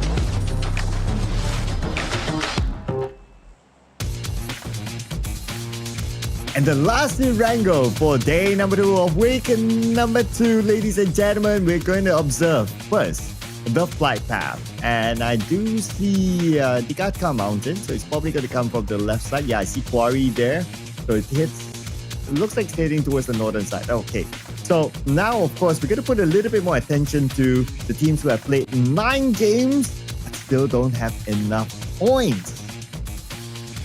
Oh, RRQ will be one of them. Don't forget about SK and also ETN. I wouldn't worry too much about teams already out there and also in the middle pack.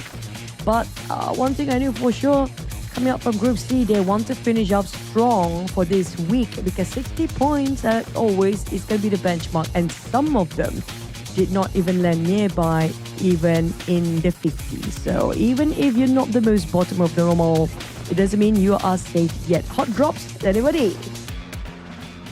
So far, not yet. We see HOMEBOIS taking Primos since Vampire Esports is not playing, so that space is open for them. SK, our highlight team, directly into mid to the base. Maybe not, maybe by the bridge.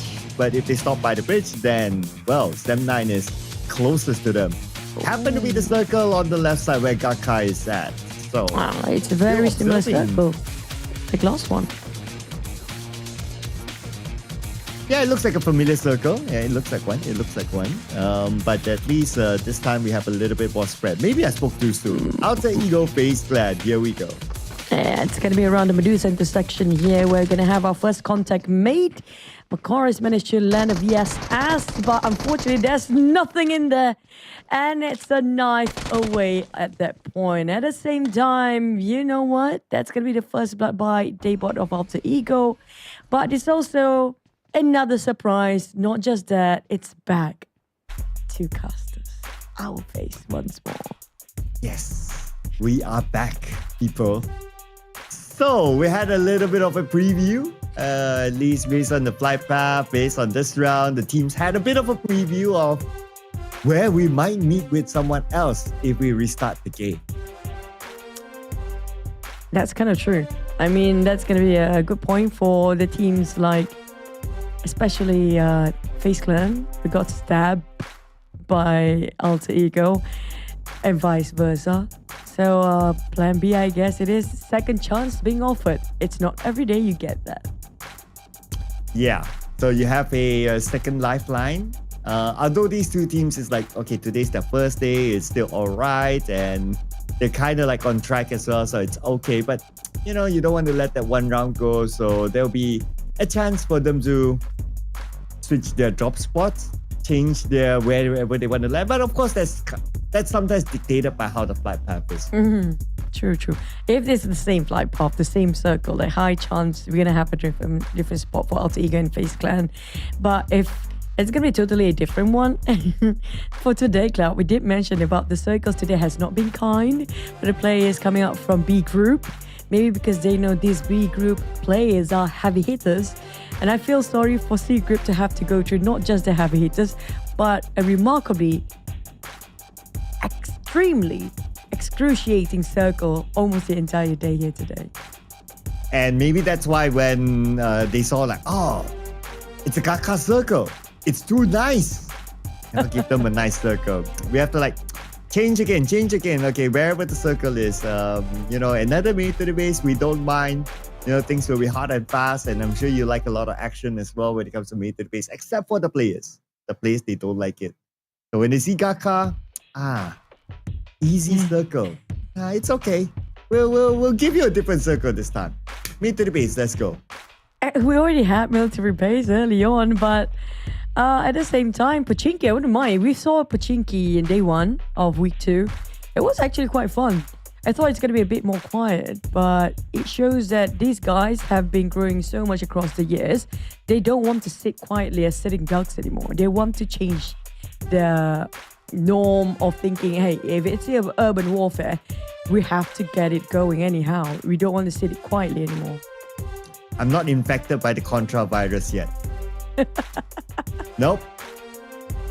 Urban warfare, I'll leave it to Contra. I can leave it to you. It's fine. You know, give me a mate to the base all day long. I just want Zaki, man. I just want Zaki for once. Then I'm happy. We never get to see Zaki. If it's Miramar, we never get to see Patona. No, it's nice to have Patona new, but we never get there anyhow. Or, I mean, it's been a while that we actually have Northern Circle too. Yeah, if it's north, make sure it's like all the way up. Like first circle, 50% water. 60% water. And then stage 2, let it be like still 50%. And then up to stage 5, it's like 50% water. Nice. I love it. I love it. And then you have that beach area that you have no cover at all. Perfect. You know, might as well we walk down the memory lane a bit. This was like what, PMPL or PMSL? I think it was PMPL days. You remember when we still have Vikendi? The circle ended up in not even an island. It's literally on a dock of a ship in Vikendi as a first circle. I wouldn't mind that. Yeah, if only we get Vikendi back, right? Like Vikendi, and then you have Rondo, and then like you have 5 different maps. We just need to have one more complete, that every round is different. Yeah, but I do like that one. That one, it was the port area. Yeah, all the way up north. I remember that one, and the final circle ended there. That was fun.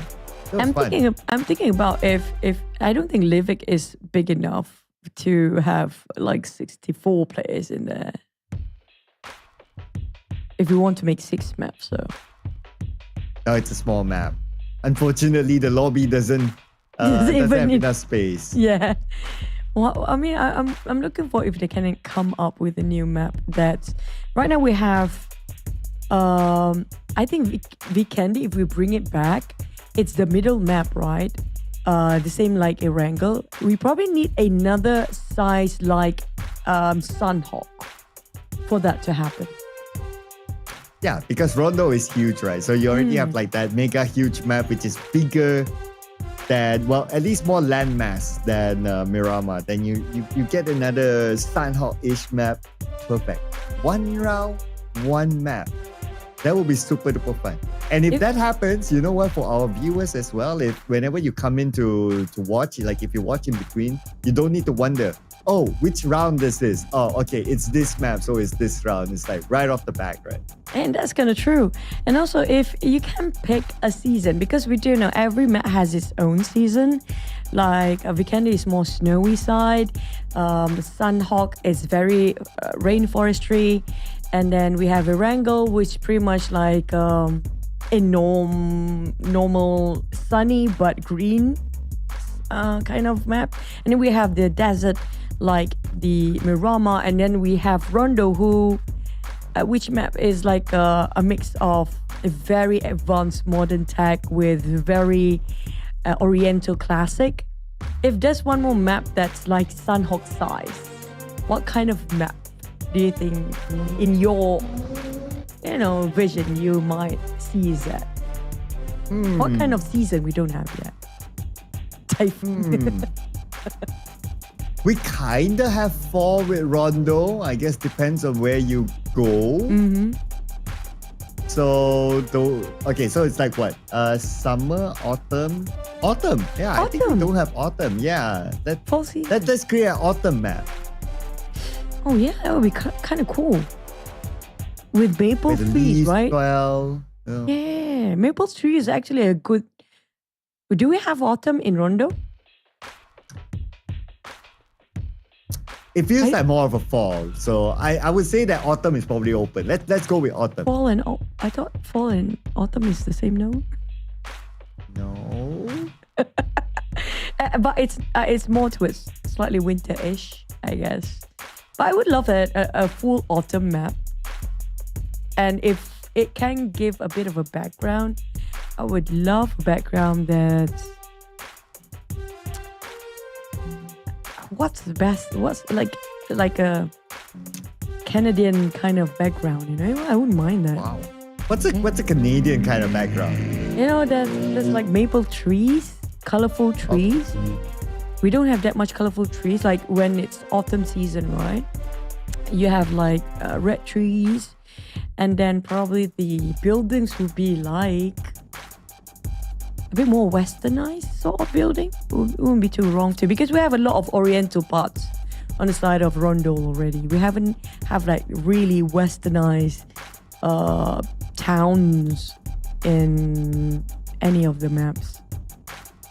And you know what? That's the best opportunity to bring back Vikendi, because you have a castle in the middle. True. Yeah. That's very true. So that's like where you can cosplay knights and, you know, do all the xing. And now since we have the machete, right? So that will be perfect. Like everyone goes just melee machete in the castles. with their Make it a maybe sword. like a knight skin. A knight sword as well. Even the horse can have skins like the knight's guard skin. Yeah, pretty cool. Oh yeah. I don't think there's a skin for the horse yet, so that's a good reason to do that. I think it's suitable for teams like Vikings to play in that map. Wow. That kind of era. We're buying time, you guys. Yeah, it's like the Icelandic era. Yeah, and Vikings, Nordic. and they will hold an axe. And they'll have their own war cry. Yeah, pretty cool. Yeah, I mean we don't have that yet, and it's in in a Sunhawk size map, so it's a 4x4 map. But would you put a lot? I think is it gonna be major on land? Or still have a lot of rivers in it. I know. Put ice water, just like Vikendi, like you have the frozen river, but make it like make it slippery. Like the physics is like it's slippery there. Oh, that would be nice. It's gonna be making it Yeah. slightly difficult for the players, especially when they try to shoot somebody, right? Yeah, when they try to run, they'll be like whoa everywhere. And then whenever, I mean, this is going to require a lot of graphic. If they happen to be around the ice, I think it would be ice lake area, sort of. And then whenever the blue zone hits, the ice starts to break. And the players slowly dying in that, like they get froze to death in there. Yeah, like if they swim in it or if they fell into it, then the timer goes. It's like, okay, you have 10 seconds to get out. If you don't get out, like you're out. Yeah, it's not like the normal drowning in PUBG Mobile. It's actually faster because you get what we call it, frostbite in there if it's too cold too. That's pretty cool though. If that's the weapon, because nowadays we have like specific weapon in certain maps. What kind of weapon you want to see other than I would say if hand combat weapon probably gonna be the sword, but if it's gonna be rifles, what kind of rifles do? I want to see a Panzer. Oh, that's interesting. I want to see a Panzer. Yeah, I want to see a really mortar. nice. Okay. Yay! Wear your headsets, players. Because that's a sign if you wear your headsets. I'm kind of anxious right now. They're not wearing headsets yet. Okay, so I think it's gonna be a go time for all the teams. You can see how hardworking Lamborghini is, where all the teams, his teammates readying up for finally getting into our fourth wrangle of the day. He's still studying the maps just now. Yeah, because now he has to think like, oh, okay, so new circle, surely new flight path. Okay, what to do next? Where to go? Where to start? Oh, Leo's playing checkers. Okay, all right. He showed us. Oh, I love how all the players are discussing about their rotation. Probably if things didn't work out in that plan A rotation they meant to do at first. But another team that we talked about for Group B, Team Secret and VOIN Donkey. This is going to be the hot teams that everybody should watch out for when it comes to even the Super Weekend. I have a feeling that this two team will make it somehow. Which team was that again? VOIN Donkey and Team Secret. Oh, for Super Weekend. Okay, that's nice. That's nice. I like to see Team Secret going through to this Super Weekend as well.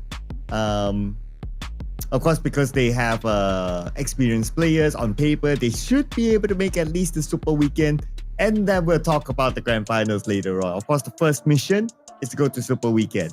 But again, reminder, there are a few teams that have played 9 games who have not yet secured enough points.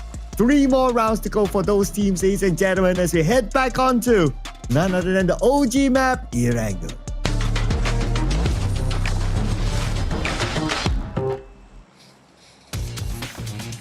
All praise and fingers crossed, whichever you want it to be, as long as you get this one going. Because right now, a lot at stake for the teams coming out from Group C. Like how Cloud mentioned, They're going to play a lot of games today, and it has been a long day for them. Stamina-wise, that's the bigger question. Can they keep up?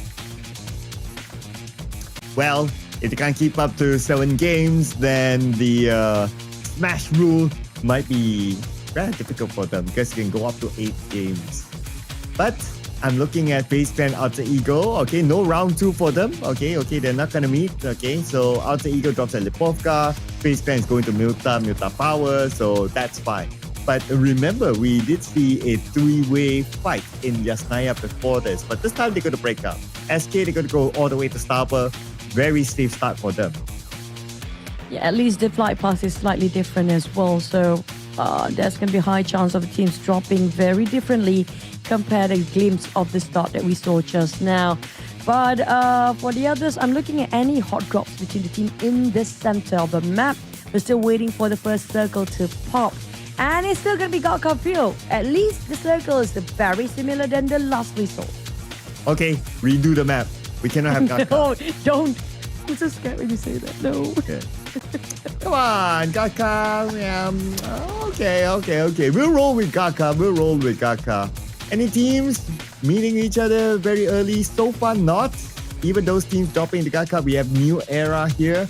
Going to drop by the foot side of Mount Gatka, or some will call it Mount Olympus. But there's another team up top there. Slam 9. Okay, let's see if they are feeling like it.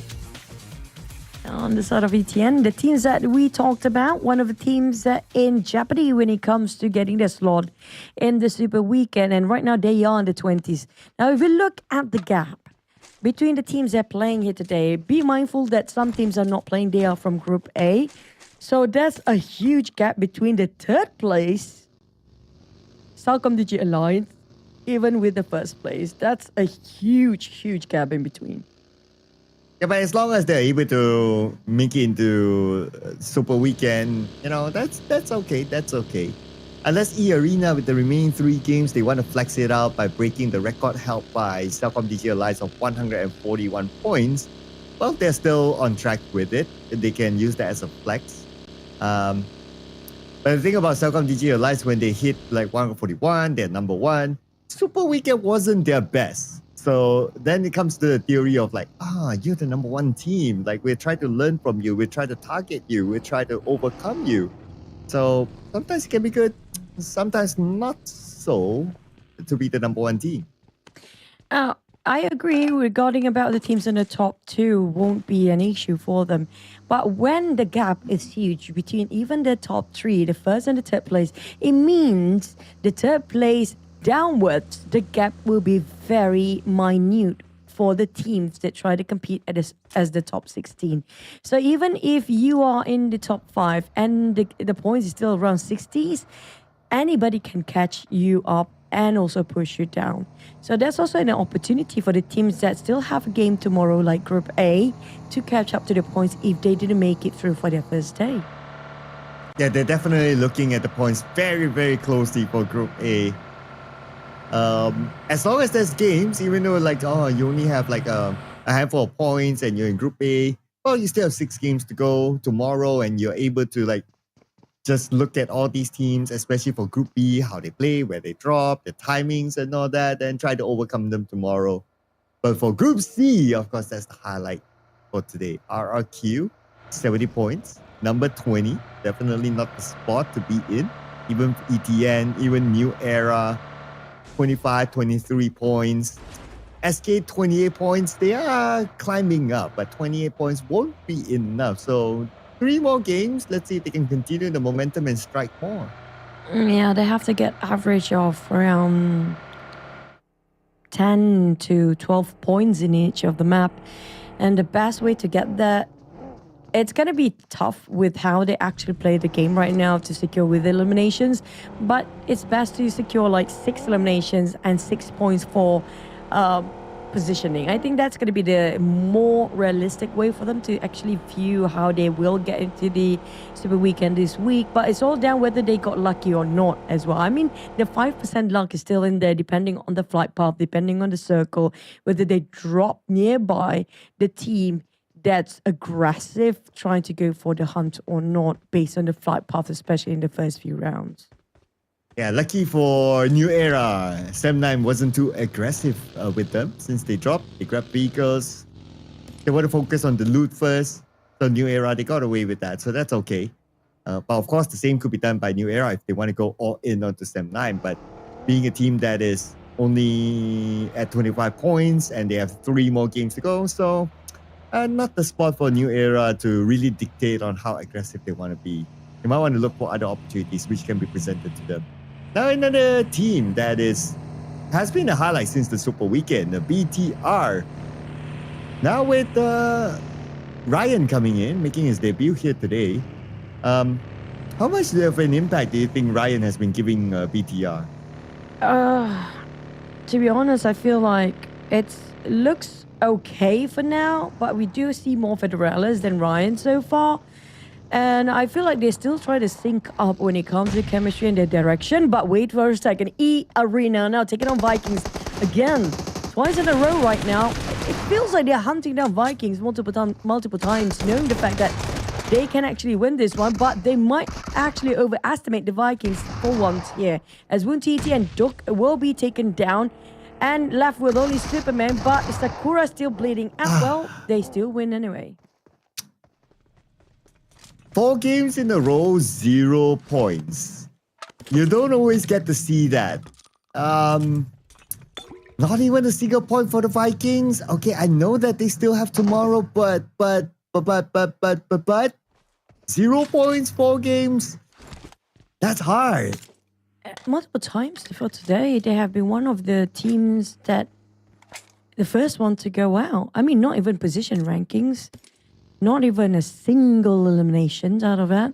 They managed to knock a couple of people down. And usually it's just one person down at the trade of 2 or 3 members of Vikings for the exchange of that one knockdown. It's not even an execution. It's not even an elimination for that. Yeah, not even at all. I mean, for the most part, it's either like, okay, the first team to go out or the second team to go out, and then it's Vikings, and then you have no elimination points at all. It's tough. But ETN, oh, okay, they're meeting with Team Secret, a team that is very close in terms of points. They got GK, M16 should be able to secure this elimination point. But the rest of Team Secret, okay, they're coming in. Okay, they try to save GK. But lots of damage dealt by M16 now. The rest of ETN, they need to come and follow up. None of them actually nearby. This is going to be tough for the side of ETN to revive. Planois is actually managed to revive at the same time, but they have one of the members still bleeding out. On the side of Team Secret, that was a heavy casualty fight for them. 2 of them finished off in an instant. For ETN, this is what they need, by the way. Team Secret, they still have tomorrow, but not in the case of ETN. Oh yeah, so ETN is just going all in right now, trying to secure as many elimination points as possible. Now second time around, on to Team Secret. Not able to get anything this time. But they also have to be aware of the fact that the VOIN Donkey is around the corner as well, and they'll be passing by this area. Team Secret, summary after that fight, they got 1 elimination, but they lost 2 with now a smoked up vehicle. Well, they need to find a replacement ASAP, because right now they are one of the furthest one away from the circle. As we saw, like around 500 meters away from the circle, shifted in stage number 2. Origin, on the other hand, spotted out Alter Ego, open fires. They're cutting across the gut cuff field, going straight for the center. These Avis wasting no time at all. Well, Sem9, the rest of them are separated as Truxie being hovered by the rest of RRQ. And RRQ is also one of the teams that we mentioned earlier on. They need these points. They are in such a dire state. They're willing to make way for their unusual quiet start off and try to force their way into any fights possible. And the fact that they got the elimination onto Trexie, the IGL of Sem9, so now they know that they have the numbers against the other members of Sem9, but it's not only them on top of the hill. Another teams is around the corner. Okay, that's New Era. So New Era, they need the points as well. So they might take their chances. And they seem to be heading towards where RRQ is at. Okay, or maybe they're not too interested. So now RRQ, Sem9, unwanted neighbors. And if another player of Sem9 gets knocked, then surely RRQ will rush. It's a three-way war between these Xaviers here. They are fighting against CelcomDigi Alliance, and if I'm not mistaken, it was Alter Ego or BTR. BTR was against them. And we have another fight between FaZe Clan and Alter Ego right around the hill of nearby Gatka Field, where FaZe Clan is still having a 4 full man alive. But for Alter Ego, they lose none as well. So it's a pretty much a draw fight, because maybe BTR open fires just now make them realize, hey, we need to shift our attention and focus towards the team that are firing behind us. All of them shifted away their focus from each other and just trying to see what's happening on the other side. Well, FaZe Clan is focusing on the Alter Ego now. You see a smoke? Rosemary is there. But Alter Ego, they're very spread out right now. And the moment Rosemary gets knocked down, he gets splat back onto the ground. Rosemary taken out by Red Bull. And that's going to be Alter Ego playing with 3 players now. But it's not only Alter Ego. Here comes BTR. Seems like it's way more than we anticipated right on top of these hills. But the circle shifted away slightly downwards, covering some of the Ferry town. But nobody is there, quite vacant. Everybody seems to be centralizing towards the previous center of the zone. And now everybody have to shift their way. And it's going to be a huge thinning of crowd from the northern side of the circle, with ETN, the furthest one away, so deep in the blue sky. Oh, Potato. Oh, okay, miraculously made it past FaZe Clan. Okay, so far so good for Potato. But not out of it yet. Now he's going to be, crashing with Xavier. Okay, no, passing by. Okay, that's CelcomDigi Alliance. Okay, Potato just going on a merry-go-round right now. Potato. Okay. All right, finally found a spot. It's the small shack once more, but he's alone and it's going to be tough. Level 1 helmet that's almost shredded completely. Now that's not going to be enough. At least got himself 4 smokes, so he can actually exit out and try to find a better place to take covers, because we do know that the small shack will not last long enough. But next it's going to be eArena. They have their eyes locked onto a different team that's just passing in front of them. But for eArena, I don't know how much longer they're trying to lurk around here, because we do know for a fact they might want to gatekeep this. It's going to be HOMEBOIS for the next one. Well, we do know Vikings didn't score any point, but the same goes for HOMEBOIS Clan. Oh, now Miros is doing the Potato. Okay, passing by team after team after team. And now trying to find a spot to stop. Oh, but Shamil, his vehicle smoking up. Oh, Shamil in the open. No vehicle. Gun down. Levi's will take his point away. Oh, HOMEBOIS, they have only 2 players left. Then they're quite out in the flat plain open. Mirrors, they barely got covers except for the hovercraft as well as the vehicles. And one, not even as... Oh, Team Secret!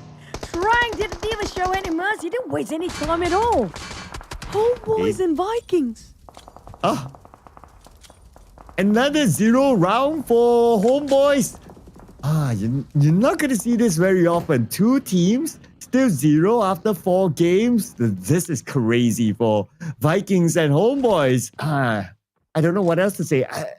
I guess they just couldn't wait for a map swap after this to Miramar. 1 second of hesitance will actually give a second of opportunity for another team. That's what happened when Team Secret wiped out HOMEBOIS. But boom, spotted out ETN. ETN, they're down to 2 players. We can see the difference of aggressiveness between the teams that really love fighting and the teams that's struggling down there. Where the teams that really crave for that bloodthirsty victim points, they just keep it going. They don't even think for a second. They just let their body flow with their instinct and just go straight towards their elimination points. That's how they have been doing for all this while for the teams that's so aggressive right now, including Team Secret or even eArena. Next, the circle shrink towards the center where Sam9 got it again. Oh, and also CelcomDigi Alliance, I noticed that they're just right beside SK. SK don't have the circle on the right side of the circle, so they need to come in later. So we'll check on them once action starts. But now eArena, man, this team especially, they have a lot of points and they're still gunning for more 6 elimination points now. Now they're looking for New Era, and New Era is a team that needs points, so they have to get away from the crosshairs of eArena. But New Era, oh wait, Sam9. There's a lot of VOIN Donkey who just won themselves a chicken dinner previously, and now Potato's on the ground. The IGL needs help. And Zeta might actually joining in. Potato kneeling down here as Semna holding their fortress well. Oh, Razak is next. But they're down to one player. Ferran, can he actually do the job by himself against Vaxi? This is going to be tough for VOIN Donkey. But Ferran still want to go for the revival first. But at the same time, Vaxi will not allow him to do so with the molly being tossed inside. And it's going to be tough as they have little space for Sem9. He couldn't save his teammate. You are being down. But for Vaxi, he still can save Razak. But there's shots coming out from Vaxi! too. And that's VOIN Donkey triumph over Sem9. Wow, I do like the molly from Vexy to stop Firen from actually coming out and counter on the Vexy. And that stalled a little bit of time. He healed up and then he rushed in right after. Now, speaking about rushing in, Alter Ego, let's see if they can rush in right here to collect a couple of elimination points. Looks like the answer is not going to be so, as they will focus on to getting into the compound just right below them. On top, it's still eArena. But we move on to the northern side. Here we have BTR and FaZe Clan. FaZe Clan and BTR both want to take the northern side of the circle by themselves. But I'm not surprised if Boom want to get into this as a third party as well, because that's what they do best when it comes to the week number 2 now. TODAK giving some pressure on the side of FaZe Clan, trying to challenge them to confront each other. But the moment he just overtook himself, FaZe Clan, GUI, managed to take a couple of shots to a side of BTR players, surprise them with that attack, but also giving away their position, which is not much space for them to take covers for FaZe Clan. Well, now we shift away from FaZe Clan. We're back on the Alter Ego. Well, eArena, well, honestly, wouldn't be too worried about them at this point with the amount of points that they have collected. But maybe slightly for Alter Ego. They're only at 11 points if you kind of think about it after 4 rounds. As of now, that is. Of course, they still can collect more points this time. So we'll check on them later since they have the compound, so they will hold on to that. Unless Boom wants to play cheeky and try to crash in onto Alter Ego. And they can actually do so, but they have to be extra aware about BTR as well. On the left side, it's going to be BTR, and on the map side, it's going to be on the right side. But for Boom, they want to stay a bit longer. I do know they do have slight elevations here, and they're wanting to wait about the next circle as well. It's not worth going in all way by not knowing the next circle, whether they still gonna get it or not, because they got some small compound to work with. The same goes for the teams that's on the left side, which is gonna be eArena and Alter Ego. They have some slight elevation. They're waiting it out, but not everybody will get into it because the circle will shift down south. And I have to say, CelcomDigi Alliance, they got a sweet spot down there. Oh yeah, they do. They still have that a few compounds or a few houses, few buildings that will allow them to remain in the circle. But they sent out Olio as a scout to find an alternative. Now, Boom eSports and Alter Ego, they got Daybot, 2 more players from Alter Ego on the other building, and right now there's a smoke bridge created. And that will allow Boom eSports to infiltrate onto the other building where the remaining 2 members of Alter Egos is at. Maybe they just want to bluff it out, just to bait out Alter Ego's utilities so they run it dry. But for eArena, well, we won't worry too much about them. We should worry about RRQ, because RRQ right now, they're not in the best spot ever when it comes to overall rankings, and they need to make it out alive. And only 1 player left, that's going to be GemForce against NC2 with very healthy HP. That's going to be tough, especially where he knows exactly where these guys are being knocked down before. This is going to be tough if they actually get barbecued. RRQ. Oh, that was arguably the best chance to secure more elimination points by eArena, again being eArena. But now, Alter Ego, can they be Alter Ego against Boom eSports? It's going to be a 4v1 at this point. Alpha 7 against Boom eSports. Now tucked in the tight corner.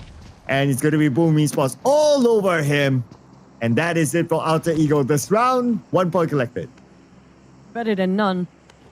Better than none. I have to say, this is the first time in my life to see 2 teams, not just 1, 2 teams, ending up with zeros 4 consecutive match. But we're not done yet, because the one in hundreds is still alive.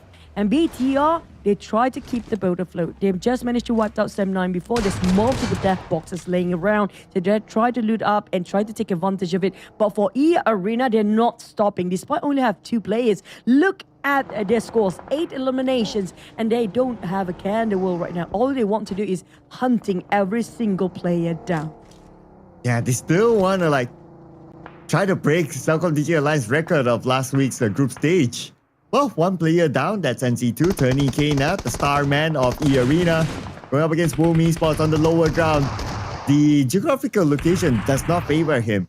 Boom Esports, as long as they have this elevation against TODAK, they have a good chance to take him down. TODAK 50% of health, and now they're rushing through the smoke, and it's going to be Zero landing the final shot on the TODAK, taking out eArena.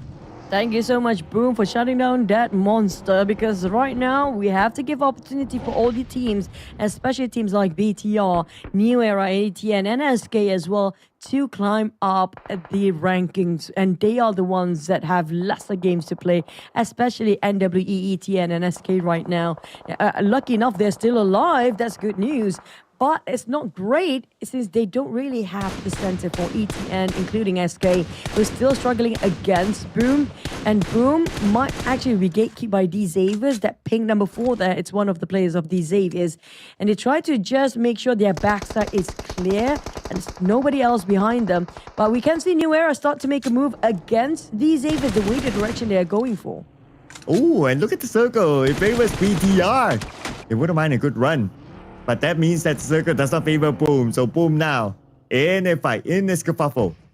But at the same time, Levi's is guarding the inner side of the circle, though he is alone though. So won't be the biggest factor. But New Era might be a big factor here to Boom. Zero's down. Oh, the smokes kind of translate. He's trying to revive the players, but it's an open field, Gatka. That's why it's everyone's nightmare to get knocked down in the middle of Gatka field right now. But they do have their bunkers working out for SK. But the thing is, it's not even inside of a circle. It's not far, but the moment they get down from those hills, everybody will start to shoot against them. On the side of New Era, they only have haystacks, which will not last long enough. Levi on the hand, then, despite being solo player, but he doesn't have any problem to, try to get elimination point with that small shack. Yeah, and he's just stole away that elimination point for the hands of Team Secret. Now for SK, time to get into the circle. CelcomDigi Alliance on the right side, they're pretty much on the clear, but for Boom Esports, they're not on the clear yet. Now they have ETN to deal with. ETN lobbing a nade across, but ETN, Planos, Lockdown, and Boom Esports, 2 players crawling out for help, including Misery, Mastery, Zero gunned down as well from afar by Razy from BTR. So BTR from the inner side, they're not staying quiet. They're looking for opportunities. Speaking of opportunities, running low for the side of ETN. Now there's another nade by Shen. That was a beautiful one against Team Secret. Yeah, they're down to... Oh, they're so close. He managed to just negate it away in the last minute. But Trank still bombarded by so many bullets by BTR, was it? Yeah, I guess so. That was Federella shooting from behind. Next, it's going to be SK saved by the bell of BTR just now. But we're going to have to see whether they can survive for the next couple of seconds, because CelcomDigi Alliance spotted them out. So many eyes towards the side of SK right now. And Jimmy on a mission to save Leons. On the elimination feed, Silence gets eliminated by Snipe from New Era.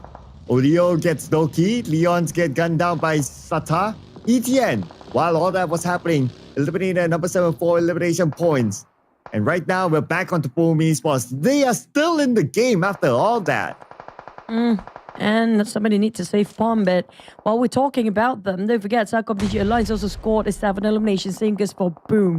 But for BTR, they have the most comfortable position here right now with the most man as well, and might catch up to the elimination points as the nade's being called over towards the side of Boom to lure them out or give them a bit of a pressure and warning. They're not taking none for the side of Boom. They slowly try to crouch and get into the smoke, hoping that the smoke will blind. But the moment the smoke dissipates, it's gonna be death execution on the side of Boom. It's gonna be tough for them to go against the entire crew of BTR. And they're going to maximize their opportunity now. Well, Federal is maximizing his opportunity. Taking out Snipe from New Era. Another point for BTR. 7 elimination points right now. Mastery eliminated. CelcomDigi Alliance, they're already at 8 eliminations. But look at the next phase of the circle. BTR still has it. And BTR have 8 as well. We're down to the top 4 with the Xavier's Apologies still survive for the longest time. CelcomDigi Alliance left with 2 players. On the side of BTR, well, we do know high chance they're going to score this chicken dinner. The highest percentage, it goes always towards the most players. But at the same time, I want to see how much more can they go with the elimination points. Can they score all other 3 teams to get that chicken dinner? Yeah, that will be interesting, right? Because right now on the chart, Like if we were to look at, okay, XSOPHERE, they're fine. Okay, whatever result, it's not the biggest impact for them. But still, our highlight team, SK, now in top 4. Let's see how many more elimination points can they get and how far can they go. They barricade themselves with a lot of vehicles down there, and CelcomDigi Alliance a bit busy towards the attention focused towards the side of BTR. BTR, they did actually rack a bit of havoc in the middle there, so all eyes onto them right now. They got themselves a small shack, and look at CelcomDigi Alliance and as well as XSOPHERE. All eyes towards, even SK is watching on BTR. BTR, they have to just defend 360 degrees at this point, but at least good news, they have enough men for that. Well, BTR now raining the nades down onto Olio, hoping for it to connect, and it's going to be Shin that knocks down Olio. But who's going to be the one to secure that elimination point? Shin will want to put it in the pocket of SK. Second elimination point for them. They're still in the circle. Now, there's only one team right now that's not in the circle yet. One individual. It's going to be Levi's of XSOPHERE. All in focus on them. Look at the nades rain down to Levi's. Ooh, they still have plenty, Cloud. Look at the Trobos. 13 still in the pocket, and they have plenty to keep popping the smoke up. They know for the fact that nobody else coming up from behind it. They checked it multiple times before, and this is genius coming from BTR. Keep popping those smokes up. Nobody can see exactly where they at because they still have that full 4 walls. Despite it being a small shack, it's still enough to cover them from any bullets flying over. So the only way for SK, CelcomDigi Alliance, and XSOPHERE to flush them out is by replying with their hand grenades as well. But the thing is, the distance is making it so difficult, and now the circle shifted away from the start of BTR. Like it or not, they have to push themselves forward and get out from that very small shack. Yeah, they have to leave the shack right now, but they have the numbers though. CelcomDigi Alliance 2 players, SK 2 players. Unless they combine together, then they will equalize the number of BTR. SK definitely looking at BTR. Probably the same for CelcomDigi Alliance because they know that BTR is not in the circle. They will need to come out, so might as well call it a truce for the moment and focus on the BTR. It's difficult to visualize. I mean, look at how they just keep popping those smoke grenades. It's down to 5. Still have plenty. 14 hand grenades still not being used. They even reload themselves with the death boxes laying around. But at least Jimmy spotted on 1. And Jimmy might be the game changer for the entire group of BTR. 2 almost being knocked. But they still managed to take cover zone. On the side of CelcomDigi Alliance, they got the best view to go against BTR right now. On the side of SK, it's total blindness to go against BTR. But they can take a shot towards CelcomDigi Alliance. Now, it's going to be a 3-way war regardless of that. BTR, who are they willing and who are they aiming for to take them down first? That's the bigger question. Okay, step by BTR trying to get into the circle at least. But CelcomDigi Alliance definitely not going to let them go. As Jimmy OP still keeping an eye to them. Binla's doing the same as well from the other side, but they're looking at CelcomDigi Alliance. Okay, now Jimmy is making his move as Binla gets Jimmy OP. Will be eliminated immediately. Point number 3 for SK. It's giving aid to us BTR indirectly. Because CelcomDigi Alliance is the only team that can actually take down a BTR right now. They're going to charge in. They had enough, but 2 down, but still at the cost of what? And now, SK, they can actually score a chicken in at this point. It's 2v1. Oh, they got 1 man knocked down, but he didn't pick up straight away. Now Razor not wasting any more time. They still have plenty of hand grenade. They don't want to go against SK in a short combat. They want to go and finish this off with a nade galore.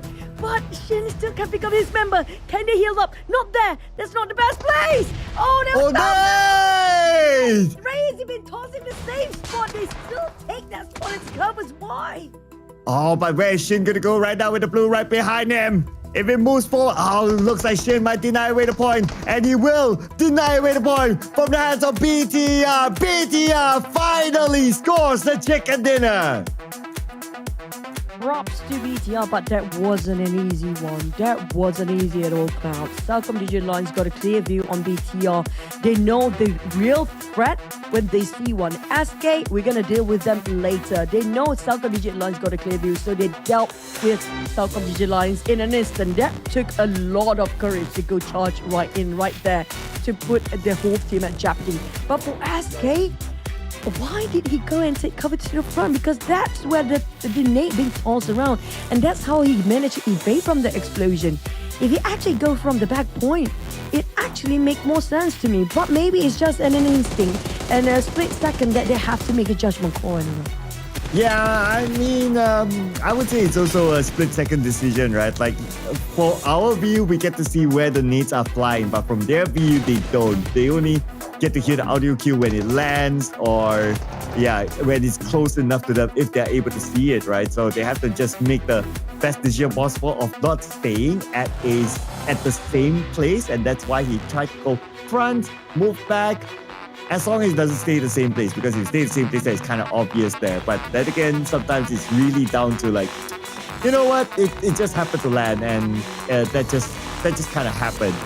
But he definitely tried by moving back and forth. But we also got to give it to BTR with the fact that they were ready with all the utilities to just launch it onto SK, launch it onto CelcomDigi Alliance that allowed them to gain this chicken dinner. And their debut player, the latest signing, coming from Malaysia, Ryan, has the most eliminations.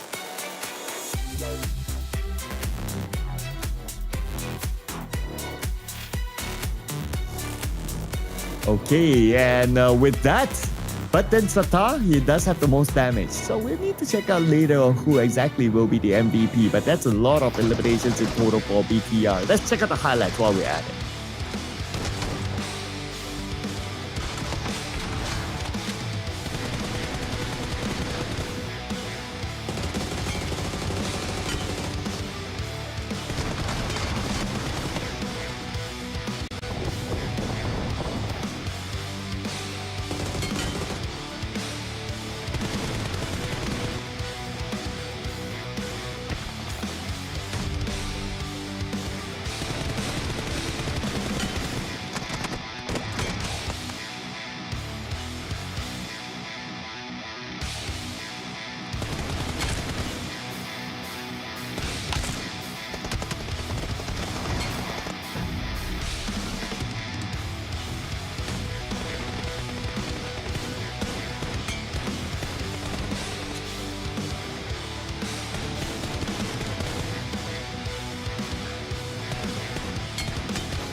Well played on the side of BTR, one of the most diverse team when it comes to communication-wise. It's going to be a huge challenge for them.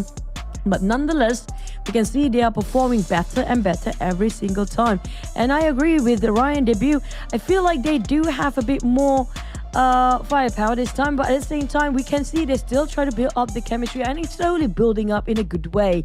But nonetheless, CelcomDigi Alliance damage-wise, my god, 3,268 damage. I'm looking forward for how much elimination they do actually secure. Well, I'm looking forward to how far Sequoia would have gone here now that they are part of our top 4 teams again. We need to look at the scores later. But before that, this is the debut guy, the PMNC Malaysia top terminator, Ryan, with his debut day, coming in as the MVP. 5 eliminations, 573 damage. It looks like he's slotting in very, very well with the rest of BTR. And also, when it comes to the headshot percentage, one of the high end as well. Usually we get to see around 24%. It's slightly higher than the usual 27%. It means that he's contributing so much for the team and damage-wise as well, with 5 eliminations. And tally up for 100 damage for each of the elimination he gets. And he's not hiding himself. He just go gun blazing out there with 276 damage received as well. I say, in his debut for PMSL, he doesn't show any nervousness, no any awkward times. He knows exactly what should be done and how to play his role well. specifically from the land of Sarawak. Wow, that is another new talent to have been discovered here and picked up by BTR directly. Can you imagine, like, from PMNC Malaysia, top Terminator, your team was at number 3, hardly almost make it into PMSL, didn't make it, and then you immediately picked up by BTR, and now you're putting in this sort of performance. This is crazy for Ryan. That brings them 21 total points. CelcomDigi Alliance 14. SK, this is what we want, and we want more of this. 10 points this round for SK. Together with Boom, also 10.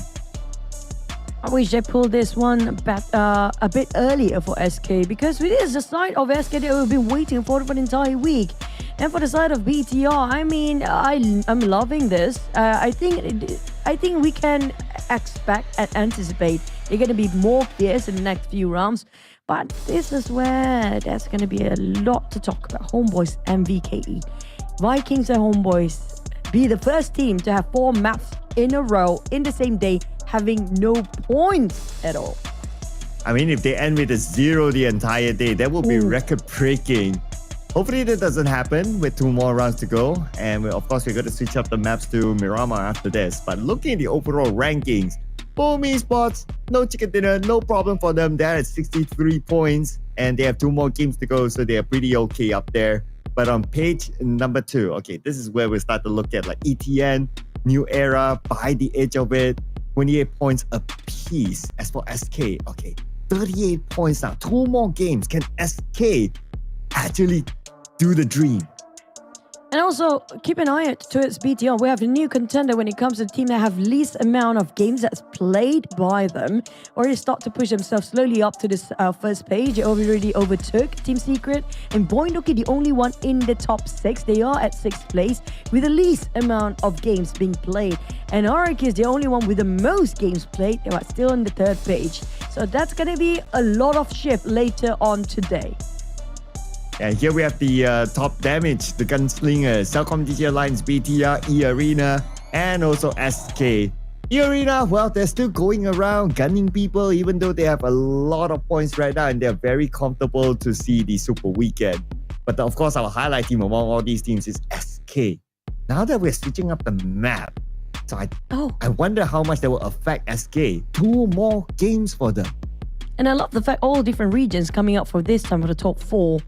And we haven't got any flags from the Thai region yet to score any chicken dinner. eArena right now, they don't really aim for those chicken. They just aim for those eliminations. That's what they have been going on for the entire day too here.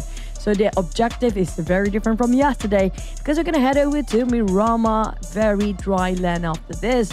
I'm looking for, okay, SK, I feel like they still have a shot. It feels like their morale boosted up. But can they push slightly more for the points? Because right now we talked about 60 points and it still needs some work at this Miramar 2 maps remaining. But the only one that can answer is really themselves, right? Well, I'm sure they'll be glad if we continue on Eranga since they found their momentum in this map. But the fact of the matter is that we have to switch the map. It's part of the format. We're going to go to Miramar after this. So SK, 2 more games and a dream. And you guys don't need to dream any further to enjoy the Attack of Titan collaboration with PUBG Mobile, because right now it is available inside the game. So check it out, this new event. It comes together with Titan transformations, ODM gear, and a lot more goodies awaiting for you inside the game. And if you happen to do any content, don't forget to hashtag PUBG Mobile, hashtag PUBGX Attack on Titan, hashtag Attack on Titan, and hashtag AOT. Yeah, and we have Levi standing next to the PUBG character.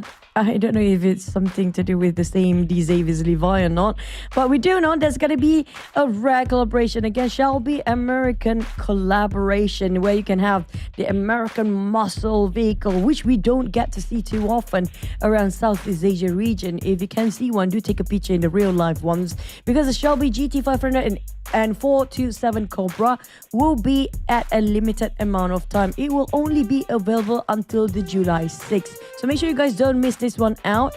And make sure you guys tag us if you happen to grab yourself any of the Shelby collaboration or the collection. Don't forget to tag us and tag PUBG Mobile and hashtag away Shelby GT500 or Shelby 427 Cobra and hashtag PUBGMX Shelby. And we have a new one coming up too, and I think this is not really a wonder anymore. Cloud? Yeah, it's not, because we're going to reveal this map to you, which is the World of Wonders Elimination Skill Fest. And you can check this map out. Just put in the number 12886867.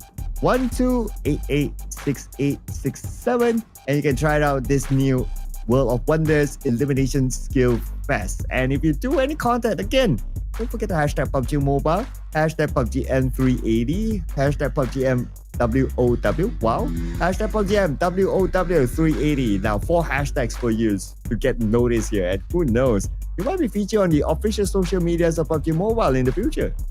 Yep, keep making content, and you guys can be a creator too for PUBG Mobile here. Now we're back towards our serious business talk.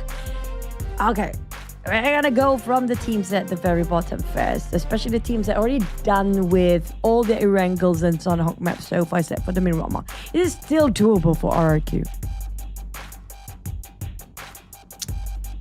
I will give them one more game if they have an explosive this game, and then okay, let's talk about the final game. But if this round they go out like 0 points, 1 point, 2 points, then the final game is super hard. Yeah, because RRQ Rio is one of the teams that didn't make it through for the last Super Weekend. So if they miss the chance for this week as well, they have to say goodbye for the slot and the seat for the grand finals later on, because only 16 teams will march through to the grand finals, and we only have 16 slots for this Super Weekend, so it's the same thing. But other than that, I have a good feeling about CLCOI. I feel like I want them to go. If only it's got chicken just now, it was so close of getting it as well. Now, if they can actually push a bit further in this Miramar with more elimination, it's doable. Yes, more eliminations with maybe a chicken dinner, and then we're talking about like them doing the miracle run of making a huge comeback to see at least the Super Weekend. They touched the Super Weekend, then we talk about what are the chances about going into the grand finals. As long as they get there, they must get there. No negotiation for CLCOI. And yeah, CLCOI, if they can do it, they're a team that rise up from PMNC Vietnam, making this kind of miracle run, getting themselves the Super Weekend, and maybe the grand finals. It's actually an amazing story to tell. Yeah, that's kind of true. And also, I wouldn't worry too much about HOMEBOIS and VIKINGS here, because they still have a shot for tomorrow. And the fact that CLCOI can actually come back within the second day here, it means that despite they having 0 point, I hope it's not going to be the entire day, because it's going to be a new record entirely, 2 teams at that, to make that happen. Hopefully that's not going to be the case.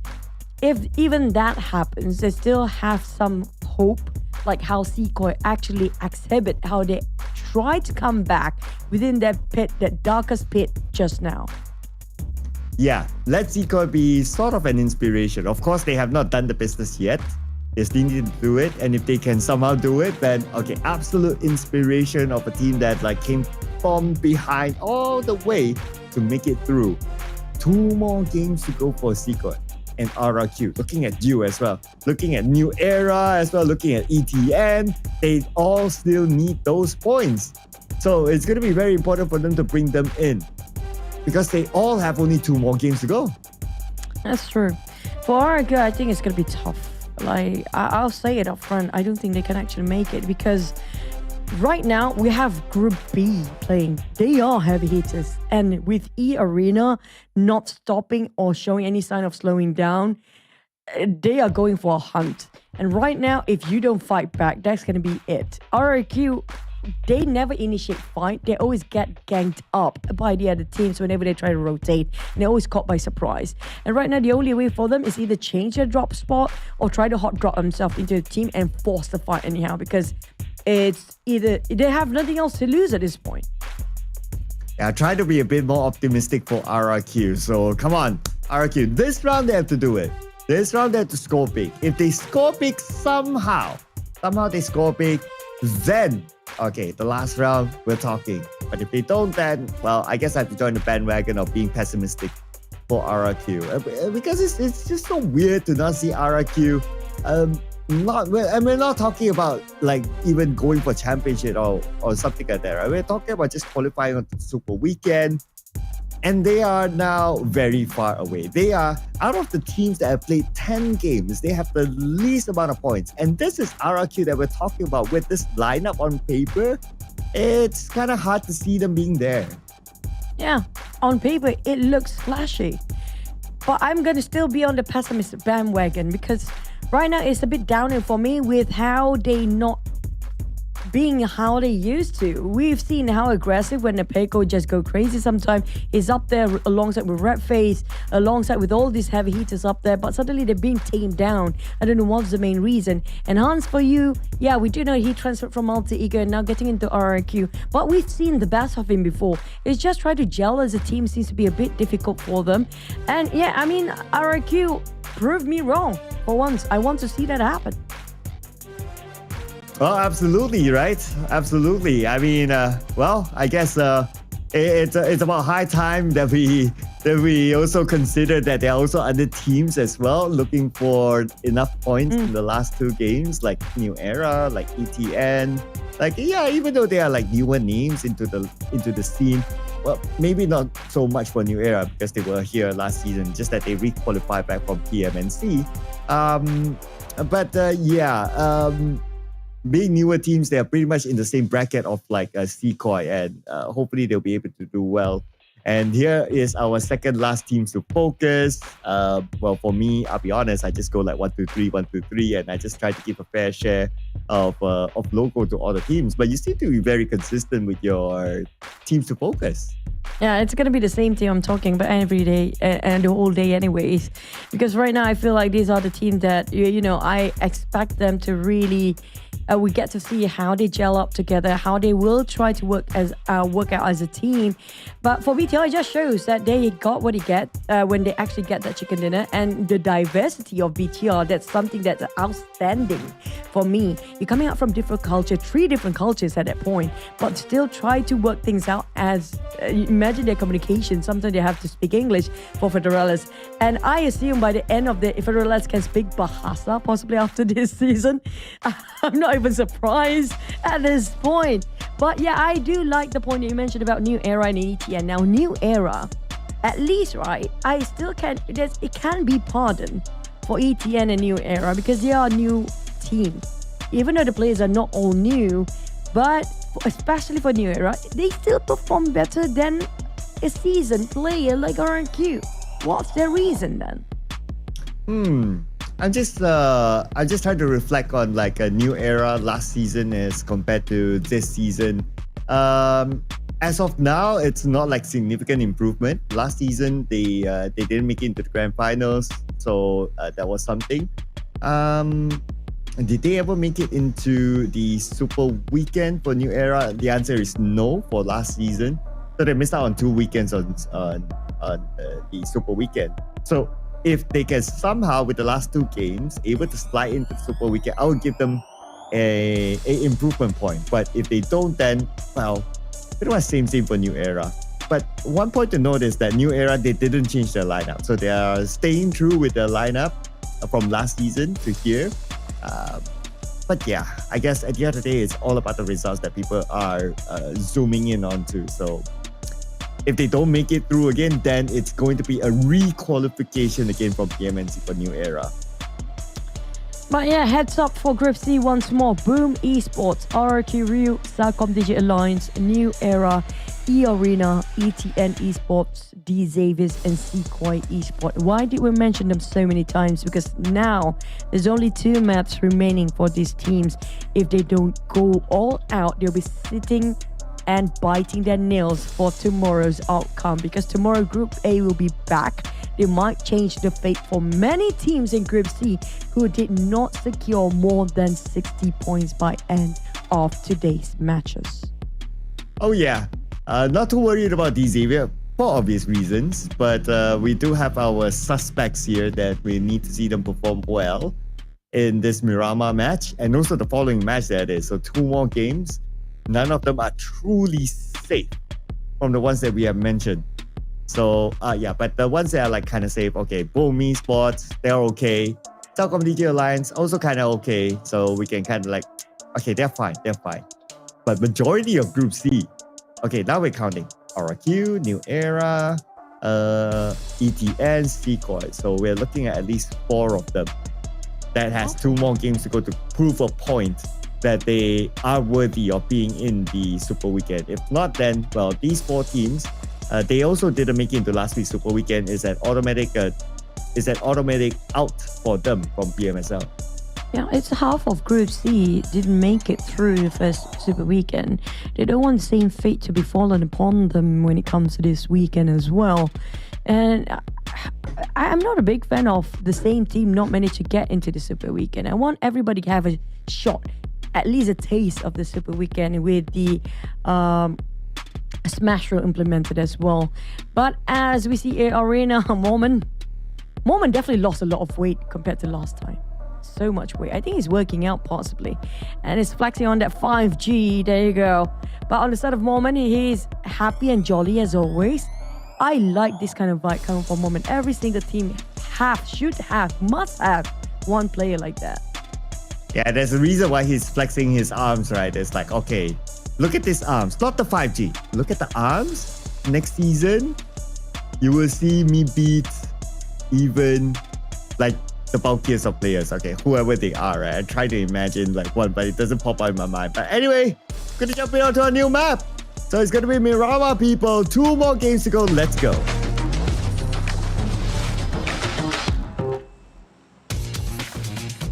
It's back on Miramar, ladies and gents, and now we're second to last map of the day. Can they make it? Will they actually finally break?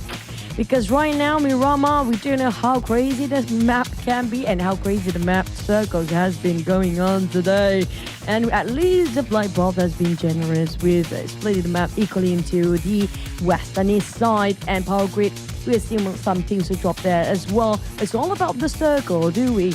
We wanted to see something outstanding. Make the entire day a complete evil circle. Can we do that? Complete evil circle. Let's go Impala. Let's go to very rare Patona. Or let's go Oasis. Okay, either one of those. All right. We don't want to complete the circle. Okay, that's kind of nice for all the teams. A lot of space to play with now. But let's get 50% of water in the first circle. But I'm also looking at the 50% chance of a fight up north. FaZe Clan, they're overlapping another team.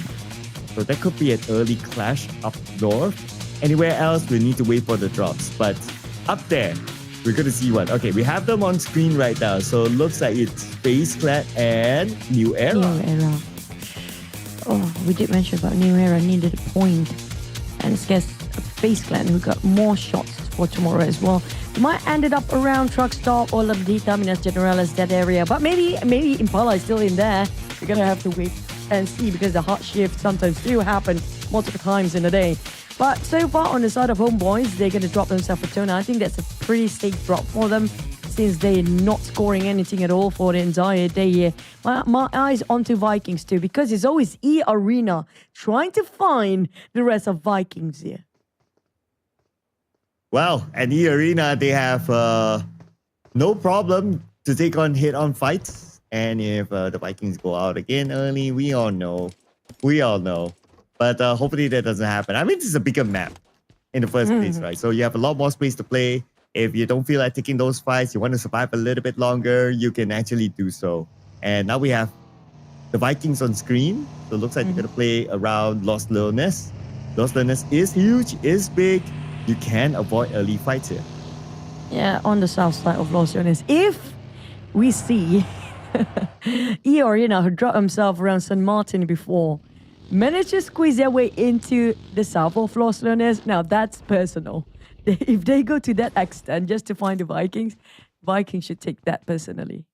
But lucky for them not. Okay, so yeah, because if that truly happens, then you know that somebody stole their lunch. Like, oh, Definitely. eArena stole my lunch. Oh no, Vikings stole my lunch. Okay, and then they just settled in the battleground. Or maybe try to block the hotel room's door with something, so it makes even harder for eArena to get out the next day or something. I don't know, but something personal is going to happen if that's going to be the case. But for eArena, we do know they're going to go for a hunt. And the one that closest to them is actually BTR last time we saw them. And even around there, I think RRQ was around the water treatment area as well. So either one of these teams have to be aware that how aggressive eArena has been going for the entire day here. They might want to aim for this elimination, so it's best for them not to stay quiet too long in that particular compound, unless if they have a plan B to fight back. And speaking about eArena, so if they have the intention of breaking CelcomDigi Alliance record, they are 33 points away from breaking that. And in 2 rounds, I mean, eArena, a team that often comes up with a lot of elimination points, that they're definitely on track to break CelcomDigi Alliance's record to be the kings of the group stages. But now, new era, and also FaZe Clan. Last we saw them, they were next to each other, and looks like the fight will continue on. Yep, Christie Valley. And GUI will be actually saved by Canary. No fall on the other. I'm surprised how they did not aggressively approach, knowing the fact that he knocked down on one. Maybe because his bullets weren't completely looted up before. He was trying to find some loot. But now it's a bit too late as they managed to pick up on GUI and managed to score down a couple of bullets to the side of Canary. But GUI healed up almost full HP now. This is not great for Nofall to keep it going. None of his teammates nearby. Well, he's going to take this risk, it seems, and with the shotgun, he knows that that's a very clutchable weapon. He gets one, and he gets Dewey, who's on the lower ground, and he will! Switching up to the UMP, 2 knocks back-to-back for New Era, and he will secure the elimination points. Bold choice. That was a big one, but unfortunately, on the other end, when they actually have 3 versus 2, I assume that maybe they are better as 1v2 instead of outnumbered the opponents, because right now, they are falling the numbers down to only 1 player around versus 2 of FaZe Clan. Red Bull versus Red Bull and Shopper versus the one Snipe coming up from the side of New Era. Whilst the other partner of their Nofall, New Era players is a bit far from the rest of them. There's nowhere that he can actually reach out to these 2 players in time. Yep, eliminated. Unfortunately, now it's going to be Snipe against the 2 players of FaZe Clan. Rushing to the compound. Snipe, not able to switch over to his weapon in time. And he'll be taken out with the DBS. And now it's going to be New Era. Only Nofall left. And I noticed that New Era is not playing with their regular IGL Zuli. So a switch of a lineup for them. But hopefully that gives them the return that they're looking for. But it's going to be hard now with Nofall, the only player left. I feel bad for Nofall right now. He did so much work by himself. But unfortunately, the rest of the team are already gone. Now he has to fight another 2v1 situation. But we've seen him actually did that just now. Can he actually pull another clutch for his team? He got one. He got one. But down to 40% of HP. This is going to be tough as Chopper finish of New Era. But FaZe Clan still hit with heavy casualty, remaining with only 2 players left. Now this is going to be another interesting matchup. SK versus M9. Okay, doing the scouting work. While the other players of SK on the lower ground providing extra cover, extra support. Sem9 trying to secure at least a knock, but not able to, so it's okay. At least they are able to shoo away the players of SK and telling them that this is our spot, okay? Don't come here and try. And SK, they decided not to, which is fine. Stay in the circle, play a little bit safer, don't take those unnecessary fights, and they'll be fine. Still trying to figure out if they can wrap things around against SK, because SK keep poking them from the sides. So it's a bit uncomfortable for the rest of Sem9 to sit it quietly, because we saw they are quite in the center of the circle. There'll be a lot of teams nearby too. If they open fire way too much, they might not have enough resources to sustain themselves as long as they need, because there's so many people around the radius of Sem9 just now. But as for VOIN Donkey, they're coming in late. They make it a chill entry in towards Ascender de Patron. And last time we saw FaZe Clan was on the northern side. So I don't know where they're at right now. And the fact that they have two players, so FaZe Clan might want to play this a little bit more passive this time. So coming from the north, last we checked, they don't have many teams in front of them, so they might want to take it a little bit slow this time. And in the overall points, 21 points plus 4, 25 points. They're okay. Not the best, but they're okay. And yeah, now we do see FaZe Clan. Still, they cruise the valley. Circle is going to be centered around La Bendita. So FaZe Clan, they can take their time still. Now is the best time for anybody who want to get into the down lower ground in the crate of La Bendita if they want to. They can just wait it out because usually a lot of players will try to be at the ledges at the high grounds of La Bendita to see and scout for any movement from the outside. But for Vikings, now I really wish they don't end up in another 0, but they are on the move. They are very close to La Bendita. It means that it's quite in the center right now, but they might bump into BTR just right across them. And there's so many teams moving in the same direction too. Like it or not, they will be bound to have some collisions here. Well, hopefully nobody collides with the Vikings now, okay? They're in La Bendita, in the middle of the circle. I mean, if they are not able to get out of that 0 point, number 24, sharing the same, amount of no points with HOMEBOIS, then it's going to be a big issue now that they have a pretty good spot in the current circle. Boom, eSports. Now, high ground. Oh, and then the team's lurking beside them. I believe that's going to be Alter Ego. But they don't really know the presence of Alter Ego yet, just because of the terrain. It's like they're on the other side of the hill, so not going to be a big impact to them yet. Now, VOIN is going to be the last one to get into the circle. I assume everybody else on the last map we saw, everyone seems to be inside, so nobody actually taking out the blue, except for FaZe Clan, of course. Living out as a duo, they're trying to salvage whatever there is around the outer side inside of the blue zone for any loot available with their, their need to exchange their gears. But eArena, now there's going to be another titan fight between the top two teams. These Xaviers managed to knock down one player of eArena. I think that's going to be a super long shot, no? Because last time we didn't see them very close to each other. Super long shot, probably yes. Yeah, no follow-up from there. And picked up. So no big impact yet. I mean, if it involves like these two teams, they'll be like, yeah, that's okay. I mean, 108 points, 95 points. Yeah, they can go all out all day with each other, and that's fine. It's probably just for entertainment. But now we can clearly see that the Xavier is on top of this hill, so it's probably a long range. And they're doing it again against another team that we can't see yet. Maybe a little bit too far, but that's the thing about Miramar. It's far, you get the high ground, you have a long scope, it's good for you. I think that's going to be eArena. That's how they managed to get that knockdown just now. So he's scoping down the same spot all over again. But for VOIN, they just crossing by Picardo right now. And I don't think there's anybody nearby based on the mini-map. So there's pretty clear space for them. But they do know for a fact that it's probably already looted out by all the other teams for any sort of resources around there. HOMEBOIS. Now, we do know Los Leones have CelcomDigi Alliance and HOMEBOIS down there. And even SK. Now, this is going to be super interesting. HOMEBOIS, they might collide themselves into CelcomDigi Alliance, but not so much. CelcomDigi Alliance moving so fast, but they are the one that opened fire first, giving away a bit of a warning shot that tracked down CelcomDigi Alliance while they actually pulled over and want to fight back. Just next to MVKE, okay. But CelcomDigi Alliance gunned down by WT. Alright. Oh, a knock, but not able to secure the elimination point yet. But Adeluk is pretty much out in the open. But what is happening? We shift over to Sem9. Okay, we shift back over to MVKE. Trying to at least secure that elimination point over Adeluk, but can't get an angle. So Adeluk still bleeding out. And now the smoke is created by the other members of CelcomDigi Alliance. Adeluk could be saved.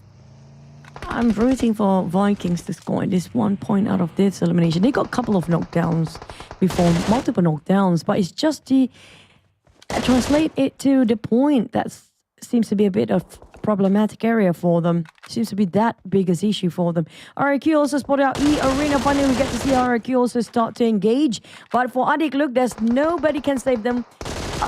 Only one to reach out, but it's going to be difficult. The smoke dissipate. There's a clear view for Woon T. Woon! Oh, finally! Congratulations! I can't believe we're celebrating point number 1 in game 5. But yeah, it's a cause for slight celebration for MVKE. Finally, they got off the mark. Finally, that 1 point. Now we're looking at you, homeboys. Your 1 point needs to come now. You know, when, like, you know, you're not the best student in the class, and like, as long as I'm not the last, that's how Vikings should be feeling right now. At least gives them a bit of consolation that they cracked that egg just now. And tomorrow is going to be a different story, but for homeboys, you don't want to be lost either, don't you?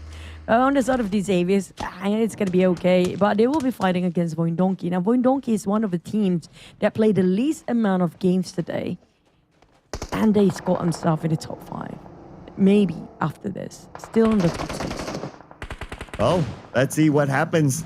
Not after this, but now with VOIN Donkey against the monsters, the Xavier, who's guarding the circle right now, and they have the high ground against VOIN Donkey. So this is quite a tall order for them with the circle and the zone closing on the VOIN Donkey. A nade on the Lamborghini, managed to evade that. Down 10% of health, he should be able to recover himself, but before that, he launched his own nade, lands it, gets a knock onto a member of VOIN Donkey.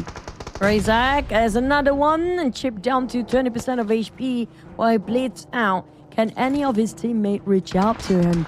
They need to secure that elimination on the side of these Xaviers, but on the side of VOIN Donkey, can they save their teammate? As the circle shrinks down to La Bendita, we're looking at a lot of teams start to move. ETN even take a shot against these Xaviers. They have to fight a 2-war now. And here comes more nades from the Xavier onto VOIN Donkey. And more teams coming by. Make that a total of 4 teams on our minimap right now. But these Xavier, they're full on focus on the VOIN Donkey. But now they shift their focus onto eArena and also ETN close by. ETN, they definitely need the points more than any of these other teams on screen.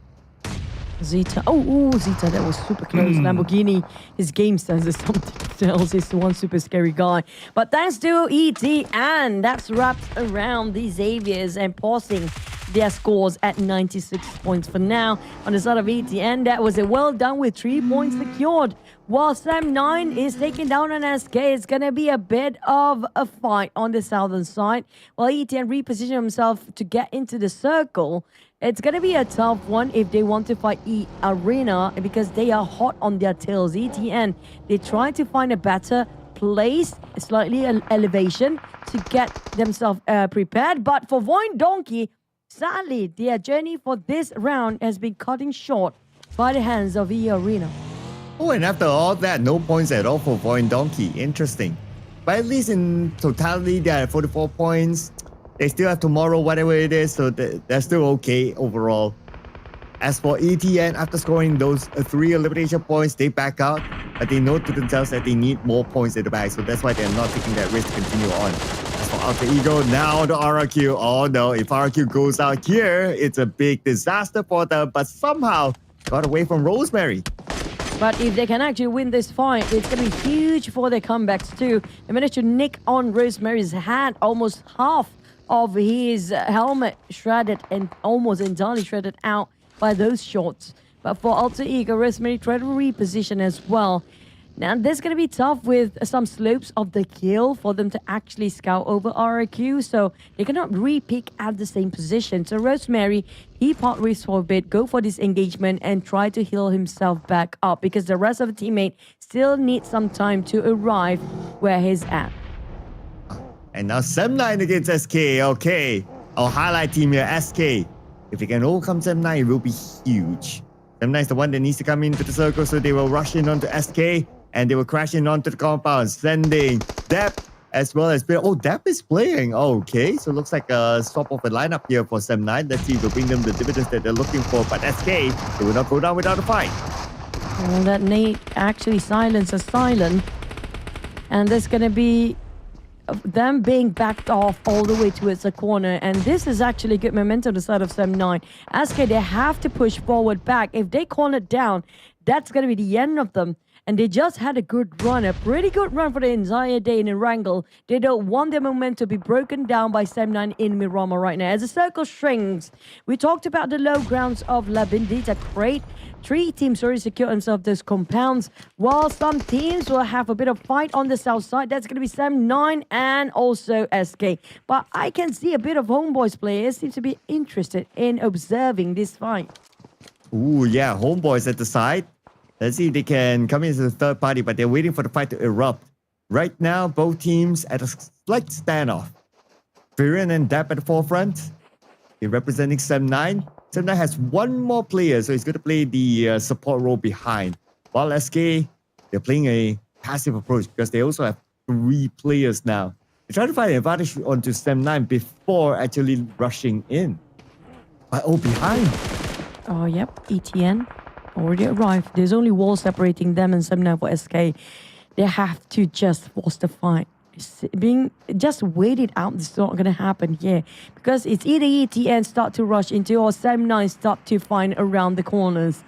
They have to at least get some sort of information regarding about how many players are they around their compound. And this is not a great position where they're standing at right now. Sem9 definitely give them so much of a scare. Actually, they just wait it out. But on the side of Alter Ego, they might actually collide with Boom. I think there's an attempt of fight very soon now. Oh, and Boom will get the first knock here onto MAQNA. So MAQNA means family, but it looks like family will leave him to dry for now. And the rest of Alter Ego, we have Rosemary together with Daybot and nade onto Rosemary, shutting him down. It's going to be Ponbit, and looks like Alter Ego, they're falling apart. Now Ponbit rushing on to Daybot. He knows exactly where he is, just right in front of him, and with the high ground advantage, Ponbit should be able to get it, but Daybot fights back. Now it's going to be Krypton and Daybot to pull off a big one here back against Boom. Ooh. And from the top, Krypton almost got Yummy. That was a clear shot. At the same time, some elevations towards the advantage of Zero and Misery on side of Boom here make it difficult for Alter Ego. Rosemary still bleeding out as Daybot try to finish off Yummy with a DBS in hand. He's cooking up the nade. Oh, he's the visualize and balance time. It's going to be the mastery. Well, on the side of Sem9, SK won that fight. And they now score 4 elimination points after winning the fight against Sem9. Though they only have 2 more players, but then again, every point counts now for SK. They still have to circle for the next 45 seconds, but that might change soon. And that's where they need to be aware of the presence of ETN that's just beside them. There's another team just behind ETN as well. That's going to be BTR. They are watching as the sideliners and hoping to drop the bullets as a third party. ETN, they're taking a bait to go against SK, but there's a lot of empty space and a street for them to cross. BTR keep their eyes tight on ETN. If they make one wrong move and one wrong timing to cross the street, they are digging their own grave. At Morales, I think he needs more bullets at this point to find himself a couple of shots to be wasted. But next circle will shrink even further. We'll still be Lambadita on the outskirts of it, where MVKE Vikings got the circle. Ooh, and not only the Vikings, but eArena has the circle. Come on, eArena, share the points with other teams, all right? But they still want to go for it. Anyway, MVKE now with the circle, that's a good advantage for them. But for SK, our highlight team here, no circle as expected. They need to cross the road. And it's going to be hard with the fact that ETN is still there. Silence try to find a way to observe about the position of ETN. But if he overpick himself, that's going to be a big swing. ETN just shut them down. But ETN, they know for a fact a couple of bullets flying over from their back, and that's going to be BTR waiting for them to just show themselves. So ETN, unless they have smoke right now, for Mouse, he doesn't have any smoke. I don't think any of them do have smoke at this point for ETN players. Okay, if they do, they might have deployed it. But like what you say, right, maybe they don't. That's why they're not using it right now. But Team Secret, they're using the fight here against eArena. They will start off with a knock onto NC2.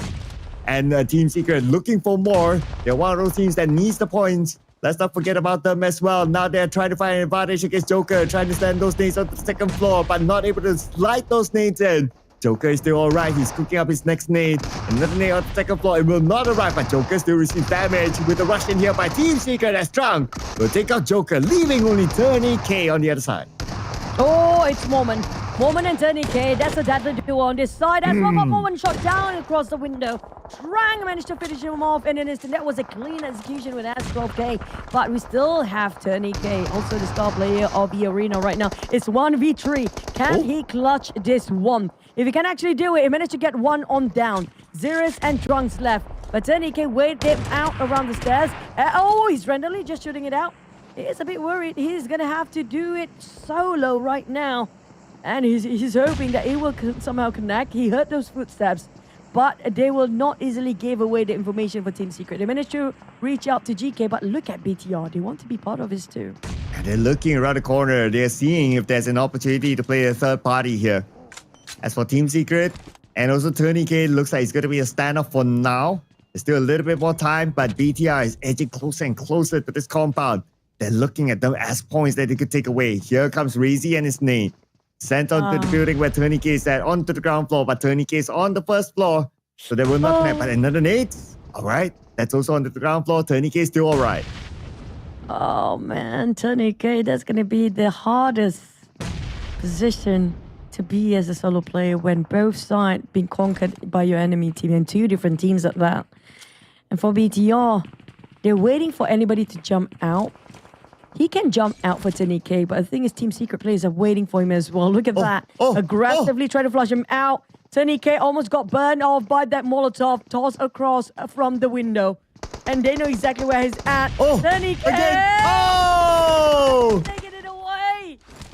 Team Secret, they definitely devastated. And the smiles being wiped off of their faces with BTR presence there. And it was Ryan's Molly that actually took out Tony K. Team Secret, after all that work, they could have secured that one extra point. But now it's not about eliminations that they need to worry about. They need to worry about getting the circle with BTR close by. As only BTR, CelcomDigi Alliance as well. Two big hitters here right in front of Team Secret. Ryan straight away shift over to CelcomDigi Alliance with a couple of taps, but Ryan got shot down by Olio instead. The moment he tried to hop onto the vehicle, straight away they get himself a headshot. But for Doralis, what can he do with the rest of the remaining? CelcomDigi Alliance not having too much people as well. Two players remaining with Olio keep the pressure up, despite he managed to take down on Ryan just now, but he has to change his view to his Team Secret. There's too many targets for him to focus on. And he's there to go back. Oh no!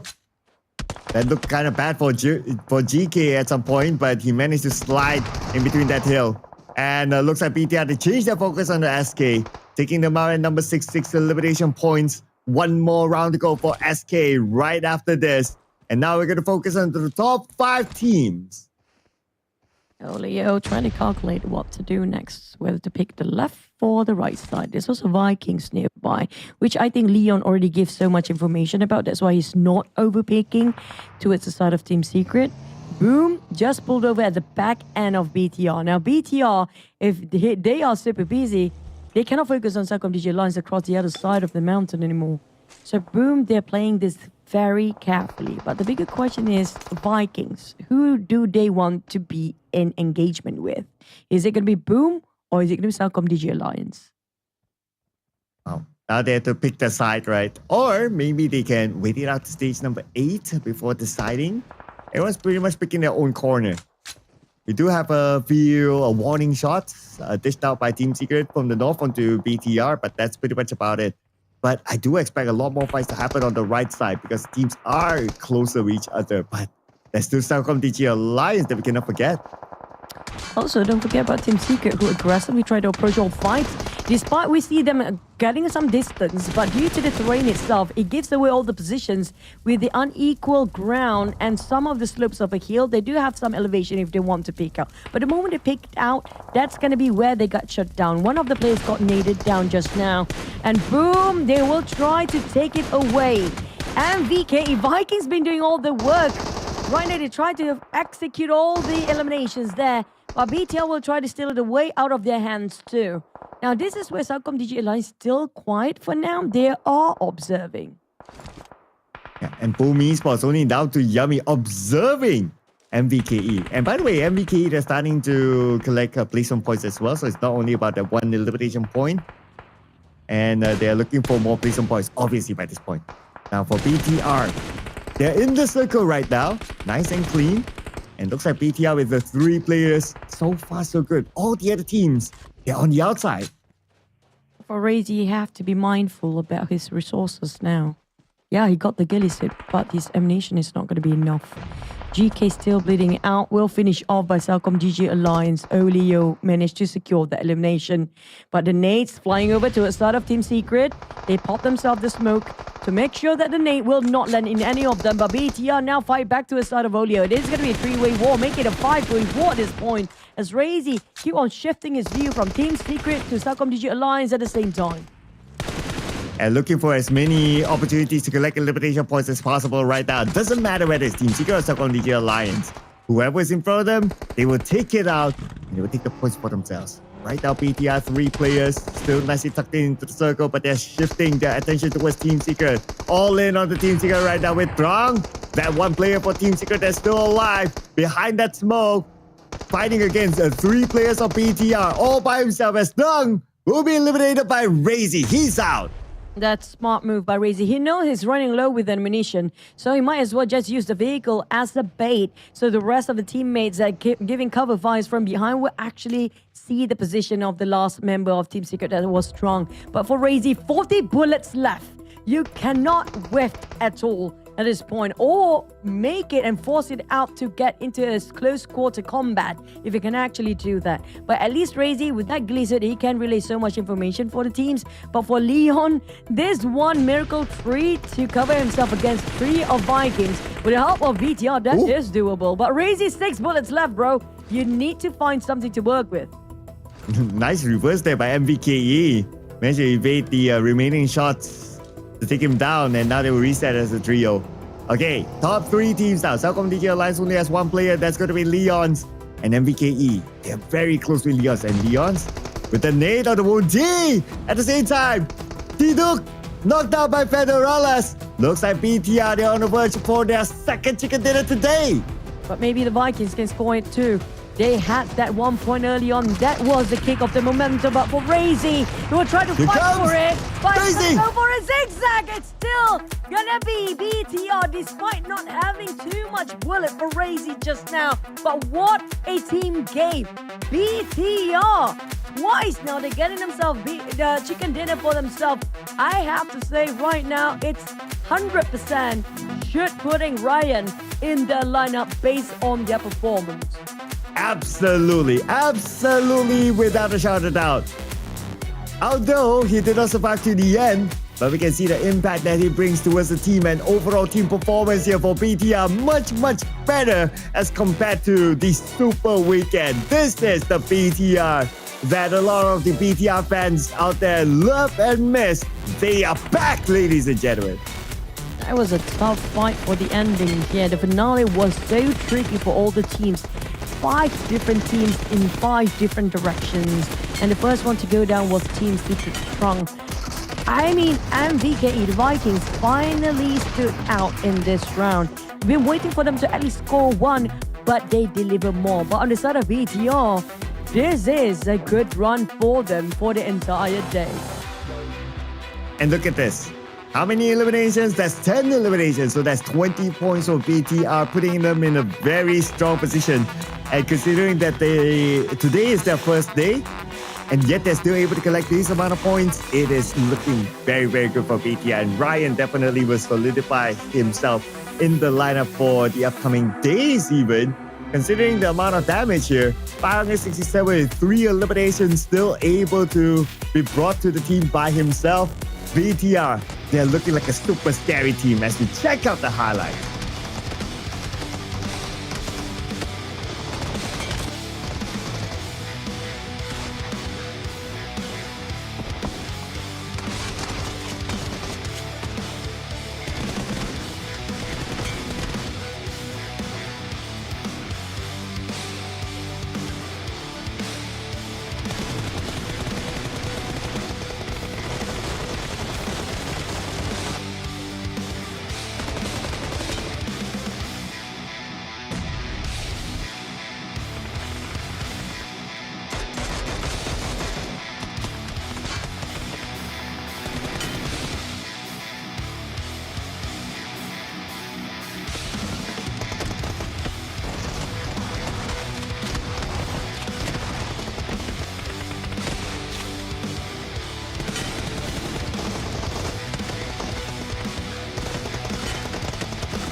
despite the language barrier, the gameplay speaks for itself. That's just how great if you can feel, you know, the language of gaming between yourself and your teammate. And that's what's showcased by BTR right now. Language is the second thing they should worry about. It's all about their synchronization as a team. While I do want to celebrate for Vikings, despite they only have 975 damage, but it's nice to finally see them up here in the top 4 teams. Feel like they're inspired by KHOI eSports, perhaps. And Seiko is no longer in the top 4. Ow. But it's all about the points, right? So we'll check out how many points did they get exactly. But on the language thing for Federales, right? So he has caught up with a lot of bahasa, or the local Indonesian language. And that one phrase, I remember the first phrase that he learned and he mastered is makan bang. I remember. Don't ask me why, but that's his favorite word when he first landed. He needed that to survive there, okay? At least everybody knows he needs some meal to get ready for the day. Yes, that's because the I most cannot important imagine word. Federalists look like me. So let's keep him the way he is. The fact that he knows that he needs that to survive. The second word he needs to learn is toilet, tandas. Okay, I think that's the only 2 words he needs right now. But for the side of Boom, also rising up to occasion. But Federales, nonetheless, 3 elimination with 774 damage, 203 damage received, 7% of the headshot, 61%. I have to say, BTR scattered some very interesting lineup this season, and I'm looking forward to see it happening even more in the next couple of days. Makan bang. Don't eat so much nasi, yeah? Yeah. That was the infamous Coach Ken's word to BTR, Federales. But also, you put it onto paper, right? Okay, you have the Filipino Terminator, you have the PMNC Malaysia Terminator, you have Sata, who is, well, everywhere Terminator, and you put them all together, and then you have Razy, who is the very experienced IGL, championship winning IGL. So this is definitely S-tier team, no doubt. And they're showing it here with the 20 points collected this round, followed by PMSL 12 MVKE. This is what we want to see. Double digit. 10 points collected by MVKE, and we have CelcomDigi Alliance. FaZe Clan up here. No place on points, no problem with the 9 eliminations. But we have yet to see any region coming up from Thailand to score any chicken dinner for today. Maybe the last map, who knows? But BTR, they just debuted today, by the way, and it's the first day to play it in the PMSL for Ryan. So it definitely shows a big statement, and the impact will be huge for the overall ranking, especially tomorrow.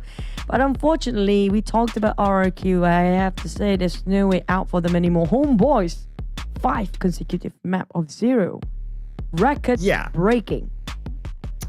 And if they go one more game 0, that's 6 games in a row 0. That's to the best of my memory, record-breaking across, like, if you want to put in like PMGC, PMWI, everything else, that's like record-breaking.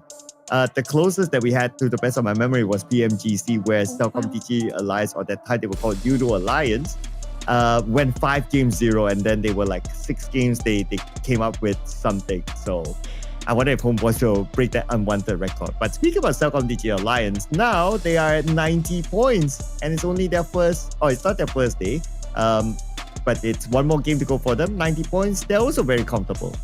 And BTR shoot themselves up, pushing down. VOIN Donkey and I Love SK is also in the first page. But how much longer can they hold to their ground up there? Because we have one more map to go. And don't forget, tomorrow is going to be another group reintroduced in this lineup of this season's league and the week number 2. For New Era, they didn't actually budge at all when it comes to 16th place. But RRQ, I feel like no matter how much they push, it's almost impossible right now, because the most can get out of a map, if you can score 60 points, I mean, like, wow, that's a whole new human history ever in PUBG Mobile. But at this point, it's going to be difficult. They are the only one that finished off 11 matches that still stays on the 3rd page. But HOMEBOIS, come on, the Vikings did it. If the Vikings now push HOMEBOIS, there's not much difference for their standings, but at least they still have tomorrow. But for HOMEBOIS, you don't want to end it up a 0 for today. Yeah, you don't want to be the last in the class, and you don't want to be that one team that is 0 after 6 games. So I don't know. I don't know about Homeboys. It's just, yeah, that's all I can say, right? Yeah. But I guess like what you said as well about RRQ now, with 21 points collected, 1 more game to go, they could be the first team officially to not see the Super Weekend. And obviously, they didn't make it into first Super Weekend. They don't see it twice. But I guess the good news is that going home is not far for them. Yeah. Well, that's why they call Homeboys. I'm sorry, but that's gotta burn. But I was referring to RRQ, but okay, we can say home.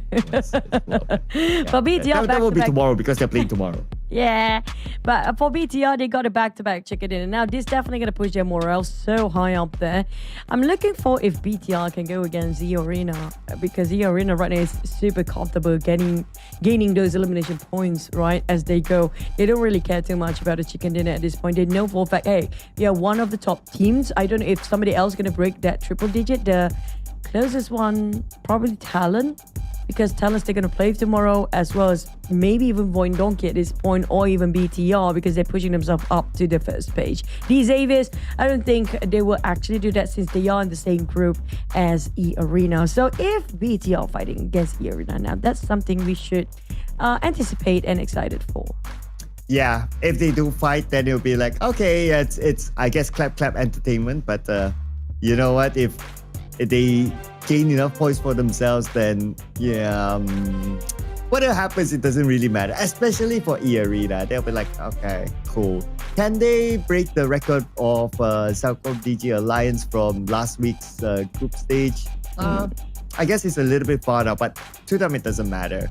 They have more than enough points now to see the Super Weekend. Right now, their mindset is just thinking about like, okay, how are we going to deal with these teams again when we meet them in the Super Weekend? They're already thinking that far. That's kind of true, especially if you're under the spotlight like eArena. We do know for a fact that a lot of teams will try to take you down later on. So maybe also that's why these Avies playing it a bit low profile. We don't see a lot of them compared to yesterday, by the way. But for the side of BTR also, I think it's going to be a team to watch out for. And I think Group B, there's a lot of heavy hitters and good players down there. But I can't wait to see what this last map has to offer, especially for the teams that didn't make it through for the first Super Weekend. Will they try to push their boundaries? Will they try to force it out? Because right now it's trying to do everything or regret doing nothing. So looking at you, like KHOI, like ETN, okay, looking at you guys, all right, gotta pump it up this round. It is their last round, especially for the teams from Group C. If you're safe, you're cool. But if not, then, well, New Era, ETN, KHOI, look at you guys, because at this point, unfortunately, RRQ, unless something superhuman happens, then yeah. But if not, then, well, it's really down to those teams that we just mentioned that still has a chance to slide into Super Weekend. And also, by end of today, that's going to be one of the most important point that we should focus on as well is how much the gap between the top 16 and the rest of the teams that's down there. If it's like a very small gap, now the teams are actually sitting at 16th place for now, or 15 and 14, and the gap is too small, then they have to worry about themselves too for those in Group C. Because we do know when it comes to Group A, there's a lot of heavy hitters in there as well. Don't forget about TALON, GLUBLUG. MAQNA has been performing as well yesterday. TODAK, of course, consistently getting at top 4. No question about Vampires and XSOPHERE, Roy, Claw. These are all heavy hitters, just as scary as Group B. So for teams in Group C, they want to just pull apart the gap and make sure they got as much as they can and try to finish off strong. At least try. Yeah. If they can't, then, well, I guess tomorrow is more of like a pray hard scenario that, hopefully nobody catches up to us. And that's very, that's a very hard thing to do, right? You're no longer in control of your destiny. Like, you have to be hoping for other teams to not perform for you to have a shot in the Super Weekend. And that always puts you in a very, very difficult position. And that's why sometimes the teams, they would rather play day 3 so that they will still have control. If you don't play day 3, then whatever happens, that's it. It's locked in. All you can do is just sit back in your hotel and just pray hard. I like how just now I think it was Tatar who cued him to go action for Ryan to play with the cam. Federella is just smiling at the side. But the start of SK, I love how they performed today. If only they bring this sort of momentum since yesterday, though, things can change so much. At least they learn a good lesson, you know, and don't doubt themselves, don't overthink too much and just go for it. But for VOIN Donkey, this is going to be the team that have the least amount of games alongside with BTR that managed to squeeze into the top 8 teams. They might be the one that breaking the record tomorrow, Cloud. Or maybe Mormon can break his own record. Yeah, he's in a good mood. He's in a good mood for sure. He's in a good mood. One moment dance, please. Okay, headsets on. He does have the space. But if they score the chicken dinner, then maybe we can see another moment dance. You know what? Whenever I was in the arena last time, the camera crew loved Mormon so much because he's a good character for a good entertainment value. Every single time, it's so difficult to see him so serious, except when he's actually playing the game. But when he's out of the game, it's so difficult for him to not be the center of attention because of how jolly he can get. But we have to focus on different teams too. Like, example, ETN. Can they make it? Do you think they still... I feel like there's still spark in them. After Ego, they still have tomorrow. I wouldn't worry too much. But ETN as well as SK, I want to put them in the fray, and New Era. Yeah. Those teams that you mentioned will need to spark it up in this last match. Not only for today, but for themselves as the last match. So that's how much at stake it is for them here coming into the final Miramar. Okay, lights is up, ladies and gentlemen, as we prepare our flight to get into the final game for day number 2 and also the final game for Group C. Can they actually make it? Can they come out with a miracle run and make enough points to survive tomorrow? Here we go! Last Miramar.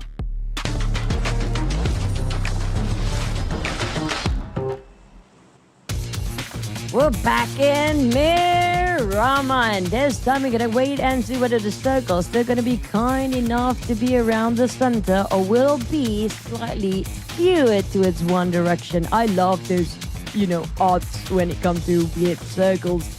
At least for the flight path, they probably gonna have a very good flight path once more.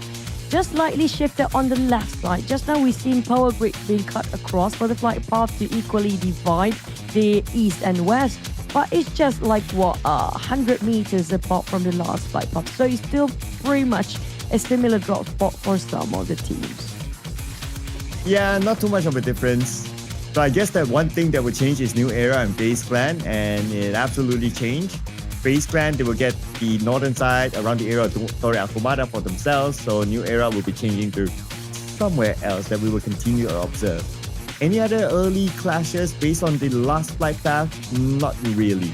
But New Era RRQ. Feels like New Era, wherever they try to drop themselves, is going to be fighting against another team. And this time it's going to be the RRQ team that we mentioned early on. And for the side of RRQ, they barely loot any gears. And as long as they got themselves some arsenal to work with, as long as they got some rifles or any weaponries, they will start to shoot. For New Era, they managed to get themselves hands on towards a couple of AUG SLR, and I saw shotguns down there. But Wix, unfortunately, will be one of the fallen victims first. Well, at least RRQ is winning this fight, but that's bad news for New Era because they somehow has a small chance. But they continue to fight back though. Now No Fall needs to win this 1v1 fight, but he needs space to reload. 30 bullets in. Okay, reloaded. 25 bullets. No extended mag on his UMP. And now he's very low. 5 in the chamber right now. 5 in the magazine. As Nabiko continues to fight back. And Nabiko from the side gets no fall. One more for New Era. Okay, that's down. And that's going to be Sunshine. The final play of New Era against 2 from RRQ. Niko. Ooh, Genforce is down. It's 1v1. It's the rifles versus the shotgun here. When it comes to CQC, we definitely know the shotgun is better, but for the SLR, New Era, they still have players bleeding out, but Peko resort to go and find his teammate first. Sunshine probably going to have the same idea, trying to find No4. Oh, wait, not he ignore No4 completely. Oh, this is not great. I think it's because his weapons are not that great when it comes to the reserve ammunition. But Peko is picking up 2 players now when it comes to numbers. Not so great for a New Era. Well, Sunshine, unless he can get this one knock. Yes, he did, but he got countered back. New Era out.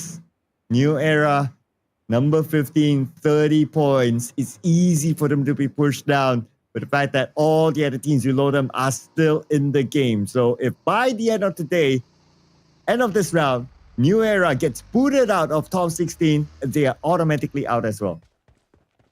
Nonetheless, quick thinking coming up from RIQ and good decision making to save his teammate first, knowing for the fact, hey, the other party don't have that much to work with as well. So you're probably going to try to loot or try to save his mate.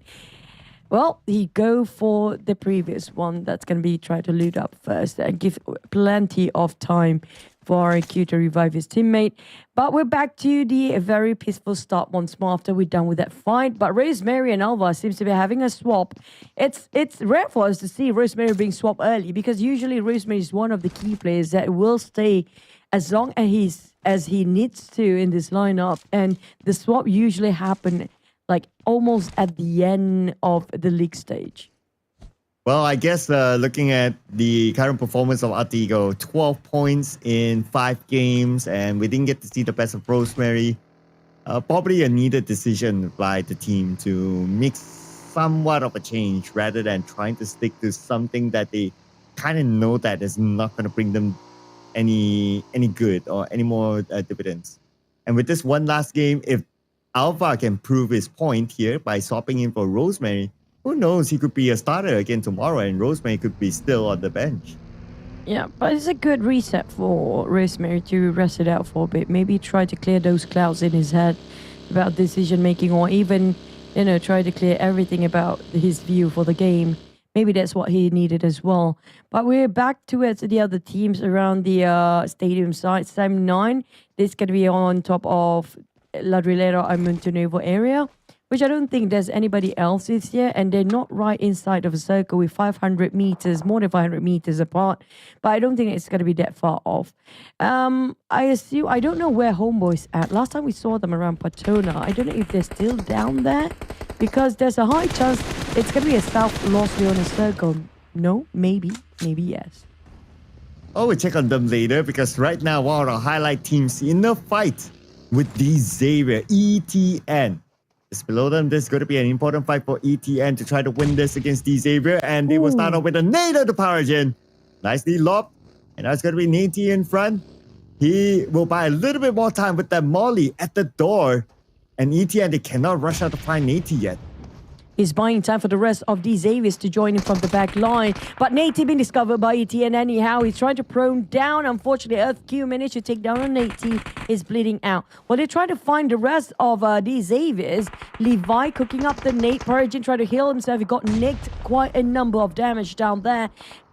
This is not great. These Xaviers, they got smashed between two teams once more. Team Secret is creeping behind them too. So they being sandwiched between ETN and Team Secret at the same time.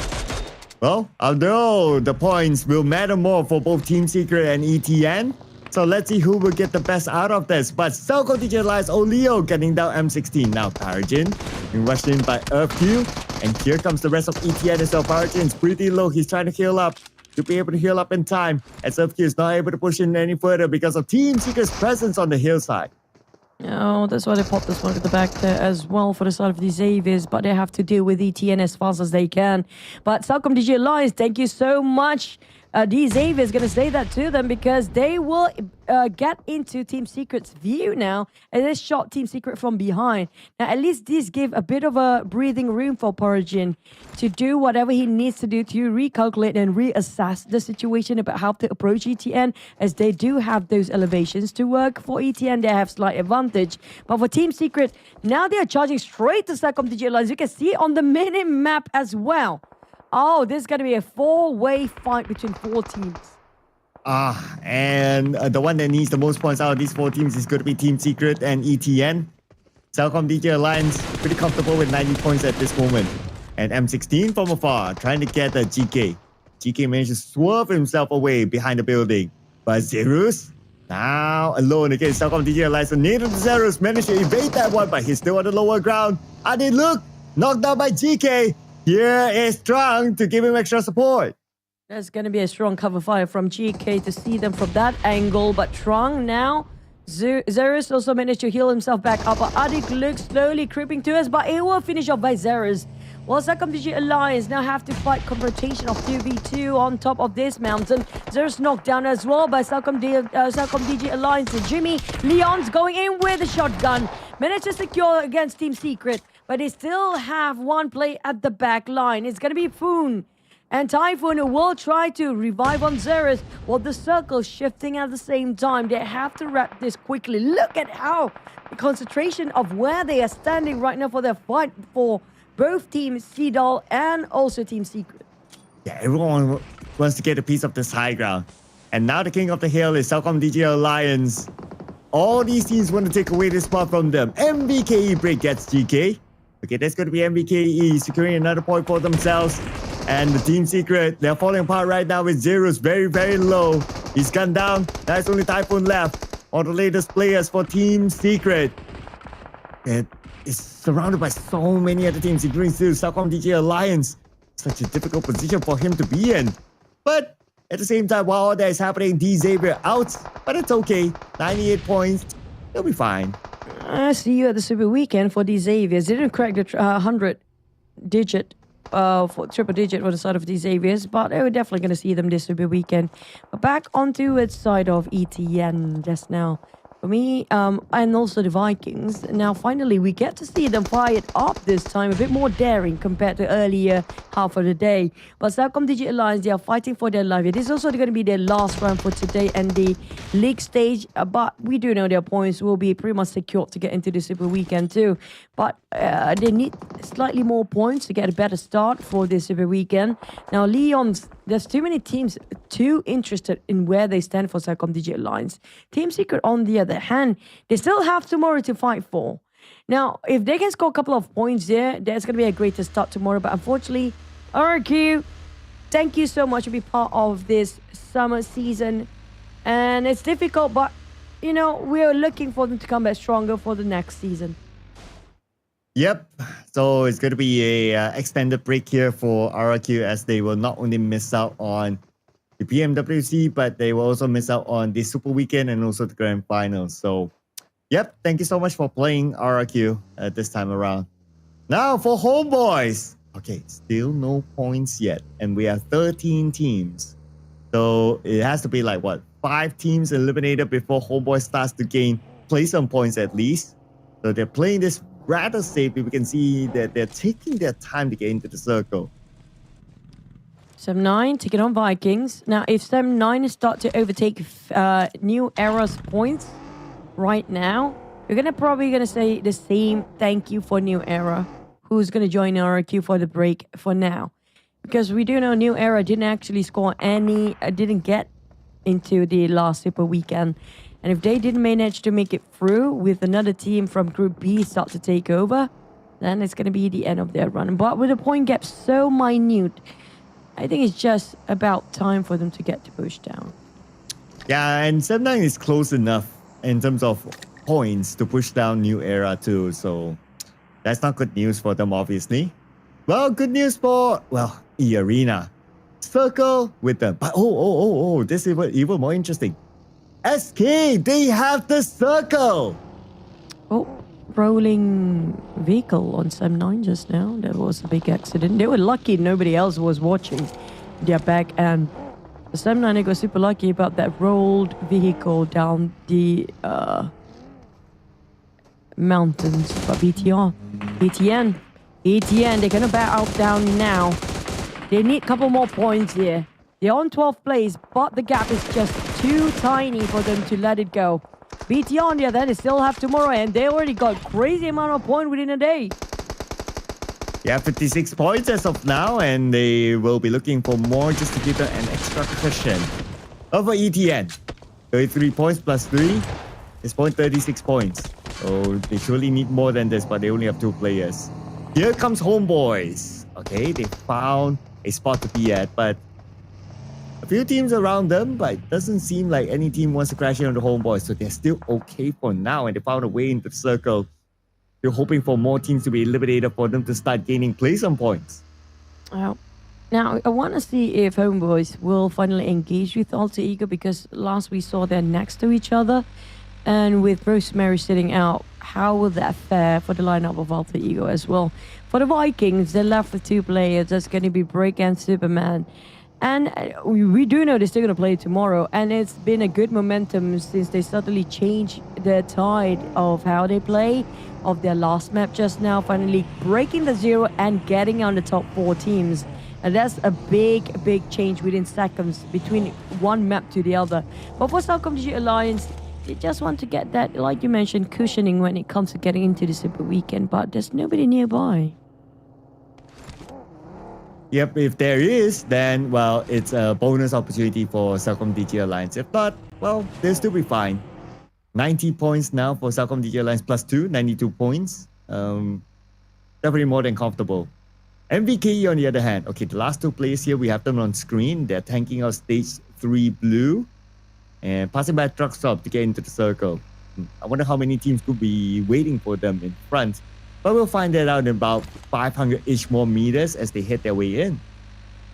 3 teams tanking out the blue right now. And that last player of Team Secret, I don't know where he's at. But for Vikings, all they need to do is just keep alive, keep themselves to survive slightly longer. One of them will take this UAZ.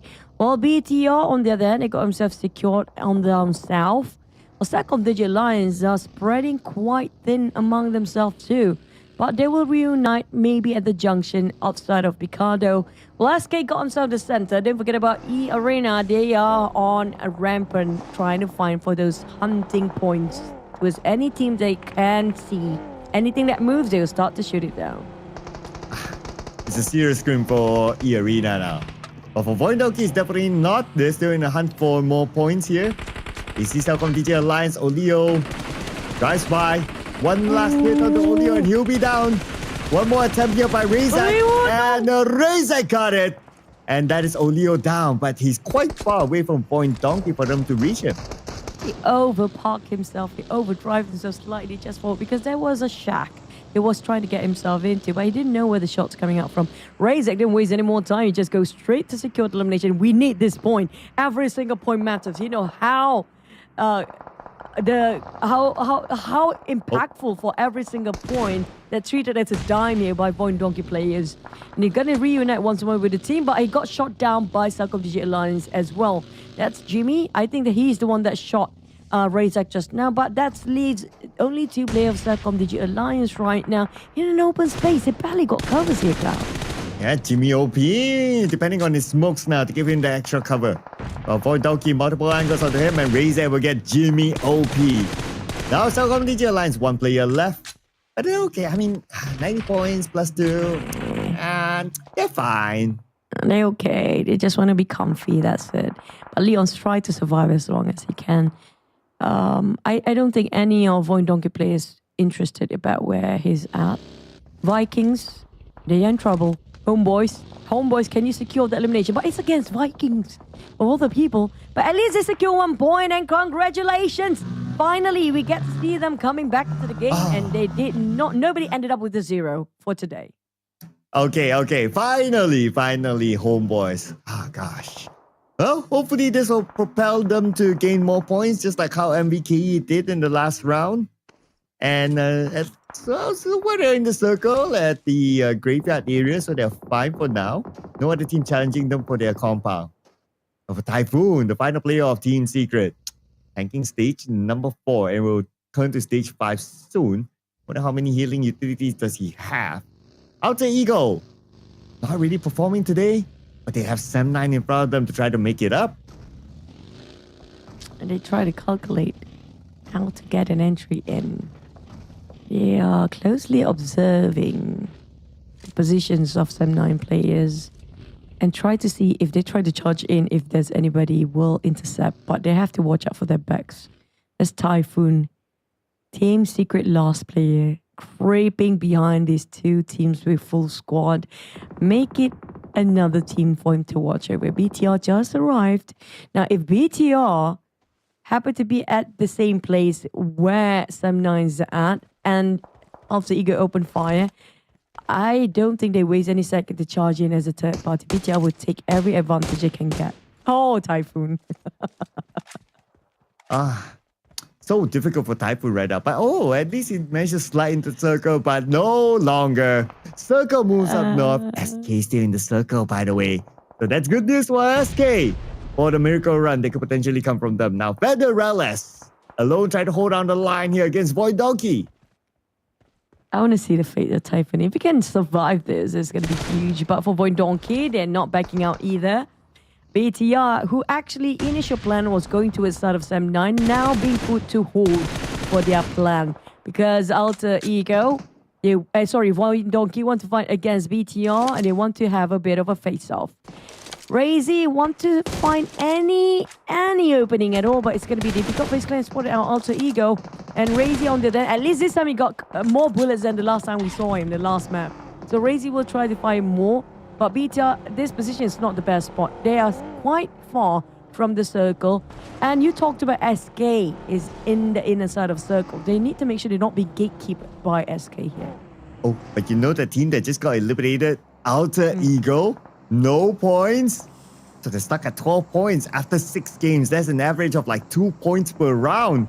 This is not the Alter Ego that we know of. It's very, very weird. But fret not, Alter Ego will be playing again tomorrow. Now it's going to be BTR. Oh, going up against ETN. ETN, the team that needs points. For ETN, they're still alive, but remaining with 2 players there. They got himself 36 points. Not that far off compared to Team Secret and FaZe. Now, if they can finish off in the 40s, I think at least it gives them a bit hope. Well, this is going to be their last run for today. But BTR is chasing their tails hard. M16, he spotted the rest of BTR. He started to wrap the nade up, knowing they are just the other side, but it was a bit too late for him to just cook it up. For BTR, they have to watch out for Sam9 as well. There's going to be 2 different angles for them to watch out for. They have to wrap things around against ETN. If not, ETN will bite them back later on. Thomas eliminated by Ryan. And that is it for ETN. Only 3 points scored this round. No place on points. 36 points. They'll be praying hard for tomorrow. But 36 points based on the previous record, it's not going to be enough. But it's not over till it's over tomorrow.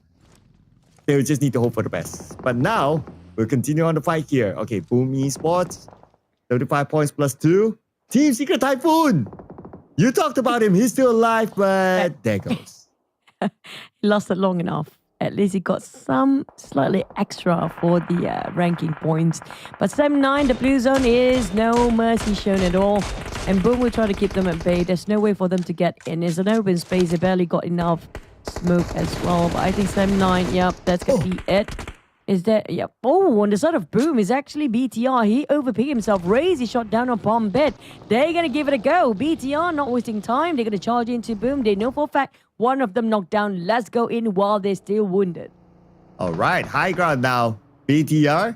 And they're sending another player to open up the space here against Boom Esports. Pondbit still not being revived. Because Boom Esports, they're pretty busy trying to look at the surrounding. Nate landed on the Yummy. Cutting himself down to 40%. And Misery, aka Master, he just got Satar. Okay, that's a little bit of a lifeline here for Boom Esports. But bad news is that Boom Esports no longer in the circle. Whatever it is, they'll be forced to come out of this house and BTR will be waiting for them. Oh, they got the elevations at advantage. For BTR, sadly, that's not going to be nowhere near inside of the circle. So, like, I don't know whether they want to confront Boom straight away or if they just wait it out inside from the inner circle and just going to gatekeep Boom while waiting them to come out. Because those elevations still in the favors of BTR's side.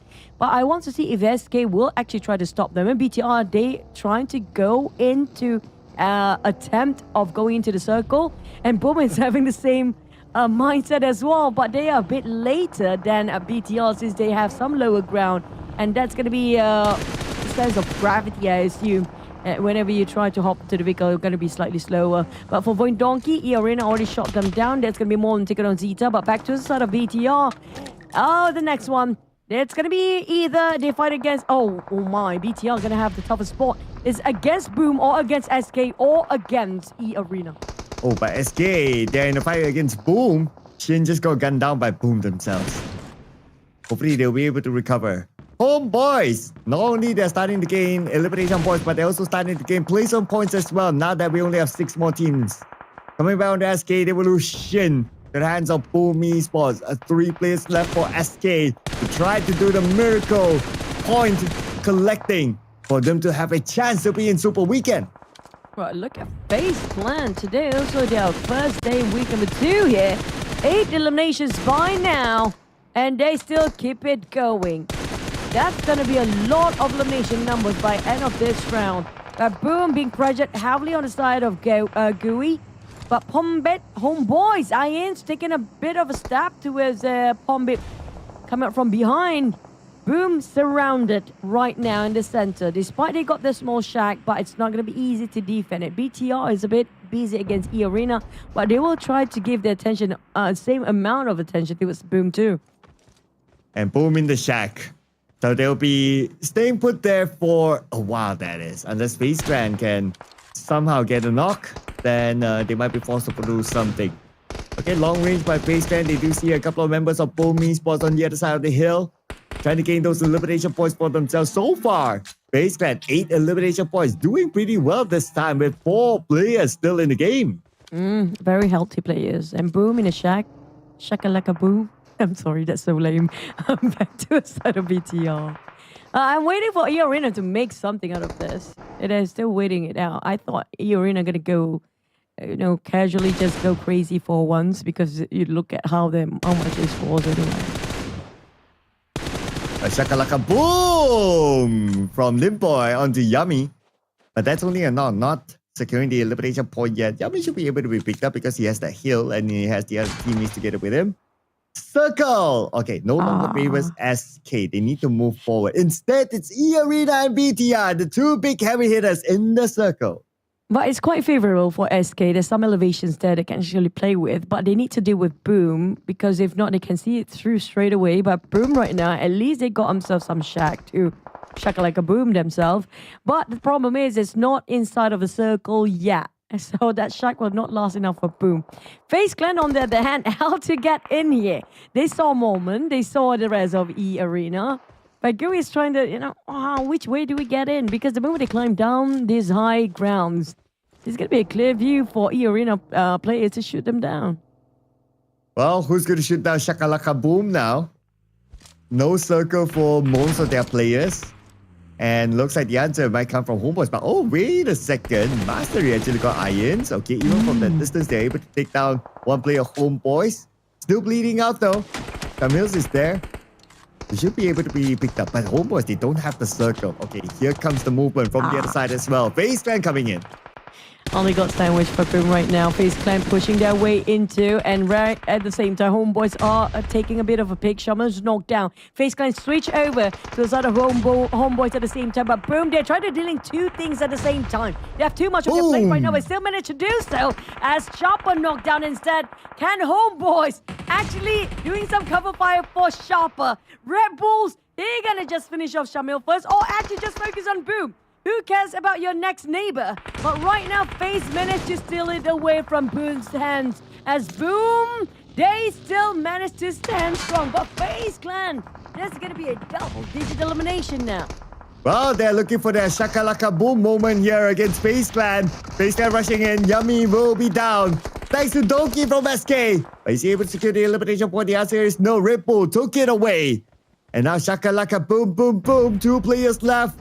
Can they actually do more out of this, out of FaZe Clan? But like this weekend, Boom Esports, they are fairly comfortable with the amount of points collected. FaZe Clan, they could use these points. Now FaZe Clan, Red Bull, and Dewey, the duo that has to do it against shakalaka Boom, boom, boom. We want to dance to that rhythm, of course, but the one that really needs a point right now, Cloud, it's going to be SK. This is going to be their last map for the entire week if they don't try to push the numbers up, because right now we don't know what the other group is going to offer for tomorrow's match. Right now the one that's in the real need is going to be Boom for their last run. SK as well. eArena, who cares? You're number 1 anyway. But for FaZe Clan, they still have tomorrow.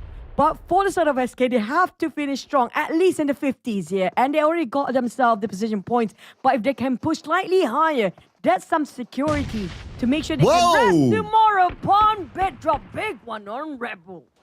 That's a shakalaka boom boom boom for you. And now it's going to be all in on the Dewey. Dewey 50% of health. They're going to open up the space right now. Left, right, center. On the Dewey. Jump shot by Pommet, but don't get yourself burned. They got Dewey at the end of the day. That's fine. Mastery will pick up Pommet. And boom, eSports will continue on. I think the moment we chant shakalaka boom, they somehow like being possessed that they're not going to die anytime soon now. They still survive and still breathing life into one of the teammates that's just got revived. But for SK, can they push a bit more? They've been performed the last 3 map. Tremendously big progress compared to yesterday. But is it too late for them? Can they slightly have the last push here? Because they didn't get into last week's Super Weekend. This is their last chance. Shakalaka Sneakoy! Shakalaka Sneakoy! Oh, okay. It didn't work for them. Yeah, no. But he's pretty much cursing them. Oh, man. But it's BTR, though. And BTR, come on, guys. You guys got a lot of points by now. Let the SK go. But, well, it's all for themselves. But from behind, it's Joker getting right instant. Razy will be knocked out by Joker. Double knock by the Joker himself. eArena saving C coins in the very last minute, just not giving them a bit of a room to breathe, as Boom taking advantage of all the work being put into to sort of BTR. Now BTR, this one Nate can finish them all, and Pombit will steal away those. Knocked down and land it right. As for Durales, as always, but Durales is going to be the hope. The responsibility of BTR is on his shoulders. Ooh, I pick up his IGL Razy. Will be on his shoulders right now. Shakalaka boom, boom, boom on the pillar. He will be gunned down from the side, but Pombe shot back from the other side. It's going to be eArena stopping him. So SK, they have another chance. Mormon take down on Boom, and Mormon has been going crazy. We do know there's going to be eArena game. Come on, guys. BTR for Durales. Can you at least get one more elimination? There's 3 versus 1. But it's Federales. But never mind, it's still eArena. The guys that never know how to stop and don't give it a rest and just want the point to go even further, to fly into the moon and come back and fly back to the moon. Because why? Because they can win that extra winner chicken dinner. Mormon dance. Mormon dance. Mormon dance. He was calling for the camera. He wanted to do that. Come on, can we switch back? Mormon dance. Mormon dance. But okay, I guess we're not going to get it. Today. Is it but do you think SK still can squeeze through? They're not in the 60s, but they're definitely close to the 50s, like 48 or 46 around there. Oh yeah, I mean, historically, that's not enough.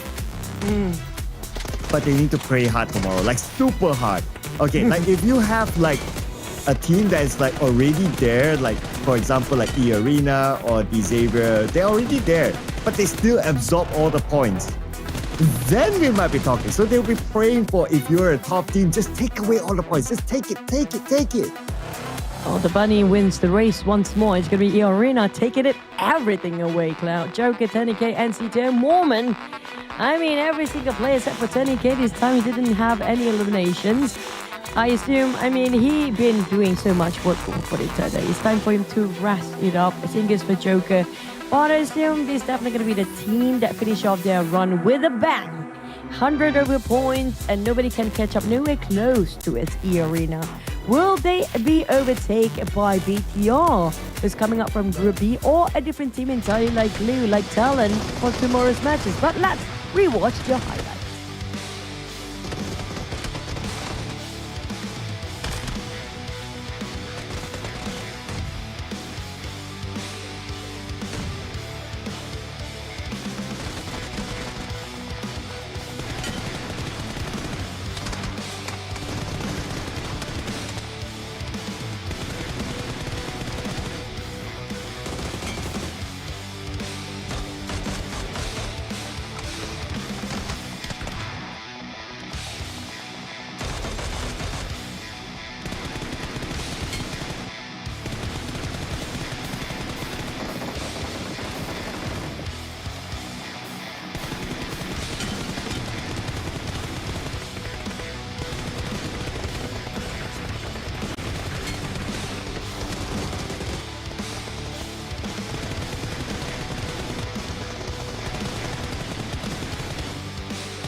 Well, with eArena scoring the chicken dinner, now we have all the region flags up here for today's chicken dinner list.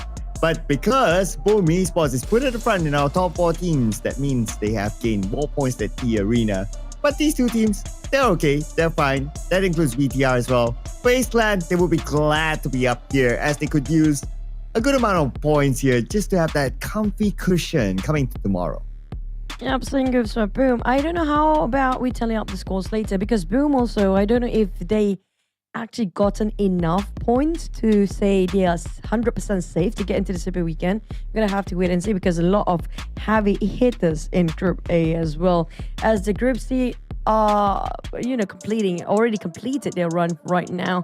It's all down to the scores. But before that, well, Mormon, we kind of missed that dance when he called the cameraman just now, but at least he didn't get any damage received. I don't know how he put out all the bullets without being discovered by any of the players out there. 0 damage. Really? 0? 0 damage received. Still able to gain 3 eliminations and still able to dish out 303 damage. This guy is just invincible this round. We need a Mormon dance. We need a Mormon dance. Hopefully he gets an interview, then we get to see the Mormon dance. Maybe. But like he he's is probably definitely a very valuable transfer for eArena this season and is showing it again and again. I agree. And I wish if we get the interview, you can actually dance on the interview too. And eArena, despite they got themselves the chicken dinner and relentlessly not giving away any points towards all the other teams, Boom managed to topple it off with 19 points to finish off their run. But be aware regarding FaZe Clan BTR, they will chase the numbers up for tomorrow. SK, this team, we need to know whether they have enough. HOMEBOIS! Now they have more than 1 point, Clown. It's going to be 5 total points to start off their day tomorrow. But RRQ, well, we say thanks already. But Alter Ego, I think what they tried to plan to do in the last Miramar didn't work out for themselves as well. Yep, looks like the Alva swap in for Rosemary didn't happen. Didn't work out for them. So it's back to a drawing board for Alter Ego. Whatever it is, they still play again tomorrow. So there's more to come from Alter Ego. And let's see if they'll be able to make it through. But I guess the bigger question is that SK, did they do enough right now? They score a total of 52 points. Historically, it's not enough. But you never know. But the gap is widened for BTR and CelcomDigi Alliance, and CelcomDigi Alliance already finished off their run. So I feel like BTR, with how they performed today, they're definitely gonna take over the top 3 probably if they want to, and as well as TALON. Don't forget about TALON. But unfortunately, for New Era, this is also their last run. So I don't know how long ETN can hold on to their seats right now, because all the teams right above them have not finished all their runs yet. Even EXO and Claw down there. Yeah, so 36 points locked in. Same goes for New Era locked in. When we flip over to the next page, then we get to see like what's the gap between them and also the next few teams. And bad news is not that good. So 28 points Roy, they'll be playing tomorrow. Same goes for 79, 25 points. And then your Vampire Esports. Let's not forget about these heavy hitter teams. 25 points. No, the thing is, everyone on page number 3 except for RQ do have a shot for tomorrow to take down ETN. Even the teams that barely, because the gap is so small, Cloud. They are in their 30s. But they're in their 60s. It's pretty much still maintainable, even if they're not playing. But it's in the 30s. And we talked about the 30s should be half of your day one. And they already run out of games by now. Oh yeah, so the math is pretty straightforward, but we're gonna check out our interview. Here we go.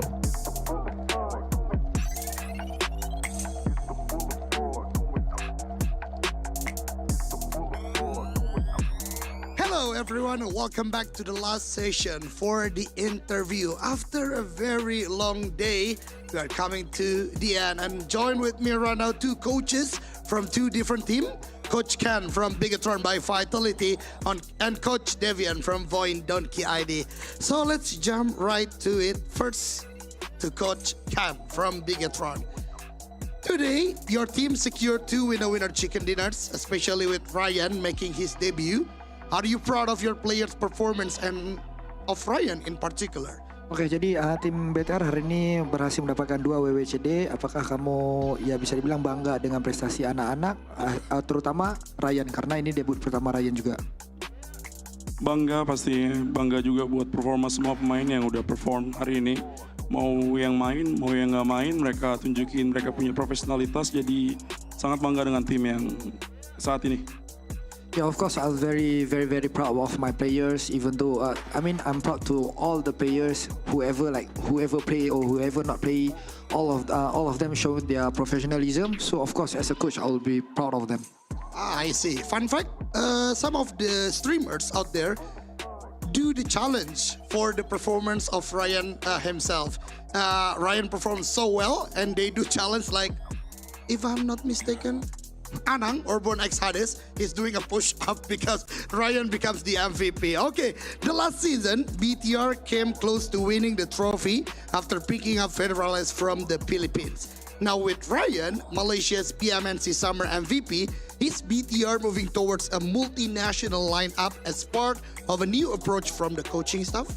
Oke, jadi dengan season lalu, dengan kemasukannya Federales MVP dari Filipina, itu hampir mendapatkan trofi. Dan sekarang kamu merekrut MVP PMNC-nya Malaysia. Dan sekarang udah bisa dibilang tim BTR ini udah multinasional lah. Ya, apakah ini pendekatan baru yang diambil oleh para coaching? Sebenarnya ini cukup normal ya, mau di industri kita, industri olahraga lainnya. Kita akan coba untuk dengan resource yang kita miliki sekarang, sumber daya yang kita miliki dari BIGETRON, kita coba untuk cari talent yang terbaik ataupun pemain yang terbaik dari manapun, nggak terbatas dari Southeast Asia juga. Yeah, of course. I think this is normal in terms of sports. Basically, it's just like with all the resources that we have, all the facilities that we have in BIGETRON, we're just gonna recruit all the good, talented player or even a good player, not in Southeast Asia. So yeah. Okay, but on that note, why did you decide to scout player from outside Indonesia? And what factors do you consider when selecting them? Because in Indonesia itself, we have the MNC, we have Conqueror Series, a lot of talented players from Indonesia, but can choose player from outside of Indonesia. Why?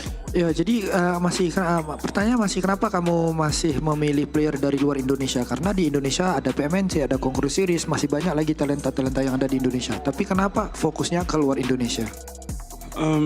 Sebenarnya kita barengan ya, jadi together. Jadi dari national kita juga punya, tapi kita coba untuk cari atau expand. Kita punya scouting range. Kita kalau dari luar negeri, of course kita mau yang terbaik. Jadi di dalam negeri juga banyak pemain lokal kita ada sekitar mungkin sekarang ada 6 atau 7 pemain yang di bawah umur 16 tahun yang udah kita masukin ke dalam akademi. Jadi kalau untuk dari pemain import kita mau cari yang terbaik sih. Yeah, of course. We just gonna find a good talents in outside from Indonesia. But then if you ask me in terms of inside the Indonesia, we still have like 6 or 7 players that still underage that we already recruit and put in our academy. So yeah, we just gonna find out in future. Interesting approach coming from Coach Ken, because academy is one key word coming from BIGETRON by Vitality. Again, congratulations for Coach Ken today to win a winner chicken dinners. The last one even top 3 for the results. So what a good start for BIGETRON by Vitality in the week number 2. And right now we're moving to the other coach, one of the phenomenal, I can say, Coach Devian. So VOIN Don't Kill is also performing really well today. Are you proud of your players' performance too? And which player particularly have the biggest improvement over the year? Oke, jadi VOIN juga tidak kurangnya perform dengan sangat-sangat bagus hari ini. Apakah kamu bangga dengan anak-anak kamu dan siapa kira-kira yang improve paling banyak di hari ini? Saya selalu bangga lah dengan player-player yang saya miliki. Tapi kalau untuk hari ini walaupun kita mungkin poinnya ya oke, lumayan lah ya. Tapi masih banyak miss yang di situ ya membuat aku sendiri kurang puas kayak gitu loh. Jadi ya masih ingin untuk improve lebih lah. Dan untuk apa tadi pertanyaan? Untuk player yang paling improve, semuanya cukup improve sih. Apalagi dengan progres yang dari tim yang 4 main line up sekarang dari fall itu sampai sekarang itu cukup improve lah. Jadi semuanya juga memiliki tingkat improvementnya yang bagus. Okay, first of all, I think if you ask me whether am I proud to my players, of course I am proud to all of my players. I mean, they do well and everything. Even though our point is not that good, but still there's still a lot of improvement that they can adjust. I mean, there's still a mistake here and there. So as a coach, I'm not feeling satisfied yet. But then in terms of player, I mean, all the players is from the fall until today. It's the same lineup. Of course, they showed their own improvement. So I would believe that all of them showed the improvement today. Love it. What a chemistry between players and the coach, because earlier we interviewed Potato and Faxi. They said that they believe what the coach instruct them to play, to have a strategy. So yeah, good for VOIN Donkey ID. As mentioned on earlier interview, VOIN Donkey has performed well on the global stage, but less in PMSL. Do you have any secret strategies or preparation to help VOIN Donkey reach the top 3 and qualify for PMWC? Oke, jadi ya seperti yang di interview tadi, VOIN itu sering lolos ke turnamen global dan ya season lalu juga kalian lolos ke PMBC. Apakah kamu mempunyai ya strategi rahasia ataupun strategi khusus buat membantu anak-anak kamu melayakkan diri ke EWC tahun ini? Tentu aja adalah strategi rahasia ya nggak? Tapi ya secara umum kita mau improve secara tim dulu lah. Tapi kalau strategi nanti ya bisa dilihat dari performa selanjutnya aja lah, berhasil atau enggaknya. Okay, of course we have a secret strategy, but then yeah, we just need to focus on improve as a team first, and then in terms of the strategy, we just gonna see in future whether it's work with us or not. Yeah, as I know him, a very humble coach. That's what I can say. The last one, given VOIN Donkey's strong performance so far and the relatively safe point gap, is there a possibility Consulate, the substitute, will get a chance to play tomorrow?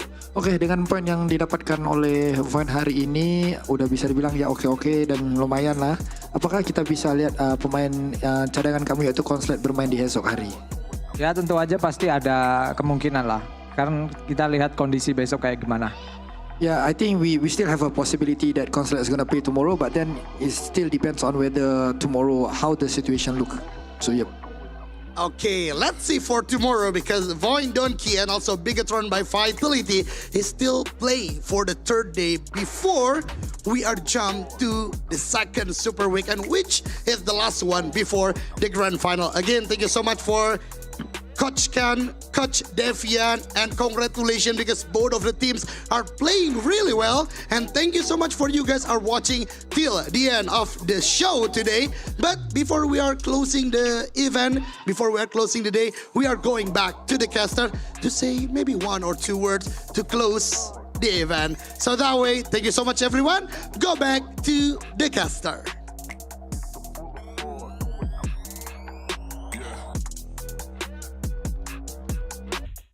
I have to give it. That's a very daring question to start of Coach Ken with the direction there. But I love that approach. You know what?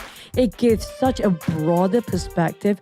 Not just it's a multinational team right now, but it also gives the players a different perspective about how the other regions. He talked about outside of Southeast Asia.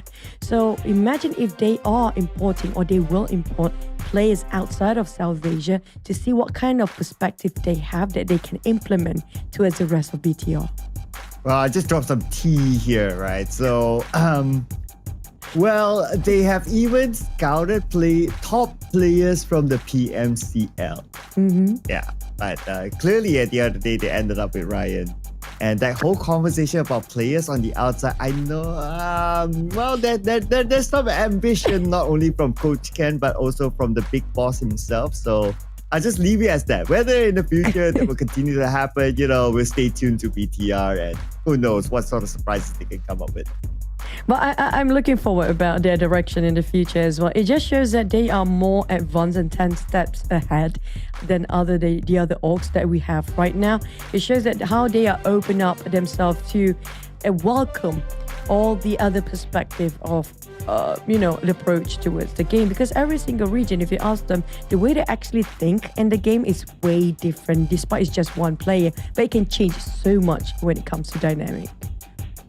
Well, but the thing that's not way different is the end of our show, ladies and gentlemen. We're done with day number 2 of week number 2. Tomorrow we will be day number 3. We're going to go back to our regular timing, people. So make sure you mark your calendars correctly. My name is Sir Cloud, together with a wonderful, amazing, beautiful, handsome Miss me.